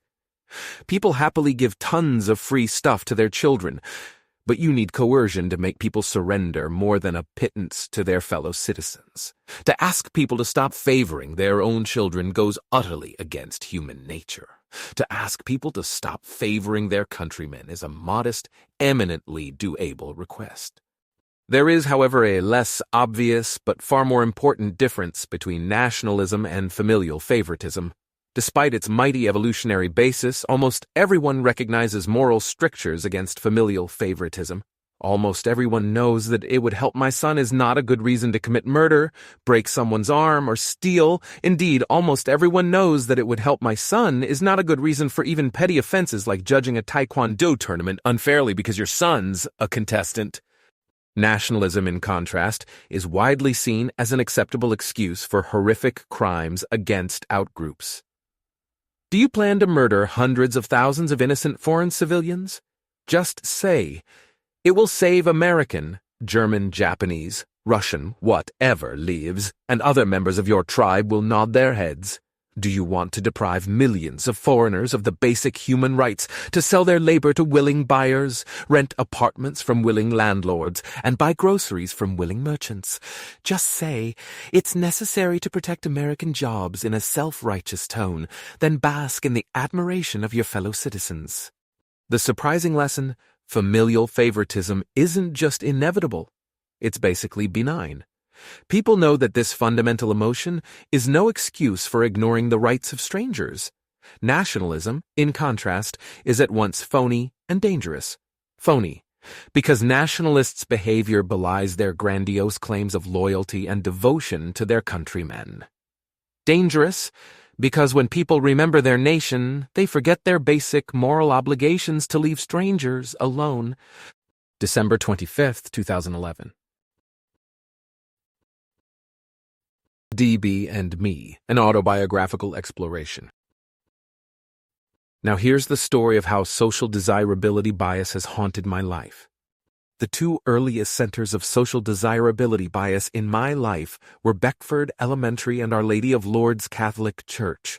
In school, they told us an endless stream of absurdities, things like, we're all going to be great at X. We all take great pride in our school. No one works harder than our teachers, and so on. I don't think it bothered me at first, but even in kindergarten, I couldn't help but notice that not everyone was great at everything. By the time I was in third grade, I knew there were plenty of students who did take pride in the school, and knew of several notoriously lazy teachers. In catechism, similarly, our Catholic instructors talked a lot about how we all love each other, even though standard cruel childhood behavior was much in evidence. I noticed the disconnect almost immediately. Once I had my first communion in third grade, I attended weekly Sunday Mass and heard the priests talk at length about devoting our lives wholly to God, loving everyone, turning the other cheek, and taking everything you own and giving it to the poor. Normally, of course, the priests were exhorting us to repent and heed this advice, but they never pointed out that zero parishioners themselves included literally complied with any of these exhortations. As I grew older, I became ever more cynical about school and church. Nobel Junior High School was full of apathetic students with a noticeable presence of stoners, or at least stoner wannabes. But the teachers and administrators talked as if we were all eagerly learning together. The PE teachers were a notable exception. They openly sneered at the troublemakers who refused to dress for gym, and freely berated poor athletes like myself, not just for lack of effort, but lack of talent as well. Church, similarly, was agonizingly boring. Even now, Morrissey's "Every Day is Like Sunday" resonates with me. And I obviously wasn't alone. Sitting in the pews, I saw bored children and adults in all directions. But everyone from the priest to my mom spoke as if we were all sharing spiritual ecstasy. And no one acknowledged the cavernous gap between the Sermon on the Mount and the behavior of every person we knew. By high school, I was loudly and aggressively pointing out the sugar-coated lies of educational and religious authorities. If the principal droned, I am sure that all Highlanders will try their very best on this week's standardized exams over the PA. I couldn't wait to sneer. And I'm sure that the vast majority of Highlanders will barely try at all. If the priest sanctimoniously announced, "In this coming week we will devote our thoughts entirely to Christ," I couldn't wait to scoff to my mom. More like devote our thoughts entirely to watching TV. My friends tended to find my remarks amusing, but repetitive. My mom didn't like them one bit, but she didn't punish me as long as I sullenly accompanied her to church. By now, I called myself a cynic. At the time, I was an aspiring English professor or possibly novelist. While fantasy was my go-to genre, I also loved literature that candidly described the world as it really was, instead of sugarcoating. Works like Huckleberry Finn and Shakespeare's Julius Caesar come to mind. It was only in 11th grade, however, that I heard of authors who were gasp atheists, and the name I kept hearing whispered was Friedrich Nietzsche. At the library, I discovered a dog-eared yet strangely beautiful edition of Thus Spake Zarathustra, this very translation, if I'm not mistaken. Zarathustra was a revelation. On so many topics, Nietzsche poetically scoffed at crowd-pleasing nonsense. I loved it, and antagonized friends and family by incessantly quoting it. A century earlier, Nietzsche had declared war on SDB without knowing the name. When he said, "I love the great despisers because they are the great adorers and arrows of longing for the other shore," I gushed, "He is talking about me." Nietzsche on religion. "On mine honor, my friend," answered Zarathustra, "there is nothing of all that whereof thou speakest. There is no devil and no hell. Thy soul will be dead even sooner than thy body. Fear, therefore, nothing any more." Nietzsche on democracy. A state. What is that? Well, open now your ears unto me, for now will I say unto you my word concerning the death of peoples. A state is called the coldest of all cold monsters. Coldly lieth it also, and this lie creepeth from its mouth. I, the state, am the people. Nietzsche on government generally. But the state lieth in all languages of good and evil, and whatever it saith it lieth, and whatever it hath stolen. Nietzsche on his own followers. Ye venerate me, but what if your veneration should some day collapse? Take heed lest a statue crush you. Ye say ye believe in Zarathustra, but of what account is Zarathustra? Ye are my believers, but of what account are all believers? Ye had not yet sought yourselves, then did ye find me. So do all believers, therefore all belief is of so little account.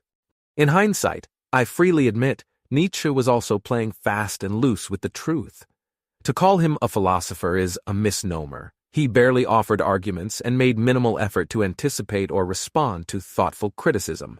Nietzsche was a great poet, but a poet nonetheless. Still, his odes against SDB spoke to me. A brilliant, famous man saw the same disconnect between popular platitudes and harsh reality that I did. Later that year, I was excited to hear about another atheist author who had only died a few years earlier. Her name was Ayn Rand, and the first piece of hers I ever read was Francisco d'Anconia's speech on money. It started off with a critique of Christian ethics. "So you think that money is the root of all evil?" said Francisco d'Anconia. "Have you ever asked, what is the root of money? Money is a tool of exchange, which can't exist unless there are goods produced and men able to produce them.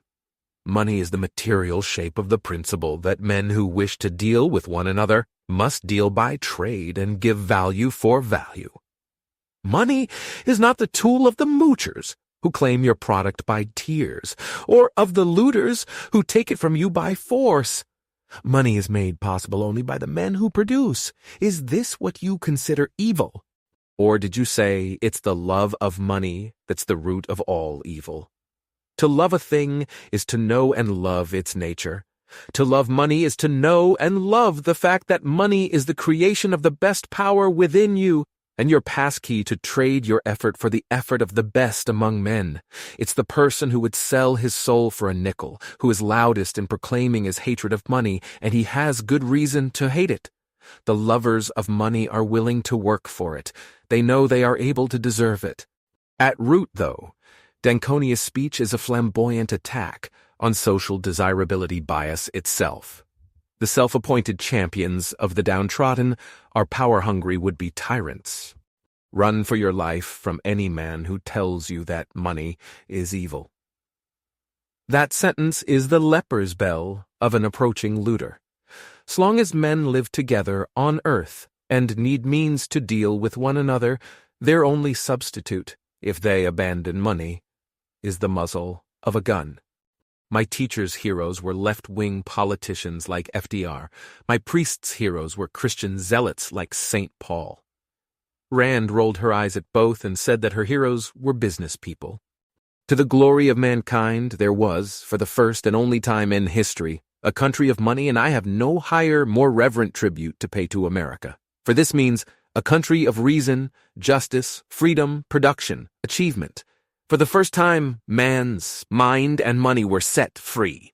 And there were no fortunes by conquest, but only fortunes by work, and instead of swordsmen and slaves, there appeared the real maker of wealth, the greatest worker, the highest type of human being, the self-made man, the American industrialist. Within a year, I read almost every word she wrote.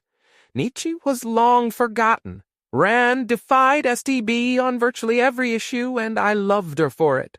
My lingering worry was that she was economically confused. Could laissez-faire capitalism actually work in practice? To resolve these doubts, I started studying economics. I began with the Rand-approved Austrians, then moved on to mainstream neoclassical economics and behavioral economics. And within each of these intellectual traditions, I discovered novel defiance of social desirability bias. Austrians broadly shared Rand's commitment to laissez-faire capitalism. Mainstream economics, in contrast, helped me see many of Rand's inadequacies and errors, but carefully interpreted, even left-wing interpretations of mainstream economic theory damned the status quo as a parade of counterproductive and grossly suboptimal policies. Neoclassical economics' slogan that actions speak louder than words is an intellectual vaccine against SDB. And while social scientists often use behavioral economics to intellectually retrofit standard SDB rationales for government intervention, you can easily use the same framework to criticize government intervention itself. And of course, public choice theory, which imputes properly cynical motivations to politicians, is another sharp stake in the heart of SDB. That's right, you can't trust politicians to use power for the good of society. Instead, you can count on politicians to use power to get more power. What public choice failed to say loudly and clearly is that voters' SDB is the key ingredient that makes democracy so inefficient. SDB drives a wedge between public policy and ugly truths about trade-offs and incentives. SDB is what makes people prefer evil controlling politicians to pragmatic live and let live business people. This is basically what I said in my first book, The Myth of the Rational Voter. Why democracies choose bad policies, though I was still unfamiliar with the psych research and terminology of SDB. With 2020 hindsight, however, I can say that all of my books revolve around the rejection of specific expressions of SDB, as well as the whole underlying mentality. Take my second book, Selfish Reasons to Have More Kids. While twin and adoption research affirms the power of heredity over upbringing, that doesn't sound good. Neither does economic reasoning about the relationship between parental effort and optimal family size. SDB says nonsense like, kids can do anything they set their minds to, and just follow your heart. The Case Against Education, published in 2018, was my first book to explicitly use SDB to explain the global dominance of education subsidies and the intellectual dominance of the human capital model. Writing it brought me back to elementary school, when I first noticed the chasm between official school rhetoric and actual school experience. Teachers, parents, and politicians all speak as if kids are learning useful skills from dawn to dusk. The actual evidence, in contrast, confirms that education is mostly signaling. As I often say, education is not so much job training as a passport to the real job training, which happens on the job. My last book, Open Borders, challenges SDB more directly. Most pro-immigration arguments focus on emotionally charged vignettes about particular immigrants, instead of actually responding to criticism about the broader social effects of immigration. They offer bittersweet biographies of immigrants. I have nothing against such biographies, but what do they really show about optimal immigration policy? Next to nothing. Open Borders, in contrast, focuses almost entirely on arguments. While writing these books, I've also been raising 4 kids, and I'm proud to say that I've successfully raised them without SDB. When my kids ask me questions, however uncomfortable, I either tell them the unvarnished truth or shrug, "I'll tell you when you're older." I love without lies, and, as a result, my kids trust me and distrust society. As well they should. March 17, 2021. IQ with conscience. I'm an IQ realist, all the way. IQ tests aren't perfect, but they're an excellent proxy for what ordinary language calls intelligence. A massive body of research confirms that IQ predicts not just educational success, but career success. Contrary to critics, IQ tests are not culturally biased. They fairly measure genuine group differences in intelligence. Yet I've got to admit, My fellow IQ realists are, on average, a scary bunch. People who vocally defend the power of IQ are vastly more likely than normal people to advocate extreme human rights violations. I've heard IQ realists advocate a one-child policy for people with low IQs. I've heard IQ realists advocate a no-child policy for people with low IQs. I've heard IQ realists advocate forced sterilization for people with low IQs. I've heard IQ realists advocate forcible exile of people with low IQs, fellow citizens, not just immigrants. I've heard IQ realists advocate murdering people with low IQs. When I say I've heard, I'm not just talking about stuff I've read on the internet. I'm talking about what IQ realists have told me to my face. In my experience, if a stranger brings up low IQ in Africa, there's about a 50-50 chance he casually transitions to forced sterilization or mass murder of hundreds of millions of human beings as an intriguing response. You can protest that they're just trolling, but these folks seemed frighteningly sincere to me. Don't such policies flow logically from IQ realism? No way. If someone says I'm more intelligent than other people, so it's acceptable for me to murder them, the sensible response isn't, intelligence is a myth. The sensible response is, are you mad? That doesn't justify murder. Advocating brutality in the name of your superior intellect is the mark of a supervillain, not a logician. But don't low IQ people produce negative externalities that well-intentioned consequentialists will want to address? I'm no consequentialist, but the consistent consequentialist position is, not if the solution is worse than the problem, and if your solution involves gross human rights violations, there's every reason to think it is worse than the problem. We should be especially wary of self-styled consequentialists who rush toward maximal brutality instead of patiently searching for cheap, humane ways to cope with the social costs of low IQ. Why do IQ realists go so wrong? Stigma is part of the story. If IQ realists face grave social disapproval, sensible IQ realists will tend to keep their views quiet. Remaining spokesmen for IQ realism therefore lean crazy. But stigma aside, IQ realists tend to be smart and self-consciously smart. People are often attracted to what I call high IQ misanthropy. If you marinate in your own misanthropy long enough, common decency fades away. To repeat, I'm an IQ realist myself. As a result, I'm tempted to deny ugly generalizations about my tribe, but I won't. As I've said before, if you really want to improve your group's image, telling other groups to stop stereotyping won't work. The stereotype is based on the underlying distribution of fact. It is far more realistic to turn your complaining inward and pressure the bad apples in your group to stop pulling down the average. So here's what I say to every IQ realist who forgets common decency. You embarrass me. You embarrass yourself. You embarrass intelligence itself. Teaching IQ with conscience probably won't end the stigma against the science of intelligence. But if we teach IQ without conscience, we deserve that stigma. April 18, 2017. Against high IQ misanthropy. Out of all the reactions I've heard to selfish reasons to have more kids, the most disturbing are all variations on, except stupid people. They shouldn't have kids.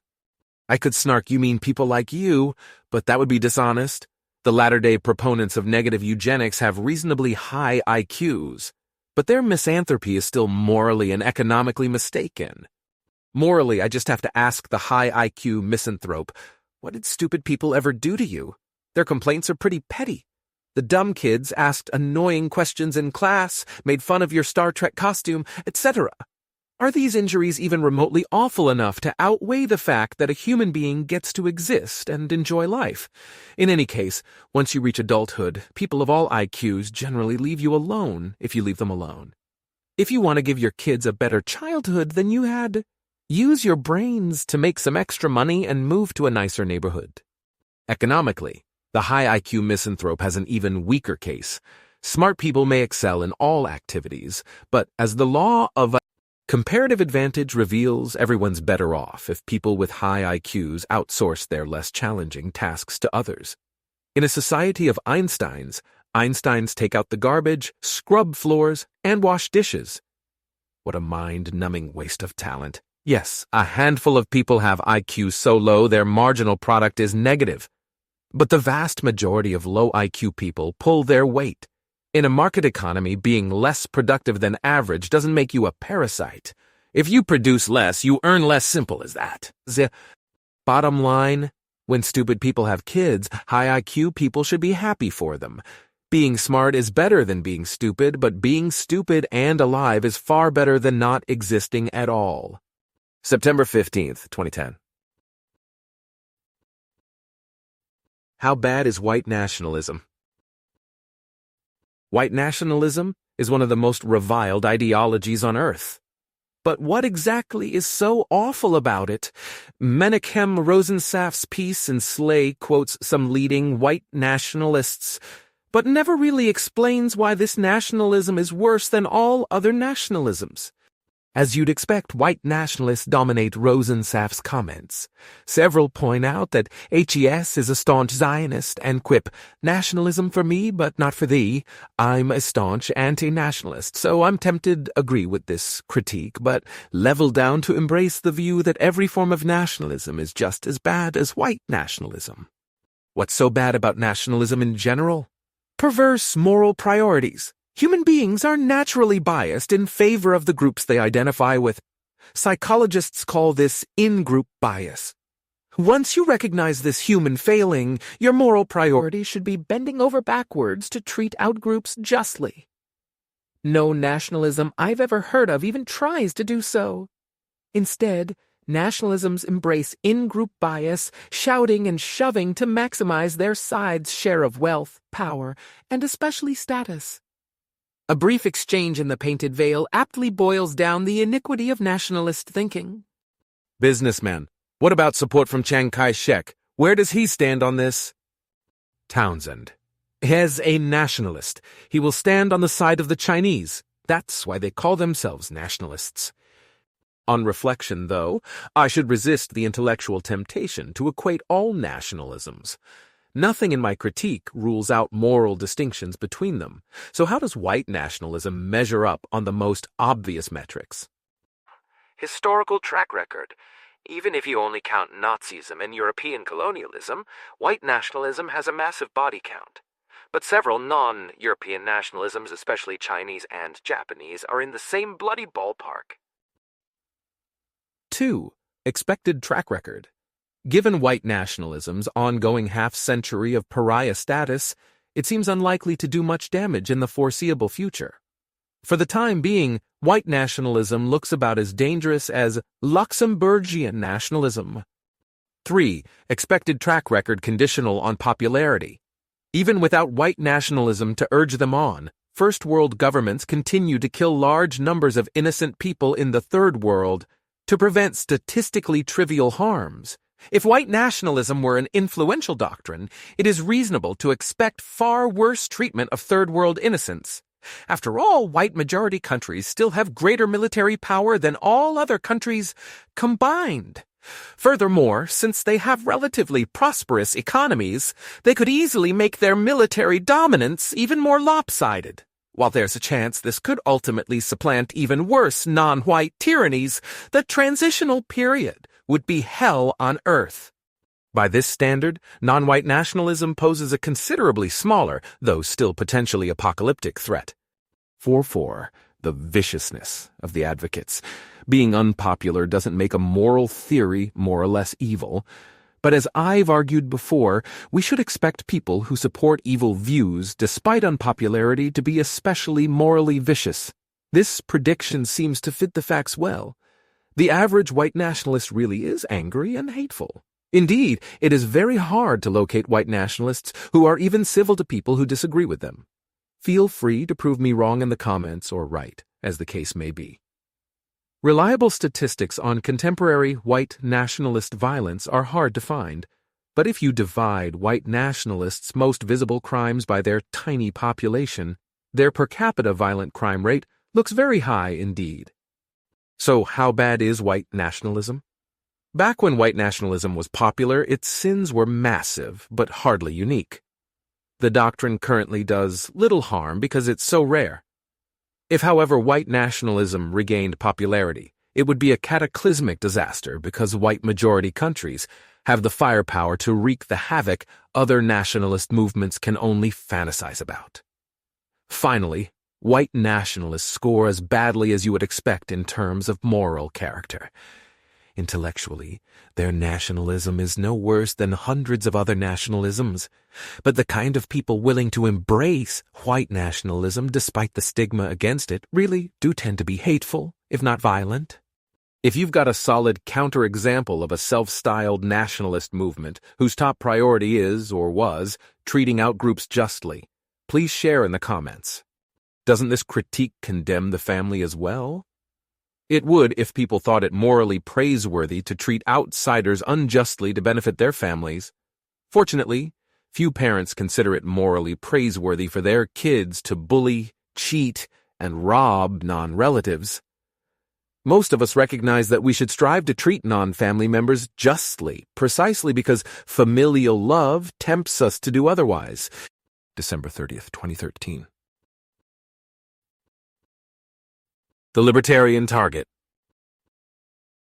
Libertarianism has a wealth of prominent, persistent opponents, starting with Paul Krugman and Salon. Who precisely are they criticizing? Probably not the 9–14% of Americans who are economically conservative but socially liberal. No, the critics target self-conscious libertarians, people who are, at minimum, in the same philosophical ballpark as Milton Friedman. The self-conscious libertarian population is, to belabor the obvious, extremely small and politically unsuccessful. Serious libertarianism is so rare that very few surveys of political identity even bother to include a libertarian response option. There isn't a single 20th century president or any ruling governor in the same philosophical ballpark as Milton Friedman. Certainly no more than 5 current members of Congress qualify. Probably none. The puzzle. Why do high-profile thinkers keep energetically targeting such a marginalized viewpoint? As a self-conscious libertarian, I'm definitely not complaining. I welcome all the publicity, no matter how negative. But the publicity remains peculiar. What motivates the critics to attack libertarianism time after time? Top possibilities the critics might embrace? 1. Despite their rarity and absence on the front lines of politics, self-conscious libertarians still strongly shape mainstream conservative politicians' economic policies. 2. Self-conscious libertarians, though rare, have still managed to sharply shift public opinion in a libertarian direction. 3. Self-conscious libertarians, though politically impotent, are a symbol of what's wrong with American politics. And then there are the stories the critics won't embrace, but perhaps they're true nonetheless. 4. Libertarians, unlike mainstream conservatives, openly defend many unpopular views.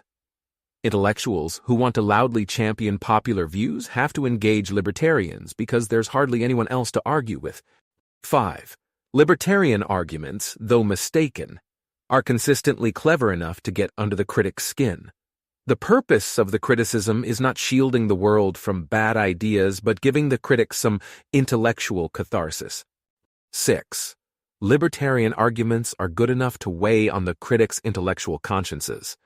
They attack libertarians to convince themselves that we're wrong, and they keep attacking us because they keep failing to fully convince themselves. Other stories? April 13th, 2015. The prevalence of Marxism in academia.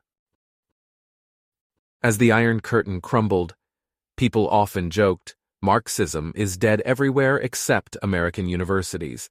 The stereotype of the Marxist professor runs deep, but is this stereotype grounded in statistical fact? Here are the results from a 2006 nationally representative survey of American professors.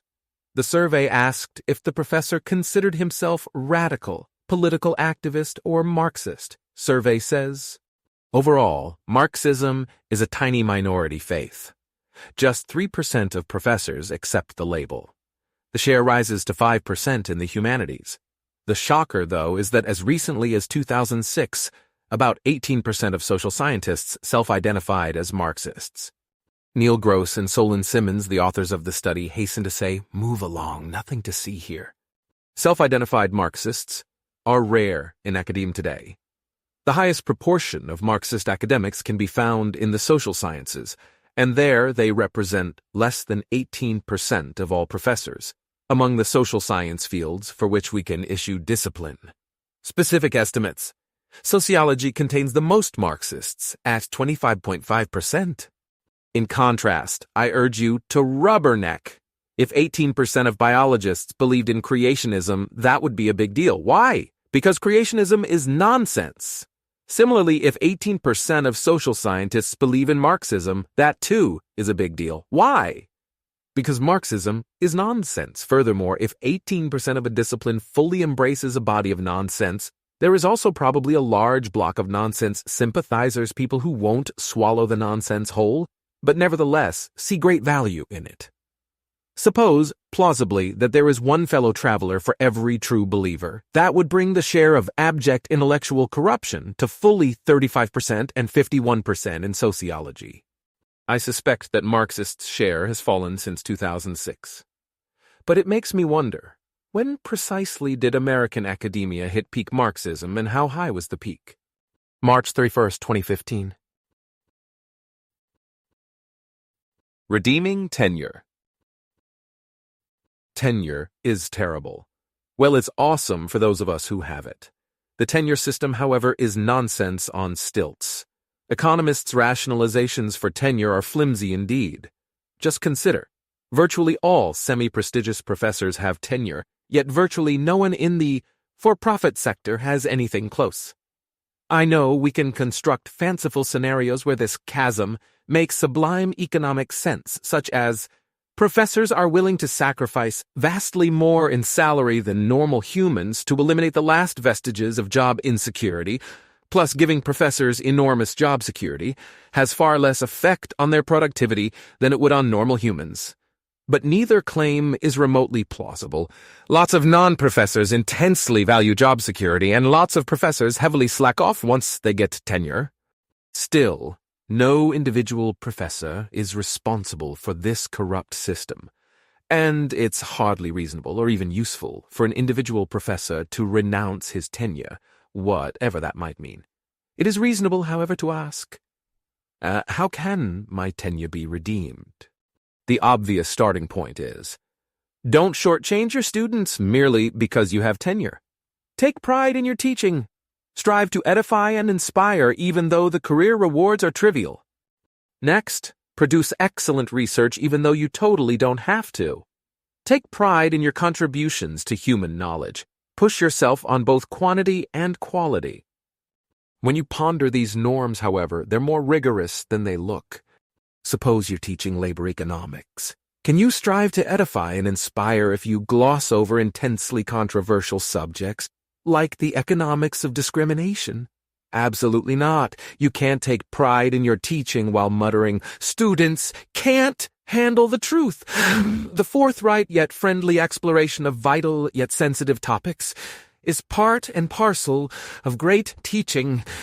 And while untenured teachers can plausibly protest, I've got to think about my family's security. Those of us with tenure know where our next paycheck is coming from. While there's a small chance the administration hassles you, that's a minor cost in the broad scheme of things. If tenured professors want voice-awkward truths, who will? Much the same holds for research. Slightly extending human knowledge on a topic no one cares about is rarely a worthwhile intellectual contribution. In a world of anxious conformists, most of the best research opportunities are mired in controversy, especially in the humanities and social sciences. If you want to create research that really matters, you should boldly proceed.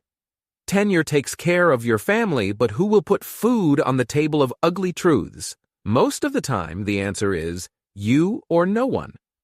So make it you. If you use your tenure to teach and research with integrity, you're well above the bar. Yet if you're earnest about redeeming tenure, you should also deploy it to defend the integrity of teaching and research in general. Untenured faculty can forgivably keep their mouths shut and their heads down. Those of us with tenure, however, are the obvious candidates to give back. to champion the rights of faculty and students to explore controversial ideas without fear. And bear in mind, for we professors, the only controversial ideas worthy of the name are ideas that are controversial on university campuses. Noam Chomsky may be more controversial than Milton Friedman in the broader world, but in academia, almost no one needs to look over their shoulder before praising Chomsky. Admittedly, the duty to stand up for the right to explore controversial ideas without fear is an imperfect duty. No one has time to stand up for everyone. Nevertheless, you have ample time to at least stand up for your own friends, your own colleagues, and your own students. Some anti-intellectual university functionary might get mad at you for doing so. If even a dream job for life doesn't give you a backbone, though, what will? October 29th, 2020. I dream of repentance. Since the election, several people have privately asked me, well, whatever you think about Trump, don't you at least enjoy the attendant outrage of the left? At least that must make you happy, right? In my misanthropic youth, the answer would have been a resounding yes, but in all honesty, I put away such childishness years ago. I have a rich, full life that affords me ample opportunities for pure joy. I have no need to seek out joy sullied by anger. And again, in all honesty, I wish everyone else felt as I do. Living through this disgraceful election and then seeing partisan pundits double down on their disgraceful behavior afterwards just discourages me. This is especially true when I'm sympathetic to the conclusions of practitioners of the disgraceful behavior. Reasonable, fair-minded disagreement gives me hope. Unreasonable, unfair agreement just creeps me out. What about the unreasonable and unfair? Don't I want to see them choke on their own rage? Not at all. To give me pleasure, they would have to display a far rarer reaction, heartfelt repentance. All of the following would be music to my ears.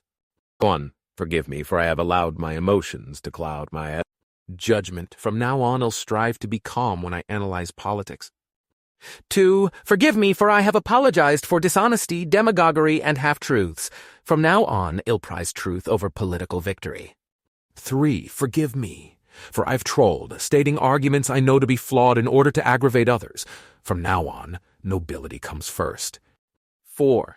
Forgive me, for I have advocated collective punishment of groups I dislike, even though I know most members of these groups are innocent. From now on, I will make a special effort to treat members of groups I dislike justly. 5. Forgive me, for I have advocated government coercion, even though it's far from clear that leaving people alone would lead to worse results. From now on, I embrace the presumption of liberty. If any of these mea culpas come my way, I'll be delighted and grateful and never say, I told you so. But if repentance remains rare, as I firmly expect, I won't let it get me down. Any observant person who turns to politics for happiness is doomed to dismay. I have my bubble, and it is enough. December 26, 2016. The Apologies of Repeal. Whenever government repeals a bad policy, my first reaction is amazement, then gratitude, swiftly followed by indignation because no matter how bad the repealed policy was, the government almost never apologizes. Homely example, the FAA used to ban the use of any electronic device during takeoff and landing. When the rule finally went away, I was amazed because I expected to endure this petty tyranny for all the flights of my life. Next, I felt grateful for this small expansion of my freedom. Soon, however, I became indignant because the government never apologized.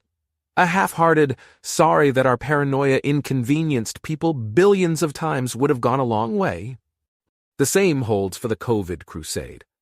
Almost all vaccines sharply reduce contagion, yet for months, the government kept forcing vaccinated individuals to wear masks and socially distance. When the CDC finally changed its guidelines, I was amazed, then grateful. Yet before long, and to this day, indignant. A half-hearted, sorry that our paranoia trampled the freedom of hundreds of millions would have gone a long way. A clever public choice economist might respond, Getting government to repeal bad policies is nigh impossible already. If leaders have to apologize when they repeal, repeals will virtually vanish. Plausible, but you could also say, if governments know they'll have to apologize when they repeal bad policies, maybe they'll be more cautious about adopting bad policies in the first place. It's the same as the logic of war crimes trials. One common objection to the Nuremberg trials was that they gave bad incentives to future war criminals.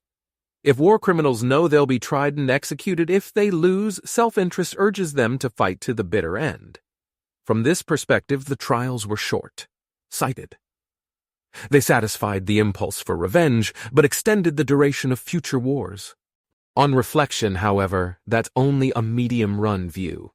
The apostle of credibility could easily retort, yes, the Nuremberg trials encourage future war criminals to fight to the bitter end, but they also discourage future leaders from committing war crimes in the first place.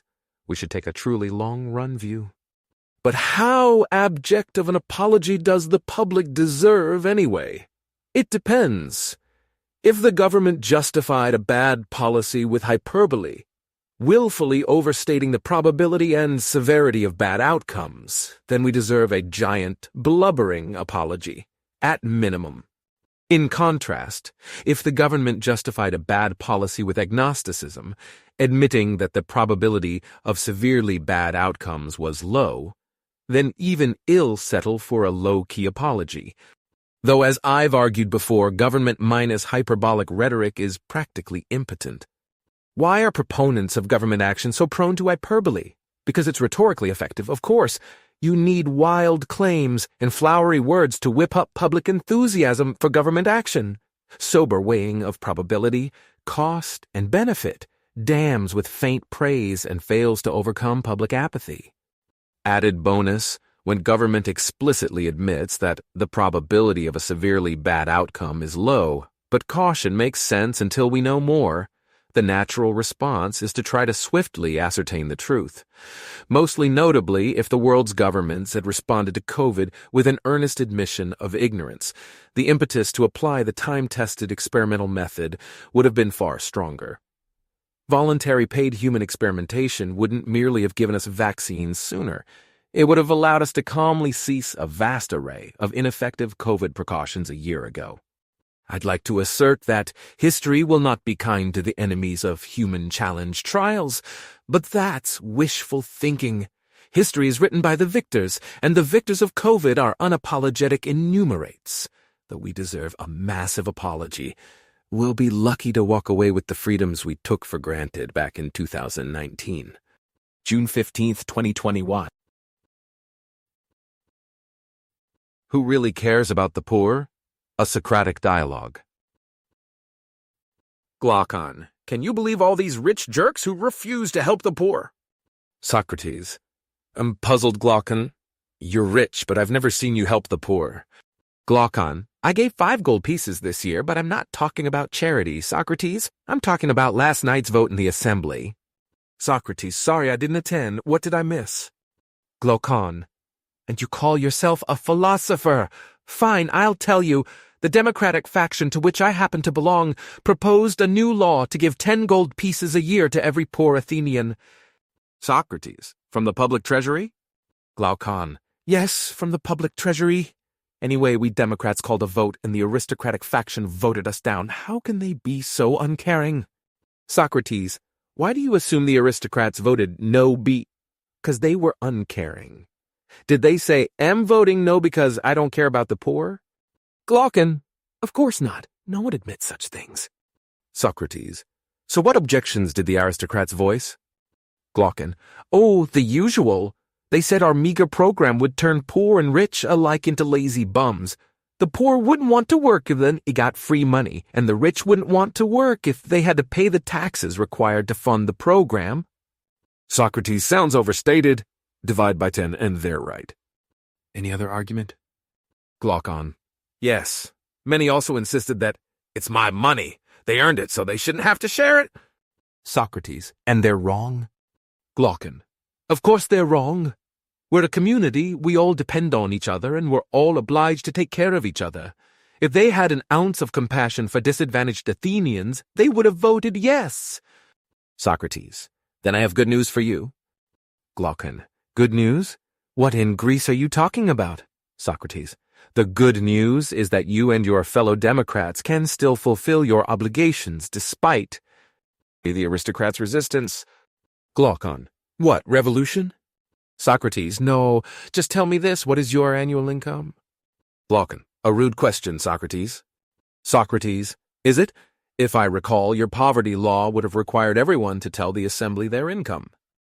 Glaucon, I seem to recall you claimed ignorance of our proposal. Very well, I make 1,000 gold pieces a year.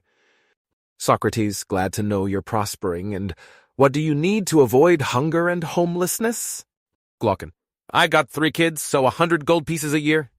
Socrates, seems high, but let's run with it. You make 1,000 gold pieces a year, but only need 100. That leaves 900 gold pieces a year. Glaucon, I can do arithmetic, Socrates. Socrates, most rich men can. Here then is my advice. Give your extra 900 gold pieces to the poor. Urge your fellow Democrats to do the same. Glaucon, charity? Your cure for Athenian poverty is to impoverish me? Surely you jest. Socrates, I know you can't personally cure poverty, Glaucon, but you can save a dozen poor families from their plight, and when you're done, you'll still live comfortably. Glaucon, why should I? Socrates, unlike the aristocratic faction, you care about the poor, do you not? Glaucon, absolutely. Socrates, if you have the means to help people you care about, shouldn't you help them? Glaucon, sure, if it would do any good.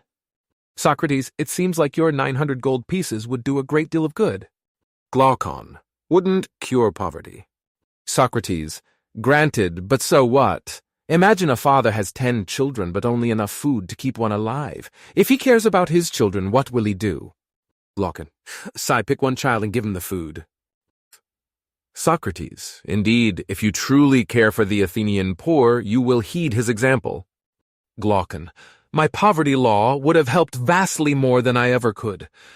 Socrates, perhaps, but your path remains clear. Give your extra 900 gold pieces to the poor. Then explain your reasons to your fellow caring Democrats. Glaucon, why should we be singled out for suffering? Socrates, if you're as caring as you say, you'll suffer more if you keep your money. Glaucon, funny, I hadn't noticed I was suffering. Socrates, could a caring father eat a feast while his children starved? Glaucon, no. Socrates, why not? Glaucon, because every bite would remind him that people he cares about need it more. Socrates, indeed, by the way, I don't mind if we continue this conversation tomorrow. Glaucon, do you have some place to be? Socrates, no, but I thought you might want to run home and donate the 900 gold pieces. It's hard to talk philosophy when desperate people you care about await your assistance. Glaucon, if you're going to mock me, go join your aristocratic friends and mock us at the next assembly. Socrates, they're not my friends. Democrats and aristocrats alike sin against philosophy. Glaucon, look, why should the aristocrats get a free ride? They should contribute to solve the problem of poverty just like everyone else. Socrates, if they're as uncaring as you say, how are they? Free riding? Glaucon, don't they benefit from the knowledge that every Athenian has a decent standard of living? Socrates, caring people like you benefit from such knowledge, no doubt, but your heartless aristocratic opponents will take small comfort from this realization. Glaucon, they may be aristocrats, but they're still human. Socrates, that's the first kind word you've ever had for them, so far as I recall. I concur. Aristocrats, like Democrats, are not bereft of compassion. Glaucon, many even give to charity. Socrates, according to my friend in the Bureau of Athenian Economic Statistics, aristocrats actually give a higher share of their income than Democrats. Glaucon, well then, so they do care and they are free-riding after all. Socrates, perhaps, but now I'm more puzzled than ever. Glaucon, what is it now? Socrates, when an aristocrat gives 100 gold pieces to the poor, what does it cost him? Glaucon, 100 gold pieces. Socrates, right. When an aristocrat votes for a measure that raises his taxes by 100 gold pieces, what does that cost him? Glaucon, 100 gold pieces again? Socrates, does it? Was last night's proposal decided by a single vote? Glaucon, no, the final tally was 555 to 450. Socrates, so if one aristocrat had switched his vote, the final tally would have been 554 to 451. Glaucon, correct. Socrates, and your measure still would have lost? Glaucon, we are a democracy, Socrates, so yes. Socrates, then it's hard to see how an aristocrat saved any money by voting against your measure. Whether he votes yes or no, his taxes stayed the same. Glaucon, your point being? Socrates, your opponents didn't vote no because they were uncaring, because any one of them could have switched his vote without paying 1 copper piece extra. Glaucon, maybe they voted no because they foresaw a tiny probability of tipping the election. Socrates, perhaps. But what about all the no voters who donate to charity? Why would someone willing to hand the poor money out of his own pocket be so eager to guard against a small chance of paying extra taxes to help them? Glaucon, don't make me guess, just tell me. Socrates, very well. The simplest explanation is that the aristocrats sincerely believe the reasons they stated. They're worried about disincentives, and they think that whoever earned his money deserves to keep it. Glaucon, bah, if they're so wonderful, they'd happily donate all their surplus riches to the poor, right? Socrates, I don't remember discussing whether anyone was wonderful, but yes, if they deeply cared about the poor, they would give away all their extra income. Glaucon, but almost no one does that. Socrates, then almost no one deeply cares about the poor. Glaucon, so your point is that Democrats and aristocrats are equally bad? Socrates, a question for another day, but at least on the issue we're discussing, my point is that you Democrats are worse. Glaucon, worse? How could we possibly be worse than them? Socrates, they live up to their stated principles. You don't live up to yours. Glaucon huffs. Socrates, the aristocrats say that people who earned their money deserve to keep it. That's perfectly consistent with voting against last night's proposal. And it's perfectly consistent with their failure to give away all the income they don't need. Glaucon, and we Democrats? Socrates, you say we're obliged to care for all our fellow Athenians. That's arguably consistent with the way your side voted last night, though you really should look more closely into those disincentive effects. But your principle is inconsistent with your failure to give away all the income you don't need. Glaucon, nobody's perfect. Socrates, indeed. But please remind me, how much did you actually give to charity this year? Glaucon, 5 gold pieces. Socrates, then your deviation from your stated principle is extreme. You should have given 900. You only did 5 900ths of your duty, leaving 895 900ths undone. Glaucon, funny, I don't feel like an awful person. Socrates, I've never thought so. But if your moral principles are correct, an awful person is what you are. Glaucon, why do I keep arguing with you, Socrates? There's no need to be rude. Socrates, I've tried to make my points with utmost civility. All I'm saying is this: your principles and your behavior can't both be right. Change one, and I'll invite the aristocrat of your choice to my next dialogue. And don't worry, I'll treat him with utmost civility. August 17th, 2015. When may we be happy? 2020 felt like a bad year. I was definitely less happy than normal. Yet every day I tried to be happy. You could question the realism of the goal. Be happy during a pandemic? When over 1 million human beings are dying, when the global economy crashes, when billions lose their freedom, when immigration restrictions go from draconian to suffocating, when police murder innocents in broad daylight, when fanatics riot in the streets, when friends lose their minds, when they lose touch with friendship itself. Not possible. A totally different reaction, however, is to question the propriety of the goal. You're not supposed to be happy when the world is in tatters. Only a vicious person could be happy when fellow citizens are dying of the plague, when whole populations live under house arrest, when their friends are acting like Martians. Just because you can be happy in 2020 doesn't mean you should. Emotionally speaking, this is a powerful point.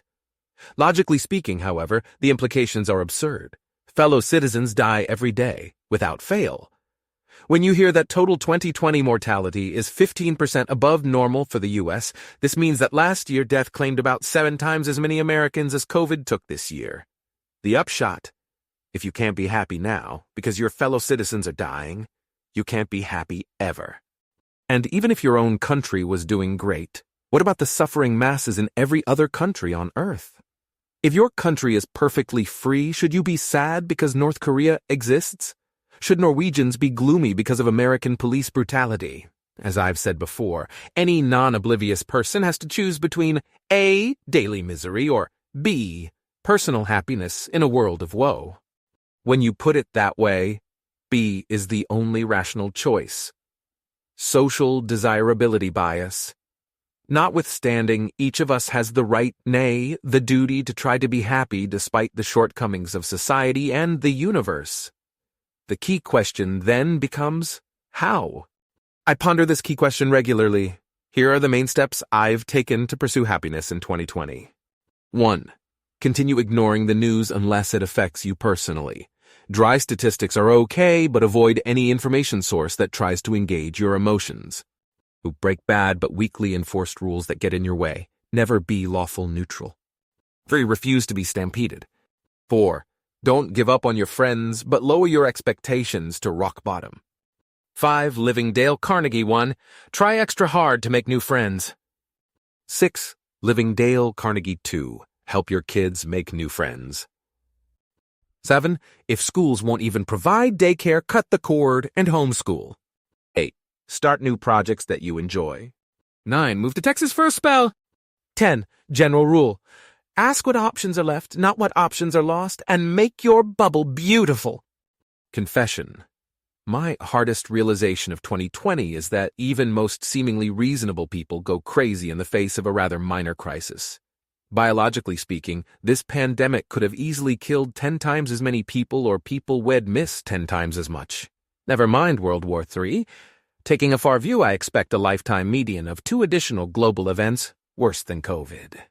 But I'm not going to let that bother me on a typical day, any more than I'm going to fret about my own mortality. Instead, I'm going to remember how lucky I am to be alive at all. As I wrote long ago, if you read Woody Allen very charitably, he seems to have a perfectly reasonable desire to live longer. But his real complaint is that the time he has is meaningless, because he only has a finite amount. And his conclusion resonates with a lot of people, and has for a long time. I've never understood the appeal of this argument. If a finite quantity of life is worthless, how can an infinite quantity be desirable?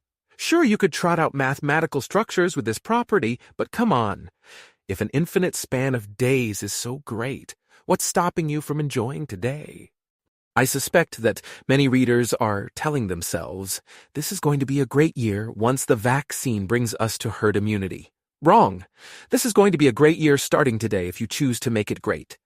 And if you postpone happiness until society gets its act together, you'll be waiting for a lifetime. Happy New Year now.